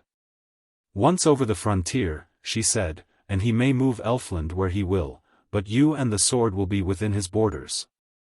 Mother witch, said Alveric, will he be wroth with you if I do this? Wroth, said Ziroonderel. Wroth? He will rage with a most exceeding fury, beyond the power of tigers. I would not bring that on you, mother witch, said Alveric. Ha, said Ziroonderel. What care I? Night was advancing now, and the moor and the air growing black like the witch's cloak. She was laughing now and merging into the darkness. And soon the night was all blackness and laughter, but he could see no witch. Then Alveric made his way back to his rocky camp by the light of its lonely fire. And as soon as morning appeared on the desolation, and all the useless rocks began to glow, he took the false weight and softly rubbed it along both sides of his sword until all its magical edge was disenchanted. And he did this in his tent while his followers slept, for he would not let them know that he sought for help that came not from the ravings of Niamh, nor from any sayings that Zend had had from the moon. Yet the troubled sleep of madness is not so deep that Niamh did not watch him out of one wild sly eye when he heard the false weight softly rasping the sword. And when this was secretly done and secretly watched, Alveric called to his 2 men, and they came and folded up his tattered tent, and took the long pole and hung their sorry belongings upon it. And on went Alveric along the edge of the fields we know, impatient to come at last to the land that so long eluded him. And Niamh and Zend came behind with the pole between them, with bundles swinging from it and tatters flying. They moved inland a little towards the houses of men to purchase the food they needed. And this they bought in the afternoon from a farmer who dwelt in a lonely house, so near to the very edge of the fields we know that it must have been the last house in the visible world. And here they bought bread and oatmeal, and cheese, and a cured ham, and other such things, and put them in sacks and slung them over their pole. Then they left the farmer and turned away from his fields and from all the fields of men. And as evening fell they saw just over a hedge, lighting up the land with a soft strange glow that they knew to be not of this earth, that barrier of twilight that is the frontier of Elfland. Lirazel, shouted Alveric, and drew his sword and strode into the twilight. And behind him went Niamh and Zend, with all their suspicions flaming now into jealousy of inspirations or magic that were not theirs. Once he called Lirazel. Then, little trusting his voice in that wide weird land, he lifted his hunter's horn that hung by his side on a strap, he lifted it to his lips and sounded a call weary with so much wandering. He was standing within the edge of the boundary, the horn shone in the light of Elfland. Then Niamh and Zend dropped their pole in that unearthly twilight, where it lay like the wreckage of some uncharted sea, and suddenly seized their master. A land of dreams, said Niamh. Have I not dreams enough? There is no moon there, cried Zend. Alveric struck Zend on the shoulder with his sword, but the sword was disenchanted and blunt and only harmed him slightly. Then the two seized the sword and dragged Alveric back. And the strength of the madman was beyond what one could believe. They dragged him back again to the fields we know, where they too were strange and were jealous of other strangeness, and led him far from the sight of the pale blue mountains. He had not entered Elfland. But his horn had passed the boundary's edge and troubled the air of Elfland. Uttering across its dreamy calm one long sad earthly note, it was the horn that Lirazel heard as she spoke with her father. Chapter 27. The Return of Liralu. Over hamlet and castle of Erl, and through every nook and crevice of it, spring passed. A mild benediction that blessed the very air and sought out all living things. Not missing even the tiny plants that had their dwelling in most secluded places, under eaves, in the cracks of old barrels, or along the lines of mortar that held ancient rows of stones. And in this season Orion hunted no unicorns, not that he knew in what season the unicorns bred in Elfland, where time is not as here. But because of a feeling he had from all his earthly forefathers against hunting any creature in this season of song and flowers. So he tended his hounds and often watched the hills, expecting on any day the return of Liralu. And spring passed by and the summer flowers grew, and still there was no sign of the troll returning, for time moves through the dells of Elfland as over no field of man. And long Orion watched through fading evenings till the line of the hills was black, yet never saw the small round heads of trolls bobbing across the downs. And the long autumnal winds came sighing out of cold lands, and found Orion still watching for Lirazel, and the mist and the turning leaves spoke to his heart of hunting. And the hounds were whining for the open spaces and the line of scent like a mysterious path crossing the wide world, but Orion would hunt nothing less than unicorns, and waited yet for his trolls. And one of these earthly days, with a menace of frost in the air and a scarlet sunset, Lirazel's talk to the trolls in the wood being finished. And their scamper swifter than hares having brought them soon to the frontier. Those in our fields who looked, as they seldom did, towards that mysterious border where earth ended might have seen the unwonted shapes of the nimble trolls coming all grey through the evening. They came dropping, troll after troll, from the soaring leaps they took high through the boundary of twilight. And, landing thus unceremoniously in our fields, came capering, somersaulting and running, with gusts of impudent laughter. As though this were a proper manner in which to approach by no means the least of the planets. They rustled by the small houses like the wind passing through straw, and none that heard the light rushing sound of their passing knew how outlandish they were, except the dogs. Whose work it is to watch, and who know of all things that pass, their degree of remoteness to man. At gypsies, tramps, and all that go without houses, dogs bark whenever they pass. At the wild things of the woods they bark with greater abhorrence, knowing well the rebellious contempt in which they hold man. At the fox, for his touch of mystery and his far wanderings, they bark more furiously, but tonight the barking of dogs was beyond all abhorrence and fury. Many a farmer this night believed that his dog was choking. And passing over these fields, staying not to laugh at the clumsy scared running of sheep, for they kept their laughter for man, they came soon to the downs above Erl. And there below them was night and the smoke of men, all grey together. And not knowing from what slight causes the smoke arose, here from a woman boiling a kettle of water, or there because one dried the frock of a child. Or that a few old men might warm their hands in the evening, the trolls forbore to laugh as they had planned to do as soon as they should meet with the things of man. Perhaps even they, whose gravest thoughts were just under the surface of laughter. Even they were a little awed by the strangeness and nearness of man sleeping there in his hamlet with all his smoke about him. Though awe in these light minds rested no longer than does the squirrel on the thin extremest twigs. In a while they lifted their eyes up from the valley, and there was the western sky still shining above the last of the gloaming, a little strip of color and dying light. So lovely that they believed that another Elfland lay the other side of the valley, two dim diaphanous magical elfin lands hemming in this valley and few fields of men close upon either side. And, sitting there on the hillside peering westward, the next thing they saw was a star. It was Venus low in the west brimming with blueness. And they all bowed their heads many times to this pale blue beautiful stranger. For though politeness was rare with them they saw that the evening star was nothing of earth and no affair of man's. And believed it came out of that Elfland they did not know on the western side of the world. And more stars appeared, till the trolls were frightened. For they knew nothing of these glittering wanderers that could steal out of the darkness and shine. At first they said, "There are more trolls than stars," and were comforted. For they trusted greatly in numbers. Then there were soon more stars than trolls, and the trolls were ill at ease as they sat in the dark underneath all that multitude. But presently they forgot the fancy that troubled them, for no thought remained with them long.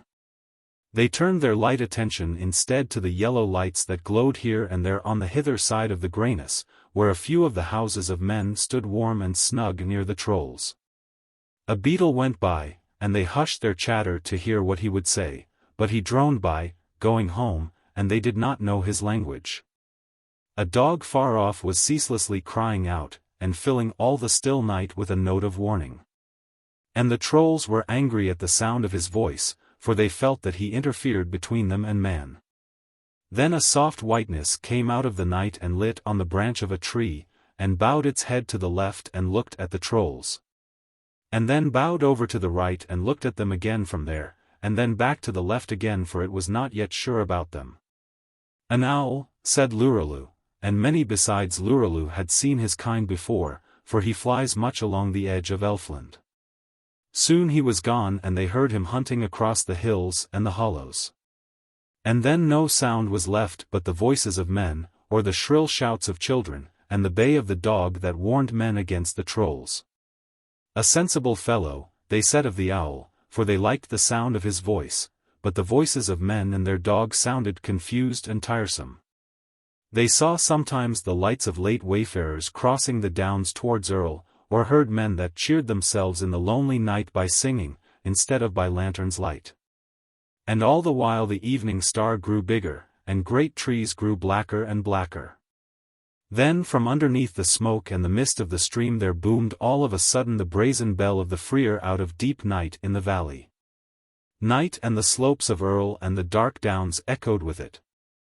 And the echoes rode up to the trolls and seemed to challenge them, with all accursed things and wandering spirits and bodies unblessed of the Freer.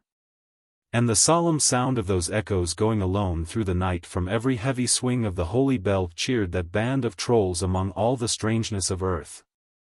For whatever is solemn always moves trolls to levity. They turned merrier now and tittered among themselves.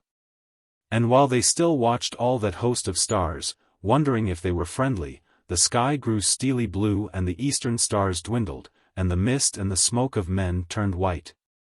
And a radiance touched the further edge of the valley. And the moon came up over the downs behind the trolls. Then voices sang from the holy place of the Freer, chanting moon matins, which it was their wont to sing on nights of the full moon while the moon was yet low. And this rite they named Moon's Morning.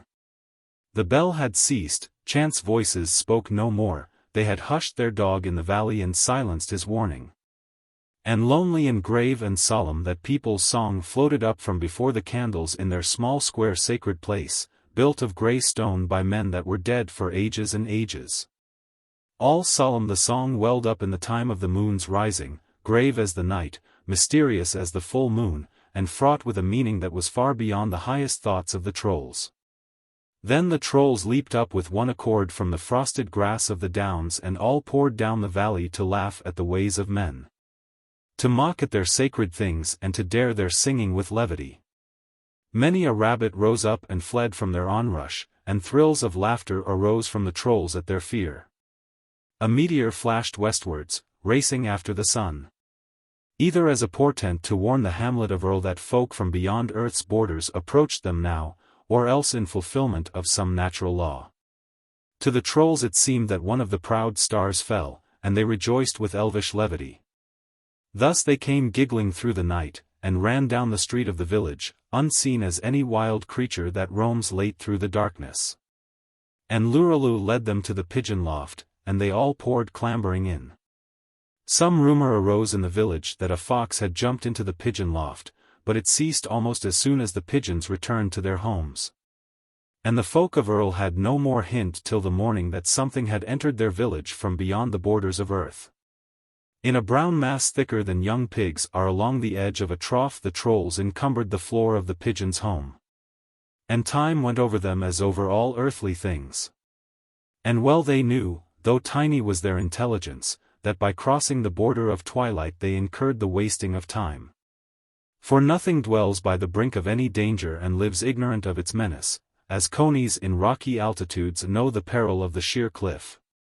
So they that dwell near earth's border knew well the danger of time. And yet they came. The wonder and lure of earth had been overstrong for them. Does not many a young man squander youth as they squandered immortality? And Lirazel showed them how to hold off time for a while, which otherwise would make them older and older each moment and whirl them on with earth's restlessness all night long.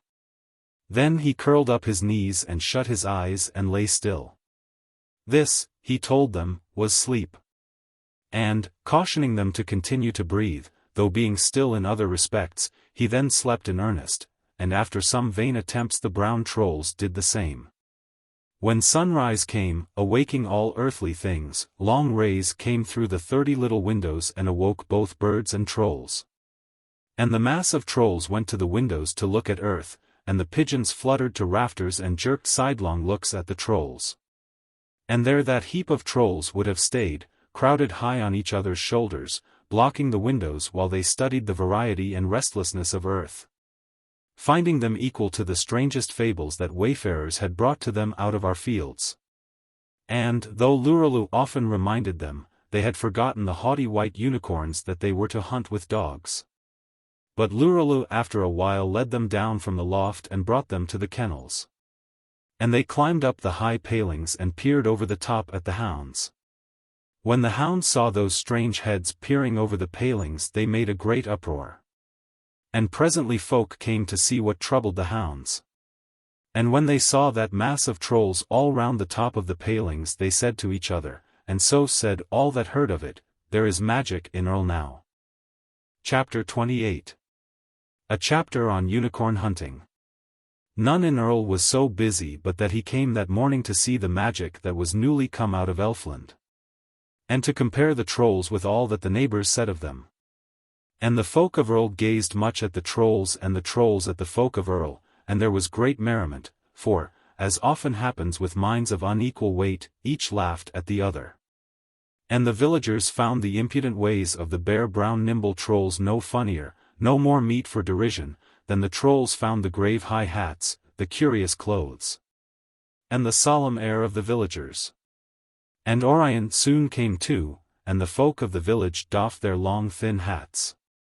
And, though the trolls would have laughed at him also, Lirazel had found his whip, and by means of it made the mob of his impudent brethren give that salutation that is given in Elfland to those of its royal line. When noonday came, which was the hour of dinner, and the folk turned from the kennels, they went back to their houses all praising the magic that was come at last to Erl. During the days that followed, Orion's hounds learned that it was vain to chase a troll and unwise to snarl at one. For, apart from their elvish speed, the trolls were able to leap into the air far over the heads of the hounds. And when each had been given a whip, they could repay snarling with an aim that none on earth was able to equal, except those whose sires had carried a whip with hounds for generations. And one morning Orion came to the pigeon loft and called to Lirazel early, and he brought out the trolls and they went to the kennels and Orion opened the doors. And he led them all away eastwards over the downs. The hounds moved all together and the trolls with their whips ran beside them, like a flock of sheep surrounded by numbers of collies. They were away to the border of Elfland to wait for the unicorns where they come through the twilight to eat the earthly grasses at evening. And as our evening began to mellow the fields we know, they were come to the opal border that shut those fields from Elfland. And there they lurked as earth's darkness grew, and waited for the great unicorns. Each hound had its troll beside it with the troll's right hand along its shoulder or neck, soothing it, calming it, and holding it still. While the left hand held the whip, the strange group lingered there motionless, and darkened there with the evening. And when earth was as dim and quiet as the unicorns desired, the great creatures came softly through, and were far into earth before any troll would allow his hound to move. Thus when Orion gave the signal, they easily cut one off from its elfin home and hunted it snorting over those fields that are the portion of men. And night came down on the proud beast's magical gallop, and the hounds intoxicate with that marvelous scent, and the leaping soaring trolls. And, when jackdaws on the highest towers of Erl saw the rim of the sun all red above frosted fields, Orion came back from the downs with his hounds and his trolls, carrying as fine a head as a unicorn hunter could wish. The hounds, weary but glad, were soon curled up in their kennels, and Orion in his bed, while the trolls in their pigeon loft began to feel, as none but Lirazel had felt ever before, the weight and the weariness of the passing of time. All day Orion slept and all his hounds, none of them caring how it slept or why.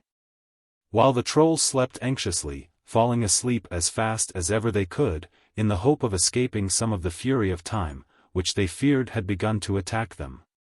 And that evening, while still they slept, hounds, trolls and Orion, there met again in the Forge of Gnarl the Parliament of Erl. From the forge to the inner room came the 12 old men, rubbing their hands and smiling, ruddy with health and the keen north wind and the cheerfulness of their forebodings. For they were well content at last that their lord was surely magic, and foresaw great doings in Erl. Folklings, said Gnarl to them all, naming them thus after an ancient wont, is it not well with us and our valley at last? See how it is as we planned so long ago. For our lord is a magic lord as we all desired, and magical things have sought him from over there, and they all obey his hests. It is so, said all but Gazik, a vendor of beeves. Little and old and out of the way was Erl, secluded in its deep valley, unnoticed in history, and the 12 men loved the place and would have it famous. And now they rejoiced as they heard the words of Gnarl. What other village, he said, has traffic with over there? And Gazik, though he rejoiced with the rest, rose up in a pause of their gladness. Many strange things, he said, have entered our village, coming from over there. And it may be that human folk are best, and the ways of the fields we know. Oth scorned him, and Threll. Magic is best, said all. And Gazik was silent again, and raised his voice no more against the many, and the mead went round, and all spoke of the fame of Erl, and Gazik forgot his mood and the fear that was in it. Far into the night they rejoiced, quaffing the mead, and by its homely aid gazing into the years of the future, so far as that may be done by the eyes of men. Yet all their rejoicing was hushed and their voices low, lest the ears of the freer should hear them. For their gladness came to them from lands that lay beyond thought of salvation, and they had set their trust in magic, against which, as well they knew, boomed every note that rang from the bell of the freer whenever it tolled at evening. And they parted late, praising magic in no loud tones, and went secretly back to their houses, for they feared the curse that the freer had called down upon unicorns. And knew not if their own names might become involved in one of the curses called upon magical things. All the next day Orion rested his hounds, and the trolls and the people of Erl gazed at each other. But on the day that followed Orion took his sword and gathered his band of trolls and his pack of hounds, and all were away once more far over the downs. To come again to the border of nebulous opal and to lurk for the unicorns coming through in the evening. They came to a part of the border far from the spot which they had disturbed only 3 evenings before.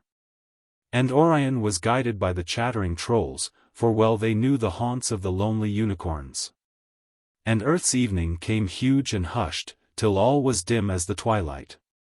And never a footfall did they hear of the unicorns, never a glimpse of their whiteness.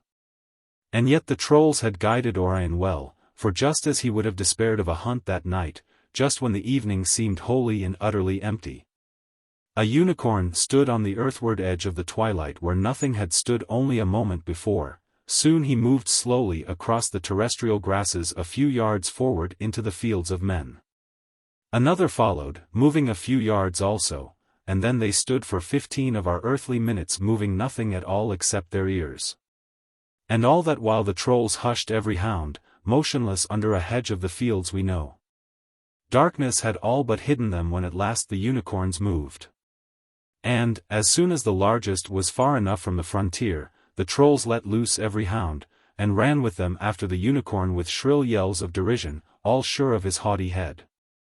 But the quick small minds of the trolls, though they had learned much of earth, had not yet understood the irregularity of the moon. Darkness was new to them, and they soon lost hounds. Orion in his eagerness to hunt had made no choice of a suitable night, there was no moon at all, and would be none till near morning. Soon he also fell behind. Orion easily collected the trolls, the night was full of their frivolous noises, and the trolls came to his horn, but not a hound would leave that pungent magical scent for any horn of man. They straggled back next day, tired, having lost their unicorn. And while each troll cleaned and fed his hound on the evening after the hunt, and laid a little bunch of straw for it on which to lie down, and smoothed its hair and looked for thorns in its feet, and unraveled burrs from its ears, Lirazel sat alone fastening his small sharp intelligence, like the little white light of a burning glass, for hours upon one question. The question that Lirazel pondered far into the night was how to hunt unicorns with dogs in the darkness. And by midnight a plan was clear in his elvish mind. Chapter 29. The Luring of the People of the Marshes. As the evening that followed was beginning to fade, a traveller might have been seen approaching the marshes, which some way southeastwards of Erl lay along the edge of the farmsteads and stretched their terrible waste as far as the skyline, and even over the border and into the region of Elfland. They glimmered now as the light was leaving the land. So black were the solemn clothes and the high grave hat of the traveller that he could have been seen from far against the dim green of the fields, going down to the edge of the marsh through the grey evening. But none were there to see at such an hour beside that desolate place, for the threat of darkness was already felt in the fields, and all the cows were home and the farmers warm in their houses. So the traveller walked alone. And soon he was come by unsure paths to the reeds and the thin rushes, to which a wind was telling tales that have no meaning to man, long histories of bleakness and ancient legends of rain. While on the high darkening land far off behind him he saw lights begin to blink where the houses were. He walked with the gravity and the solemn air of one who has important business with men. Yet his back was turned to their houses, and he went where no man wandered, travelling towards no hamlet or lonely cottage of man, for the marsh ran right into Elfland. Between him and the nebulous border that divides earth from Elfland there was no man whatever, and yet the traveller walked on as one that has a grave errand. With every venerable step that he took bright mosses shook and the marsh seemed about to engulf him, while his worthy staff sank deep into slime, giving him no support. And yet the traveller seemed only to care for the solemnity of his pacing.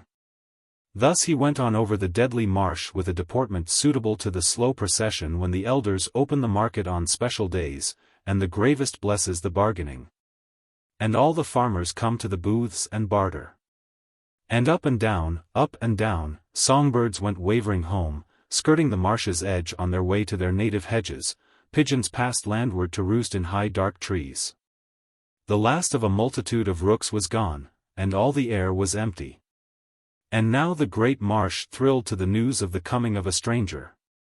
For, no sooner had the traveller gravely set a foot on one of those brilliant mosses that bloom in the pools, than a thrill shot under their roots and below the stems of the bulrushes, and ran like a light beneath the surface of the water, or like the sound of a song, and passed far over the marshes, and came quivering to the border of magical twilight that divides Elfland from earth, and stayed not there, but troubled the very border and passed beyond it and was felt in Elfland, for where the great marshes run down to the border of earth the frontier is thinner and more uncertain than elsewhere. And as soon as they felt that thrill in the deep of the marshes the will-o'-the-wisps soared up from their fathomless homes, and waved their lights to beckon the traveller on. Over the quaking mosses at the hour when the duck were flighting. And under that whir and rush and rejoicing of wings that the ducks make in that hour the traveller followed after the waving lights, further and further into the marshes. Yet sometimes he turned from them, so that for a while they followed him, instead of leading as they were accustomed to do, till they could get round in front of him and lead him once more. A watcher, if there had been one in such bad light and in such a perilous place, had noticed after a while in the venerable traveller's movements a queer resemblance to those of the hen-green plover when she lures the stranger after her in spring, away from the mossy bank where her eggs lie bare. Or perhaps such a resemblance is merely fanciful, and a watcher might have noticed no such thing. At any rate on that night in that desolate place there was no watcher whatever. And the traveller followed his curious course, sometimes towards the dangerous mosses, sometimes towards the safe green land, always with grave demeanour and reverent gait. And the will-o'-the-wisps in multitudes gathered about him. And still that deep thrill that warned the marsh of a stranger throbbed on through the ooze below the roots of the rushes, and did not cease, as it should as soon as the stranger was dead, but haunted the marsh like some echo of music that magic has made everlasting, and troubled the will-o'-the-wisps even over the border in Elfland. Now it is far from my intention to write anything detrimental to will-o'-the-wisps, or anything that may be construed as being a slight upon them. No such construction should be put upon my writings. But it is well known that the people of the marshes lure travellers to their doom, and have delighted to follow that avocation for centuries.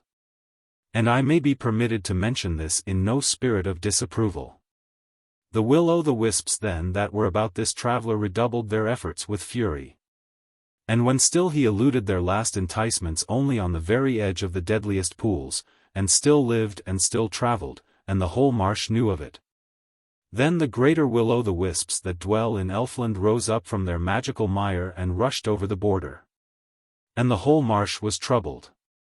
Almost like little moons grown nimbly impudent, the people of the marshes glowed before that solemn traveller, leading his reverend steps to the edge of death only to retrace their steps again to beckon him back once more. And then, in spite of the great height of his hat and the dark length of his coat, that frivolous people began to perceive that mosses were bearing his weight which never before had supported any traveller. At this their fury increased, and they all leaped nearer to him, and nearer they flocked wherever he went, and in their fury their enticements were losing their craftiness. And now a watcher in the marshes, if such there had been, had seen something more than a traveller surrounded by will-o'-the-wisps. For he might have noticed that the traveller was almost leading them, instead of the will-o'-the-wisps leading the traveller. And in their impatience to have him dead, the people of the marshes had never thought that they were all coming nearer and nearer to the dry land. And when all was dark but the water, they suddenly found themselves in a field of grass with their feet rasping against the rough pasture, while the traveller was seated with his knees gathered up to his chin and was eyeing them from under the brim of his high black hat. Never before had any of them been lured to dry land by traveller. And there were amongst them that night those eldest and greatest among them who had come with their moon-like lights right over the border from Elfland. They looked at each other in uneasy astonishment as they dropped limply onto the grass, for the roughness and heaviness of the solid land oppressed them after the marshes. And then they began to perceive that that venerable traveller whose bright eyes watched them so keenly out of that black mass of clothes was little larger than they were themselves, in spite of his reverend airs. Indeed, though stouter and rounder, he was not quite so tall. Who was this, they began to mutter, who had lured will-o'-the-wisps? And some of those elders from Elfland went up to him that they might ask him with what audacity he had dared to lure such as them.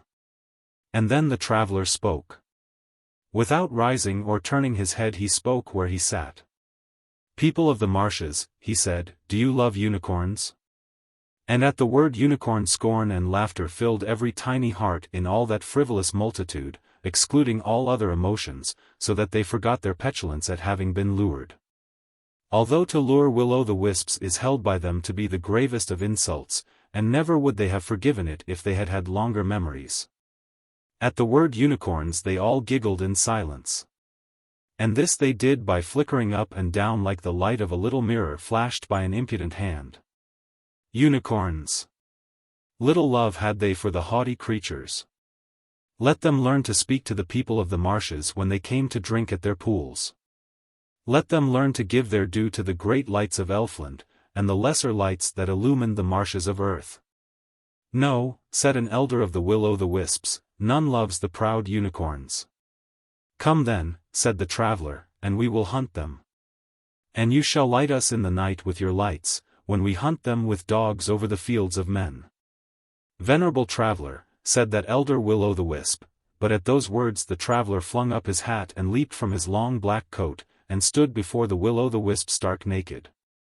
And the people of the marshes saw that it was a troll that had tricked them. Their anger at this was slight. For the people of the marshes have tricked the trolls, and the trolls have tricked the people of the marshes, each of them so many times for ages and ages, that only the wisest among them can say which has tricked the other most and is how many tricks ahead. They consoled themselves now by thinking of times when trolls had been made to look ludicrous, and consented to come with their lights to help to hunt unicorns. For their wills were weak when they stood on the dry land, and they easily acquiesced in any suggestion or followed anyone's whim. It was Lirazel who had thus tricked the will-o'-the-wisps, knowing well how they love to lure travellers. And, having obtained the highest hat and gravest coat he could steal, he had set out with a bait that he knew would bring them from great distances. Now that he had gathered them all on the solid land and had their promise of light and help against unicorns, which such creatures will give easily on account of the unicorn's pride, he began to lead them away to the village of Erl, slowly at first while their feet grew accustomed to the hard land. And over the fields he brought them limping to Erl. And now there was nothing in all the marshes that at all resembled man, and the geese came down on a huge tumult of wings. The little swift teal shot home, and all the dark air twanged with the flight of the duck. Chapter 30. The coming of too much magic. In Erl that had sighed for magic there was indeed magic now. The pigeon loft and old lumber lofts over stables were all full of trolls, the ways were full of their antics, and lights bobbed up and down the street at night long after traffic was home. For the will-o'-the-wisps would go dancing along the gutters, and had made their homes round the soft edges of duck ponds and in green-black patches of moss that grew upon oldest thatch. And nothing seemed the same in the old village. And amongst all these magical folk the magical half of Orion's blood, that had slept while he went amongst earthly men, hearing mundane talk each day, stirred out of its sleep and awakened long-sleeping thoughts in his brain. And the elfin horns that he often heard blowing at evening blew with a meaning now, and blew stronger as though they were nearer. The folk of the village watching their lord by day saw his eyes turned away towards Elfland, saw him neglecting the wholesome earthly cares. And at night there came the queer lights and the gibbering of the trolls. A fear settled on Erl. At this time the Parliament took counsel again, 12 greybeard quaking men that had come to the house of Gnarl when their work was ended at evening. And all the evening was weird with the new magic of Elfland. Every man of them as he ran from his own warm house on his way to the forge of Gnarl had seen lights leaping, or heard voices gibbering, which were of no Christom land. And some had seen shapes prowling which were of no earthly growing, and they feared that all manner of things had slipped through the border of Elfland to come and visit the trolls. They spoke low in their parliament, all told the same tale, a tale of children terrified, a tale of women demanding the old ways again. And as they spoke they eyed window and crevice, none knowing what might come. And Oth said, "Let us folk go to the Lord Orion as we went to his grandfather in his long red room. Let us say how we sought for magic, and lo we have magic enough, and let him follow no more after witchery nor the things that are hidden from man."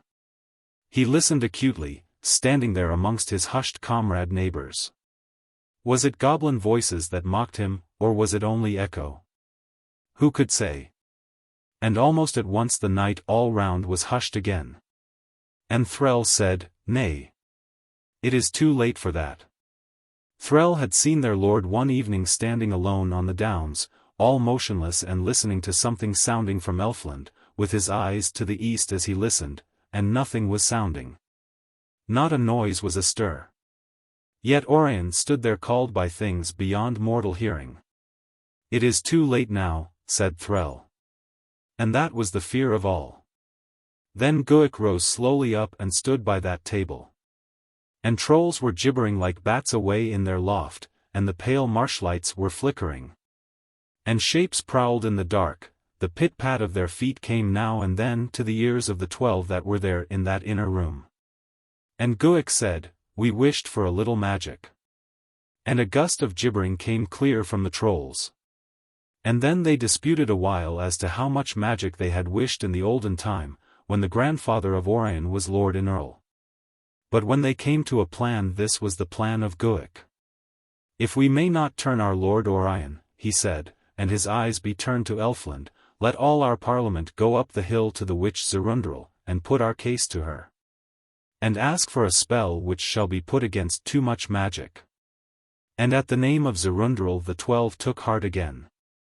For they knew that her magic was greater than the magic of flickering lights, and knew there was not a troll or thing of the night but went in fear of her broom. They took heart again and quaffed Gnarl's heavy mead, and refilled their mugs and praised Guic. And late in the night they all rose up together to go back to their homes, and all kept close together as they went, and sang grave old songs to affright the things that they feared. Though little the light trolls care, or the will-o'-the-wisps, for the things that are grave to man.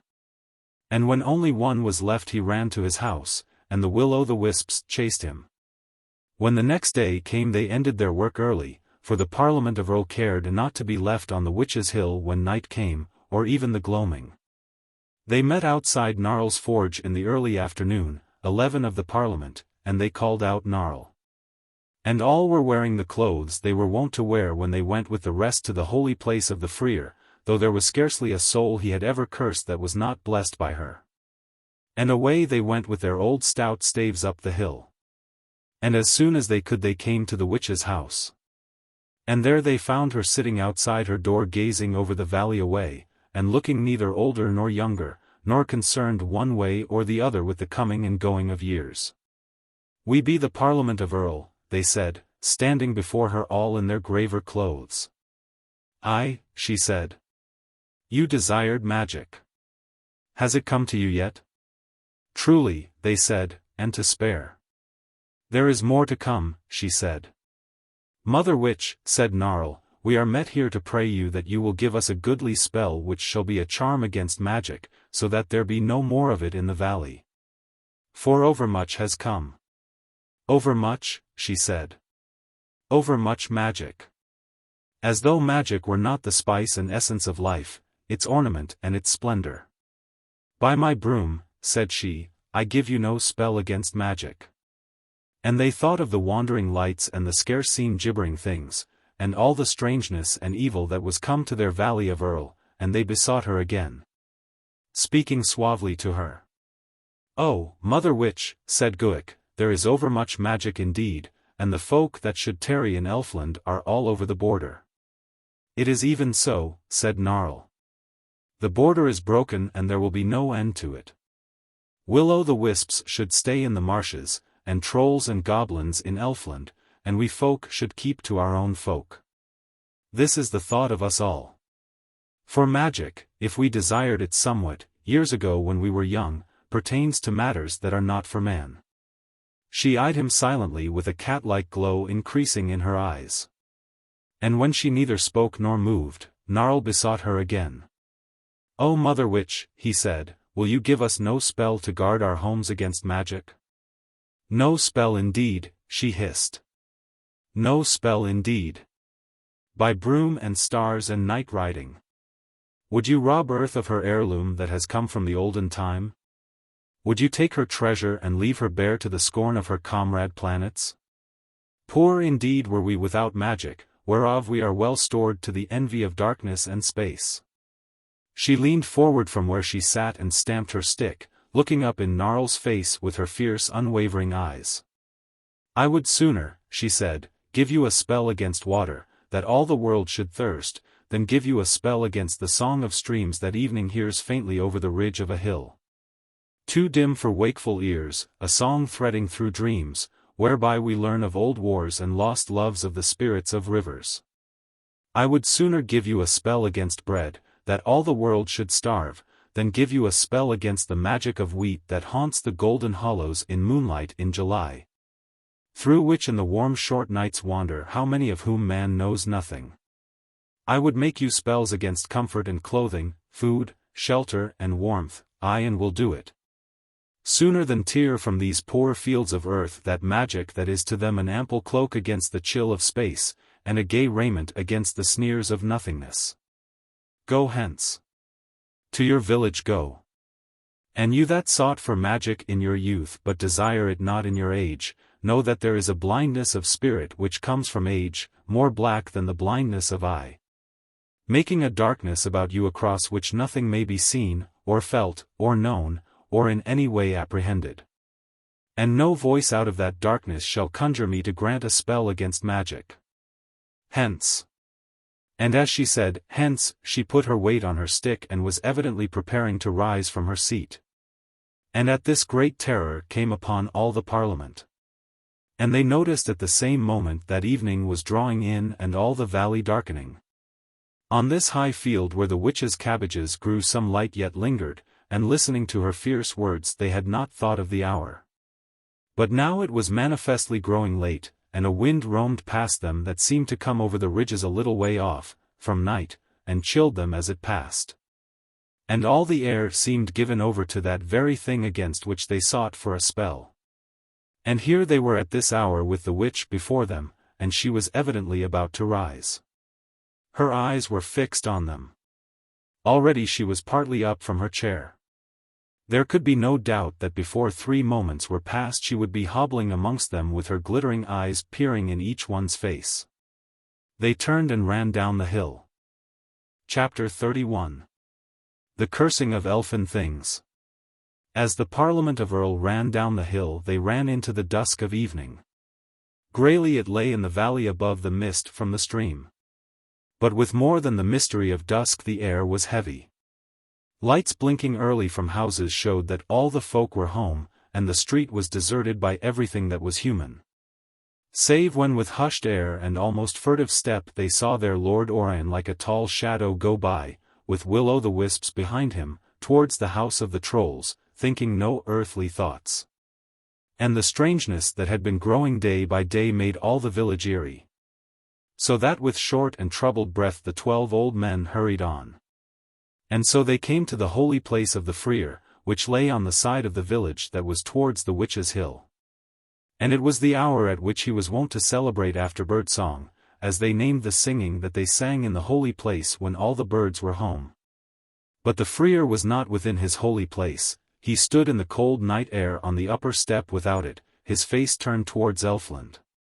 He had on his sacred robe with its border of purple, and the emblem of gold round his neck, but the door of his holy place was shut and his back was towards it. They wondered to see him stand thus. And as they wondered the Freer began to intone, clear in the evening with his eyes away to the east, where already a few of the earliest stars were showing. With his head held high he spoke as though his voice might pass over the frontier of twilight and be heard by the people of Elfland. Cursed be all wandering things, he said, whose place is not upon earth.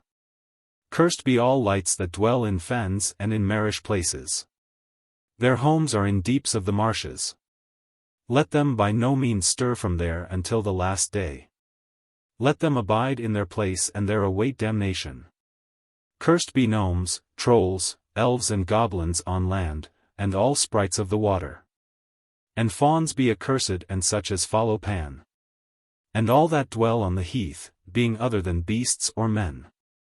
Cursed be fairies and all tales told of them, and whatever enchants the meadows before the sun is up, and all fables of doubtful authority, and the legends that men hand down from unhallowed times. Cursed be brooms that leave their place by the hearth. Cursed be witches and all manner of witcheries. Cursed be toadstool rings and whatever dances within them. And all strange lights, strange songs, strange shadows, or rumors that hint of them, and all doubtful things of the dusk, and the things that ill-instructed children fear. And old wives' tales and things done o' midsummer nights. All these be accursed with all that leaneth toward Elfland and all that cometh thence. Never a lane of that village, never a barn, but a will-o'-the-wisp was dancing nimbly above it. The night was gilded with them. But as the good Freer spoke they backed away from his curses, floating further off as though a light wind blew them, and danced again after drifting a little way. This they did both before and behind him and upon either hand, as he stood there upon the steps of his holy place. So that there was a circle of darkness all round him, and beyond that circle shone the lights of the marshes and Elfland. And within the dark circle in which the Freer stood making his curses were no unhallowed things, nor were there strangenesses such as come of night, nor whispers from unknown voices. Nor sounds of any music blowing here from no haunts of men. But all was orderly and seemly there and no mysteries troubled the quiet except such as have been justly allowed to man. And beyond that circle whence so much was beaten back by the bright vehemence of the good man's curses, the will-o'-the-wisps rioted, and many a strangeness that poured in that night from Elfland. And goblins held high holiday. For word was gone forth in Elfland that pleasant folk had now their dwelling in Erl. And many a thing of fable, many a monster of myth, had crept through that border of twilight and had come into Erl to see. And the light and false but friendly will-o'-the-wisps danced in the haunted air and made them welcome. And not only the trolls and the will-o'-the-wisps had lured these folk from their fabled land through the seldom traversed border, but the longings and thoughts of Orion, which by half his lineage were akin to the things of myth and of one race with the monsters of Elfland, were calling to them now. Ever since that day by the frontier when he had hovered between Earth and Elfland he had yearned more and more for his mother. And now, whether he willed it or no, his elfin thoughts were calling their kin that dwelt in the elvish fells. And at that hour when the sound of the horns blew through the frontier of twilight they had come tumbling after it. For elfin thoughts are as much akin to the creatures that dwell in Elfland as goblins are to trolls. Within the calm and the dark of the good man's curses the 12 old men stood silent listening to every word. And the words seemed good to them and soothing and right, for they were overweary of magic. But beyond the circle of darkness, amidst the glare of the will-o'-the-wisps with which all the night flickered, amidst goblin laughter and the unbridled mirth of the trolls, where old legends seemed alive and the fearfulest fables true, amongst all manner of mysteries, queer sounds, queer shapes, and queer shadows, Orion passed with his hounds, eastwards towards Elfland. Chapter 32. Lirazel yearns for Earth. In the hall that was built of moonlight, dreams, music and mirage Lirazel knelt on the sparkling floor before her father's throne. And the light of the magical throne shone blue in her eyes, and her eyes flashed back a light that deepened its magic. And kneeling there she besought a rune of her father. Old days would not let her be, sweet memories thronged about her, the lawns of Elfland had her love. Lawns upon which she had played by the old miraculous flowers before any histories were written here. She loved the sweet soft creatures of myth that moved like magical shadows out of the guardian wood and over enchanted grasses, she loved every fable and song and spell that had made her elfin home. And yet the bells of earth, that could not pass the frontier of silence and twilight, beat note by note in her brain. And her heart felt the growth of the little earthly flowers as they bloomed or faded or slept in seasons that came not to Elfland. And in those seasons, wasting away as every one went by, she knew that Alveric wandered, knew that Orion lived and grew and changed, and that both, if Earth's legend were true, would soon be lost to her forever and ever, when the gates of heaven would shut on both with a golden thud. For between Elfland and heaven is no path, no flight, no way, and neither sends ambassador to the other. She yearned to the bells of earth and the English cowslips, but would not forsake again her mighty father or the world that his mind had made. And Alveric came not, nor her boy Orion. Only the sound of Alveric's horn came once, and often strange longings seemed to float in air, beating vainly back and forth between Orion and her. And the gleaming pillars that held the dome of the roof, or above which it floated, quivered a little with her grief. And shadows of her sorrow flickered and faded in the crystal deep of the walls, for a moment dimming many a color that is unknown in our fields, but making them no less lovely. What could she do who would not cast away magic and leave the home that an ageless day had endeared to her while centuries were withering like leaves upon earthly shores? Whose heart was yet held by those little tendrils of earth, which are strong enough, strong enough.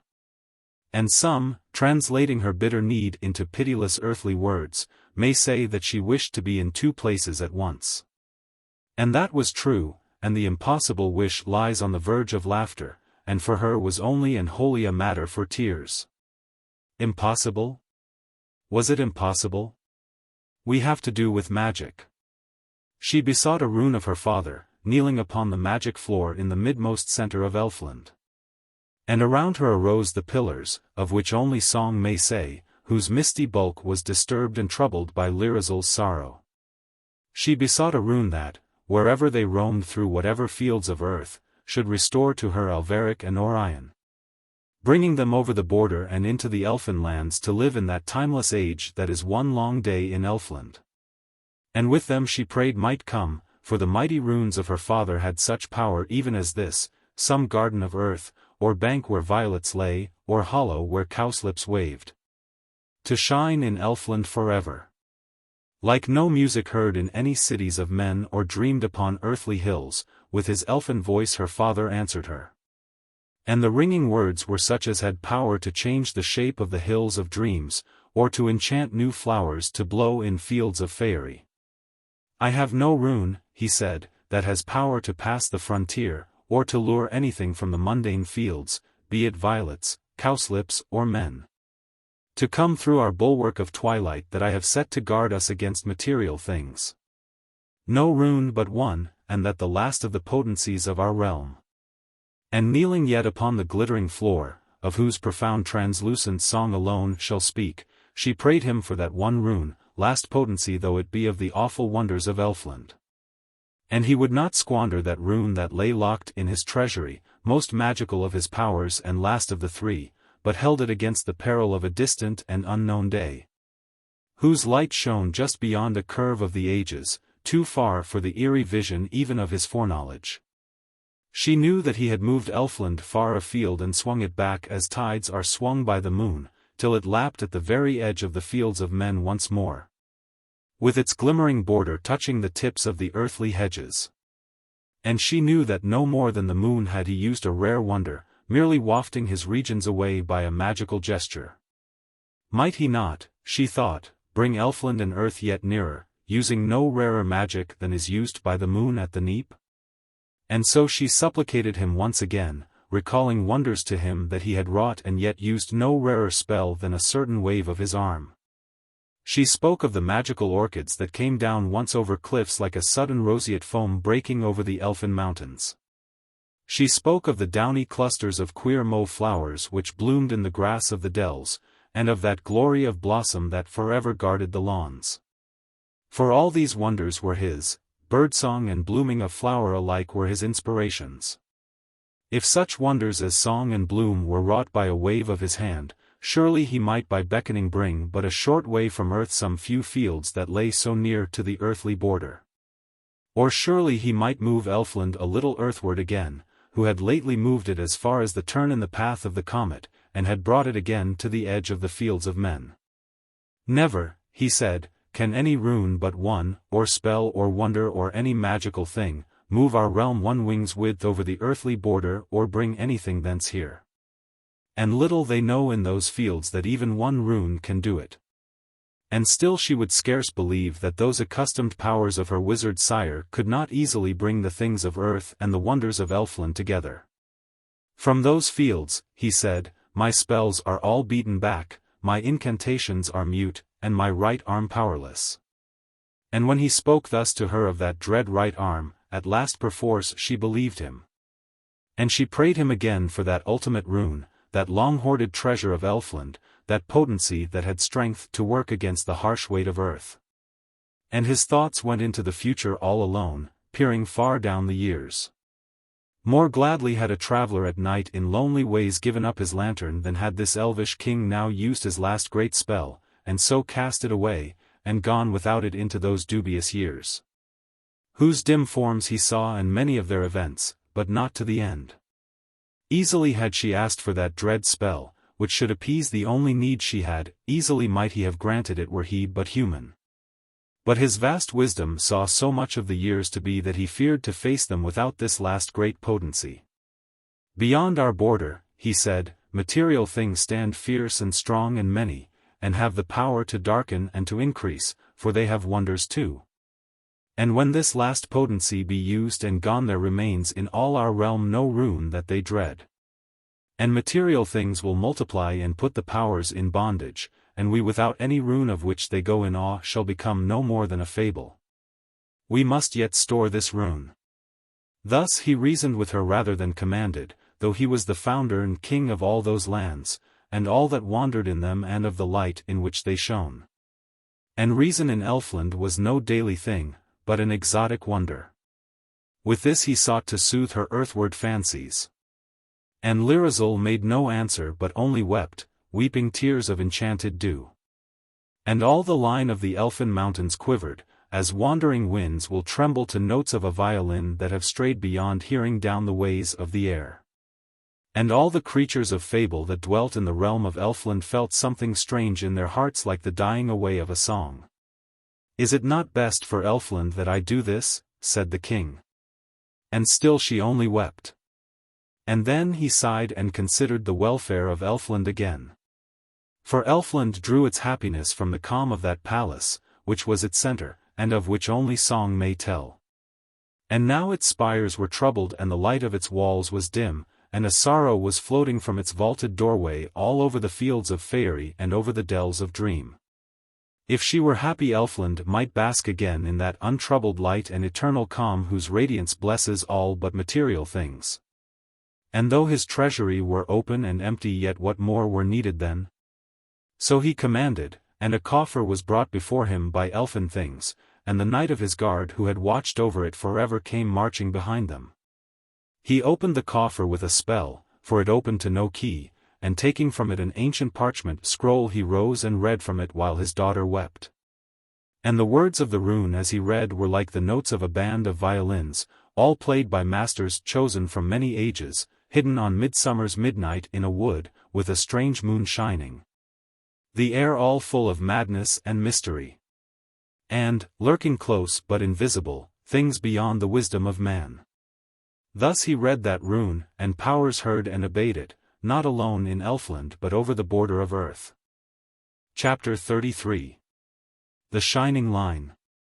Alveric wandered on, alone of that small company of three without a hope to guide him. For Niamh and Zend, who were lately led by the hope of their fantastic quest, no longer yearned for Elfland but were guided now by their plan to hold Alveric back from it. They vacillated more slowly than sane folk, but clung with far more than sane fervor to each vacillation. And Zend that had wandered through so many years with the hope of Elfland before him looked on it, now that he had seen its frontier, as one of the rivals of the moon. Niamh, who had endured as much for Alveric's quest, saw in that magical land something more fabulous than was in all his dreams.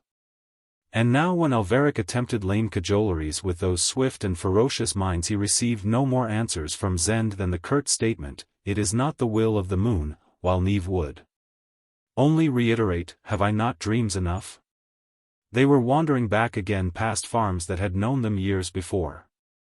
With their old grey tent more tattered they appeared in the twilight, adding a shade to the evening, in fields wherein they and their tent had become a legend. And never was Alveric unwatched by some mad eye, lest he should slip from the camp and come to Elfland and be where dreams were stranger than Niamh's and under a power more magical than the moon. Often he tried, creeping silently from his place in the dead of night.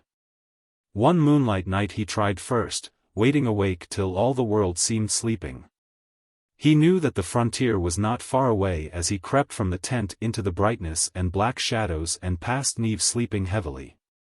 A little way he went, and there was Zend sitting still on a rock, gazing into the face of the moon. Round came Zend's face and, newly inspired by the moon, he shouted and leapt at Alveric. They had taken away his sword. And Niamh woke and came towards them with immense fury, united to Zend by one jealousy. For each of them knew well that the wonders of Elfland were greater than any fancy that their minds would ever know. And again he tried, on a night when no moon shone. But on that night Niamh was sitting outside the camp, relishing in a strange and joyless way a certain comradeship that there was between his ravings and the interstellar darkness. And there in the night he saw Alveric slipping away towards the land whose wonders far transcended all Niamh's poor dreams. And all the fury the lesser can feel for the greater awoke at once in his mind, and, creeping up behind him, without any help from Zend he smote Alveric insensible to the ground. And never did Alveric plan any escape after that but that the busy thoughts of madness anticipated it. And so they came, watchers and watched, over the fields of men. And Alveric sought help of the folk of the farms, but the cunning of Niamh knew too well the tricks of sanity. So that when the folk came running over their fields to that queer grey tent from which they heard Alveric's cries, they found Niamh and Zend posed in a calm that they had much practiced. While Alveric told of his thwarted quest of Elfland. Now by many men all quests are considered mad, as the cunning of Niamh knew. Alveric found no help here. As they went back by the way by which they had marched for years, Niamh led that band of three, stepping ahead of Alveric, and Zend with his lean face held high. Made all the leaner by the long thin points to which he had trained his beard and his mustaches, and wearing Alveric's sword that stuck out long behind him and its hilt high in front. And he stepped and perked his head with a certain air that revealed to the rare travellers who saw him that this sparse and ragged figure esteemed itself the leader of a greater band than were visible. Indeed, if one had just seen him at the end of the evening with the dusk and the mist of the fenlands close behind him, he might have believed that in the dusk and the mist was an army that followed. This gay-worn confident man. Had the army been there, Niamh was sane. Had the world accepted that an army was there, even though only Alveric and Zend followed his curious steps, still he was sane. But the lonely fancy that had not fact to feed on, nor the fancy of any other for fellowship, was for its loneliness mad. Zend watched Alveric all the while, as they marched behind Niamh. For their mutual jealousy of the wonders of Elfland bound Niamh and Zend together to work as with one wild whim. And now one morning Niamh stretched himself up to the fullest possible height of his lean inches and extended his right arm high and addressed his army. "We are come near again to Erl," he said. "And we shall bring new fancies in place of outworn things and things that are stale, and its customs shall be henceforth the way of the moon." Now Niamh cared nothing for the moon, but he had great cunning, and he knew that Zend would aid his new plan against Erl if only for the sake of the moon. And Zend cheered till the echoes came back from a lonely hill, and Niamh smiled to them like a leader confident of his hosts. And Alveric rose against them then, and struggled with Niamh and Zend for the last time. And learned that age or wandering or loss of hope had left him unable to strive against the maniacal strength of these two. And after that he went with them more meekly, with resignation, caring no longer what befell him, living only in memory and only for days that had been. And in November evenings in this dim camp in the chill he saw, looking only backwards through the years, spring mornings shine again on the towers of Erl. In the light of these mornings he saw Orion again, playing again with old toys that the witch had made with a spell. He saw Lirazel move once more through the gracious gardens. Yet no light that memory is able to kindle was strong enough to illumine much that camp in those somber evenings, when the damp rose up from the ground and the chill swooped out of the air. And Niamh and Zend, as darkness came stealing nearer, began to chatter in low eager voices schemes inspired by such whims as throve at dusk in the waste. Only when the sad day drifted wholly thence and Alveric slept by flapping tatters that streamed from the tent in the night, then only was memory, unhindered by the busy changes of day, able to bring back Erl to him, bright, happy and vernal. So that while his body lay still, in far fields, in the dark and the winter, all that was most active and live in him was back over the wolds in Erl. Back over the years in spring with Lirazel and Orion. How far he was bodily, in sheer miles from his home, for which his happy thoughts each night forsook his weary frame, Alveric knew not. It was many years since their tent had stood one evening a grey shape in that landscape in which it now waved its tatters. But Niamh knew that of late they had come nearer to Erl, for his dreams of it came to him now soon after he fell asleep, and they used to come to him further on in the night. On the other side of midnight and even towards morning, and from this he argued that they used to have further to come, and were now but a little way off. When he told this secretly one evening to Zend, Zend listened gravely but gave no opinion, merely saying, "The moon knows." Nevertheless he followed Niamh, who led this curious caravan always in that direction from which his dreams of the Valley of Erl came soonest. And this queer leadership brought them nearer to Erl, as often happens where men follow leaders that are crazy or blind or deceived. They reach some port or other though they stray down the years with little foresight enough. Were it otherwise, what would become of us? And one day the upper parts of the towers of Erl looked at them out of blue distance, shining in early sunlight above a curve of the downs. And towards them Niamh turned at once and led directly, for the line of their wandering march had not pointed straight to Erl, and marched on as a conqueror that sees some new city's gates. What his plans were Alveric did not know, but kept to his apathy, and Zend did not know, for Niamh had merely said that his plans must be secret. Nor did Niamh know, for his fancies poured through his brain and rushed away. What fancies made what plans in a mood that was yesterday's, how could he tell today? Then as they went they soon came to a shepherd, standing amongst his grazing sheep and leaning upon his crook, who watched and seemed to have no other care but only to watch all things going by, or, when nothing passed, to gaze and gaze at the downs till all his memories were fashioned out of their huge grass curves. He stood, a bearded man, and watched them with never a word as they passed. And one of Neve's mad memories suddenly knew him, and Neve hailed him by his name and the shepherd answered. And who should he be but Vand? Then they fell talking. And Neve spoke suavely, as he always did with sane folk, aping with clever mimicry the ways and the tricks of sanity, lest Alveric should ask for help against him. But Alveric sought no help. Silent he stood and heard the others talking, but his thoughts were far in the past and their voices were only sounds to him. And Vand inquired of them if they had found Elfland. But he spoke as one asks of children if their toy boat has been to the Happy Isles. He had had for many years to do with sheep, and had come to know their needs and their price, and the need men have of them. And these things had risen imperceptibly up all round his imagination, and were at last a wall over which he saw no further. When he was young, yes once, he had sought for Elfland. But now, why now he was older, such things were for the young. But we saw its border, said Zend, the border of twilight. A mist, said Vand, of the evening. I have stood, said Zend, upon the edge of Elfland.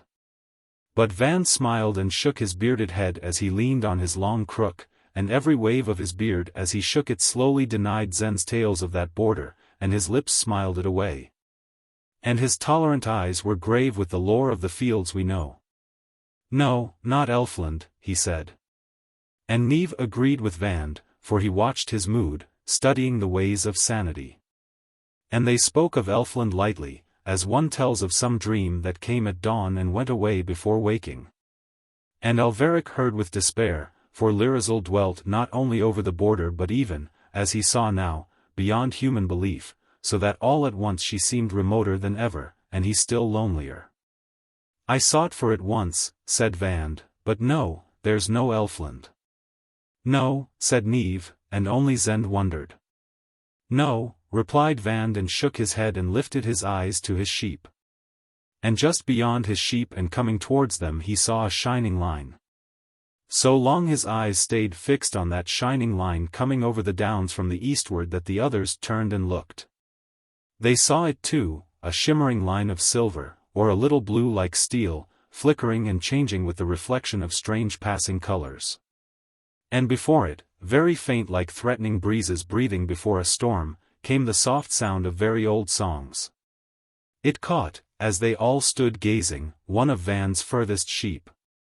And instantly its fleece was that pure gold that is told of in old romance, and the shining line came on and the sheep disappeared altogether.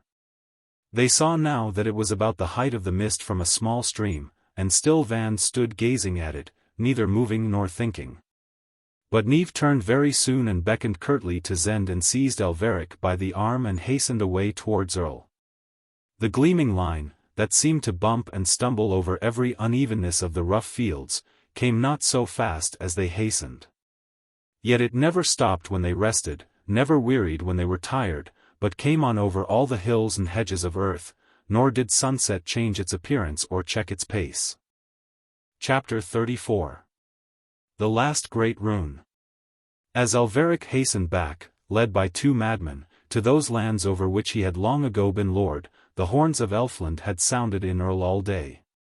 And though only Orion heard them, they no less thrilled the air, flooding it deep with their curious golden music, and filling the day with a wonder that others felt. So that many a young girl leaned from her window to see what was enchanting the morning.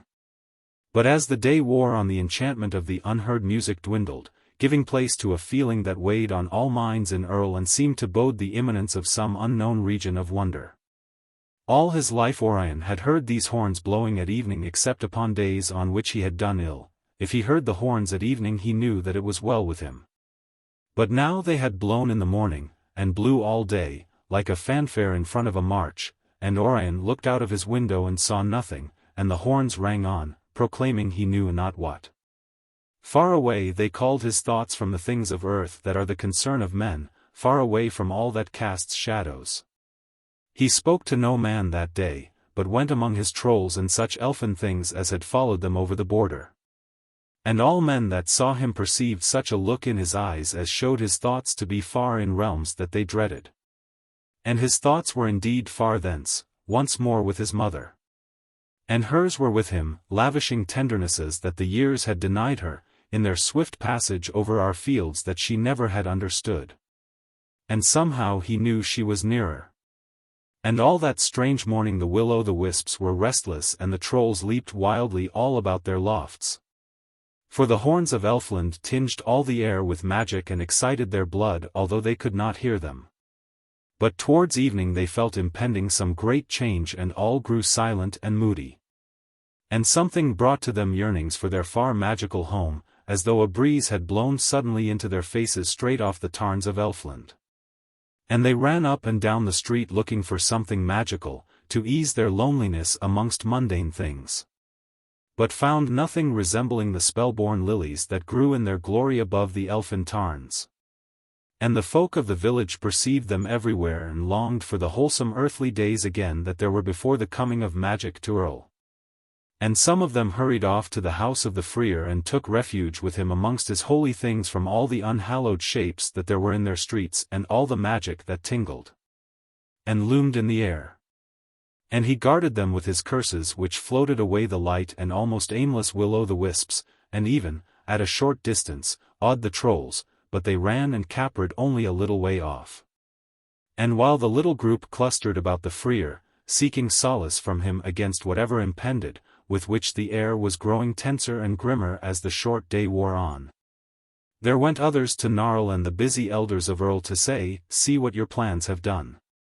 See what you have brought on the village." And none of the elders made immediate answer, but said that they must take counsel one with another, for they trusted greatly in the word said in their parliament. And to this intent they gathered again at the forge of Gnarl. It was evening now, but the sun had not yet set nor Gnarl gone from his work, but his fire was beginning to glow with a deeper color among the shadows that had entered his forge. And the elders came in there walking slowly with grave faces, partly because of the mystery that they needed to cover their folly from the sight of the villagers. Partly because magic hung now so gross in the air that they feared the imminence of some portentous thing. They sat in their parliament in that inner room, while the sun went low and the elfin horns, had they but known it, blew clear and triumphantly. And there they sat in silence, for what could they say? They had wished for magic, and now it had come. Trolls were in all the streets, goblins had entered houses, and now the knights were mad with will-o'-the-wisps, and all the air was heavy with unknown magic. What could they say? And after a while Gnarl said they must make a new plan. For they had been plain bell-fearing folk, but now there were magical things all over Erl, and more came every night from Elfland to join them. And what would become of the old ways unless they made a plan? And Gnarl's words emboldened them all, though they felt the ominous menace of the horns that they could not hear. But the talk of a plan emboldened them, for they deemed they could plan against magic.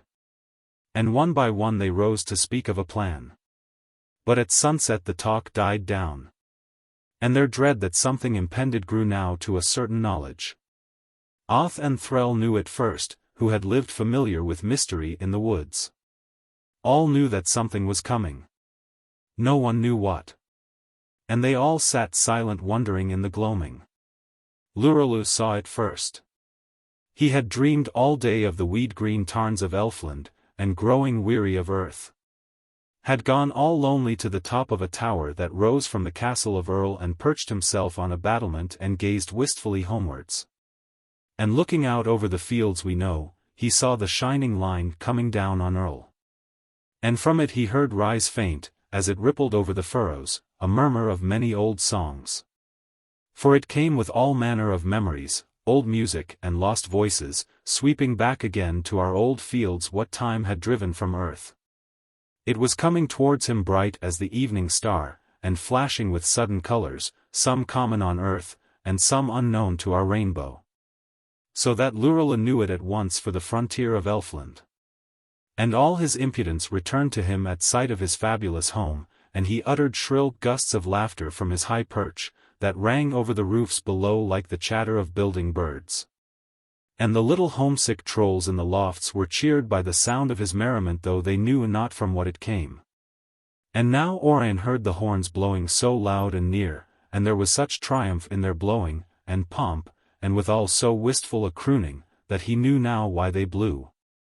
Knew that they proclaimed the approach of a princess of the Elfin line, knew that his mother came back to him.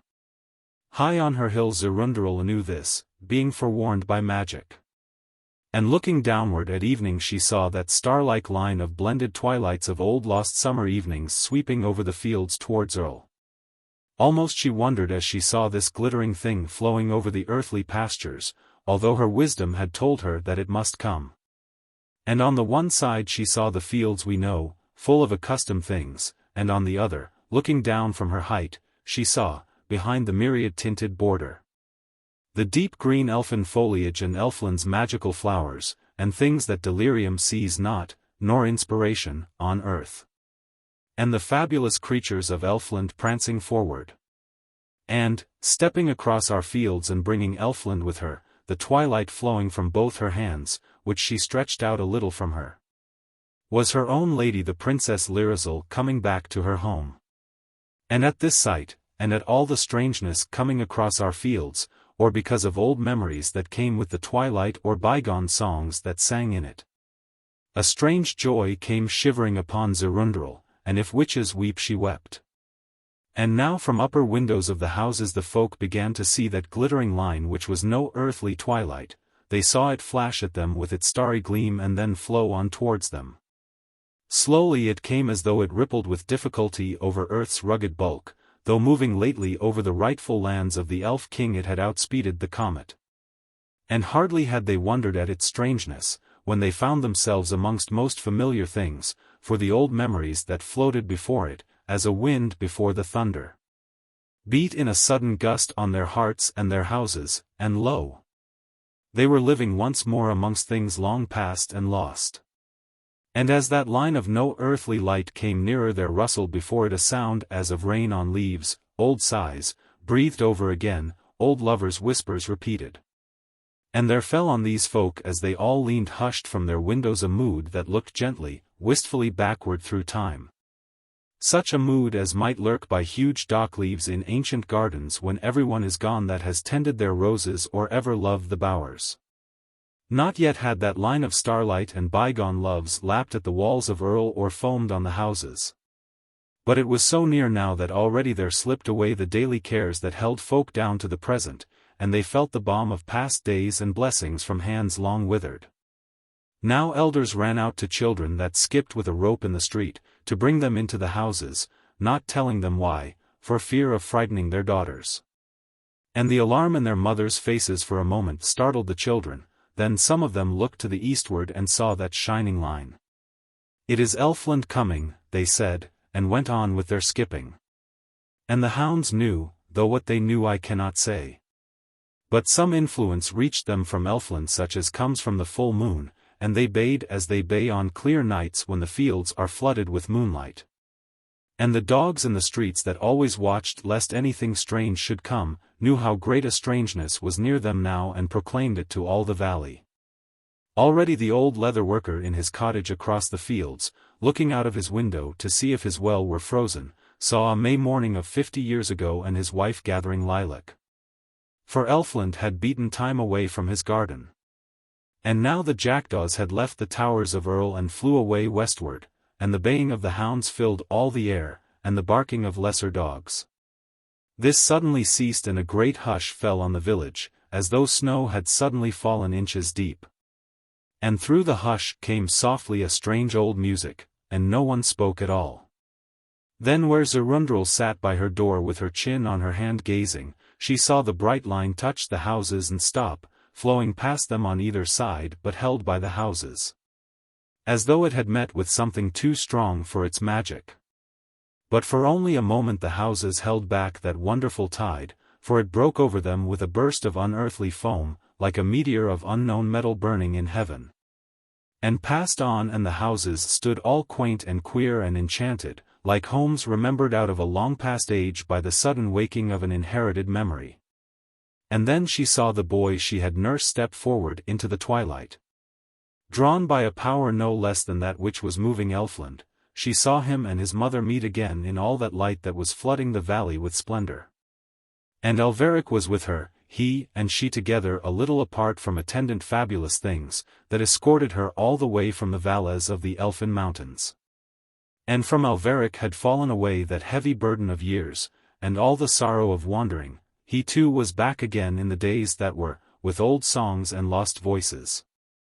And Ziroonderel could not see the princess's tears when she met Orion again after all that separation of space and time, for, though they flashed like stars, she stood in the border in all that radiance of starlight that shone about her like the broad face of a planet. But though the witch saw not this, there came to her old ears clearly the sounds of songs returning again to our fields out of the glens of Elfland, wherein they had lain so long, which were all the old songs lost from the nurseries of the earth. They crooned now about the meeting of Lirazel and Orion. And Neve and Zend had ease at last from their fierce fancies, for their wild thoughts sank to rest in the calm of Elfland and slept as hawks sleep in their trees when evening has lulled the world. Ziroonderel saw them standing together where the edge of the downs had been, a little way off from Alveric. And there was Vand amongst his golden sheep, that were munching the strange sweet juices of wonderful flowers. With all these wonders Lirazel came for her son, and brought Elfland with her that never had moved before the width of a harebell over the earthly border. And where they met was an old garden of roses under the towers of Erl, where once she had walked, and none had cared for it since.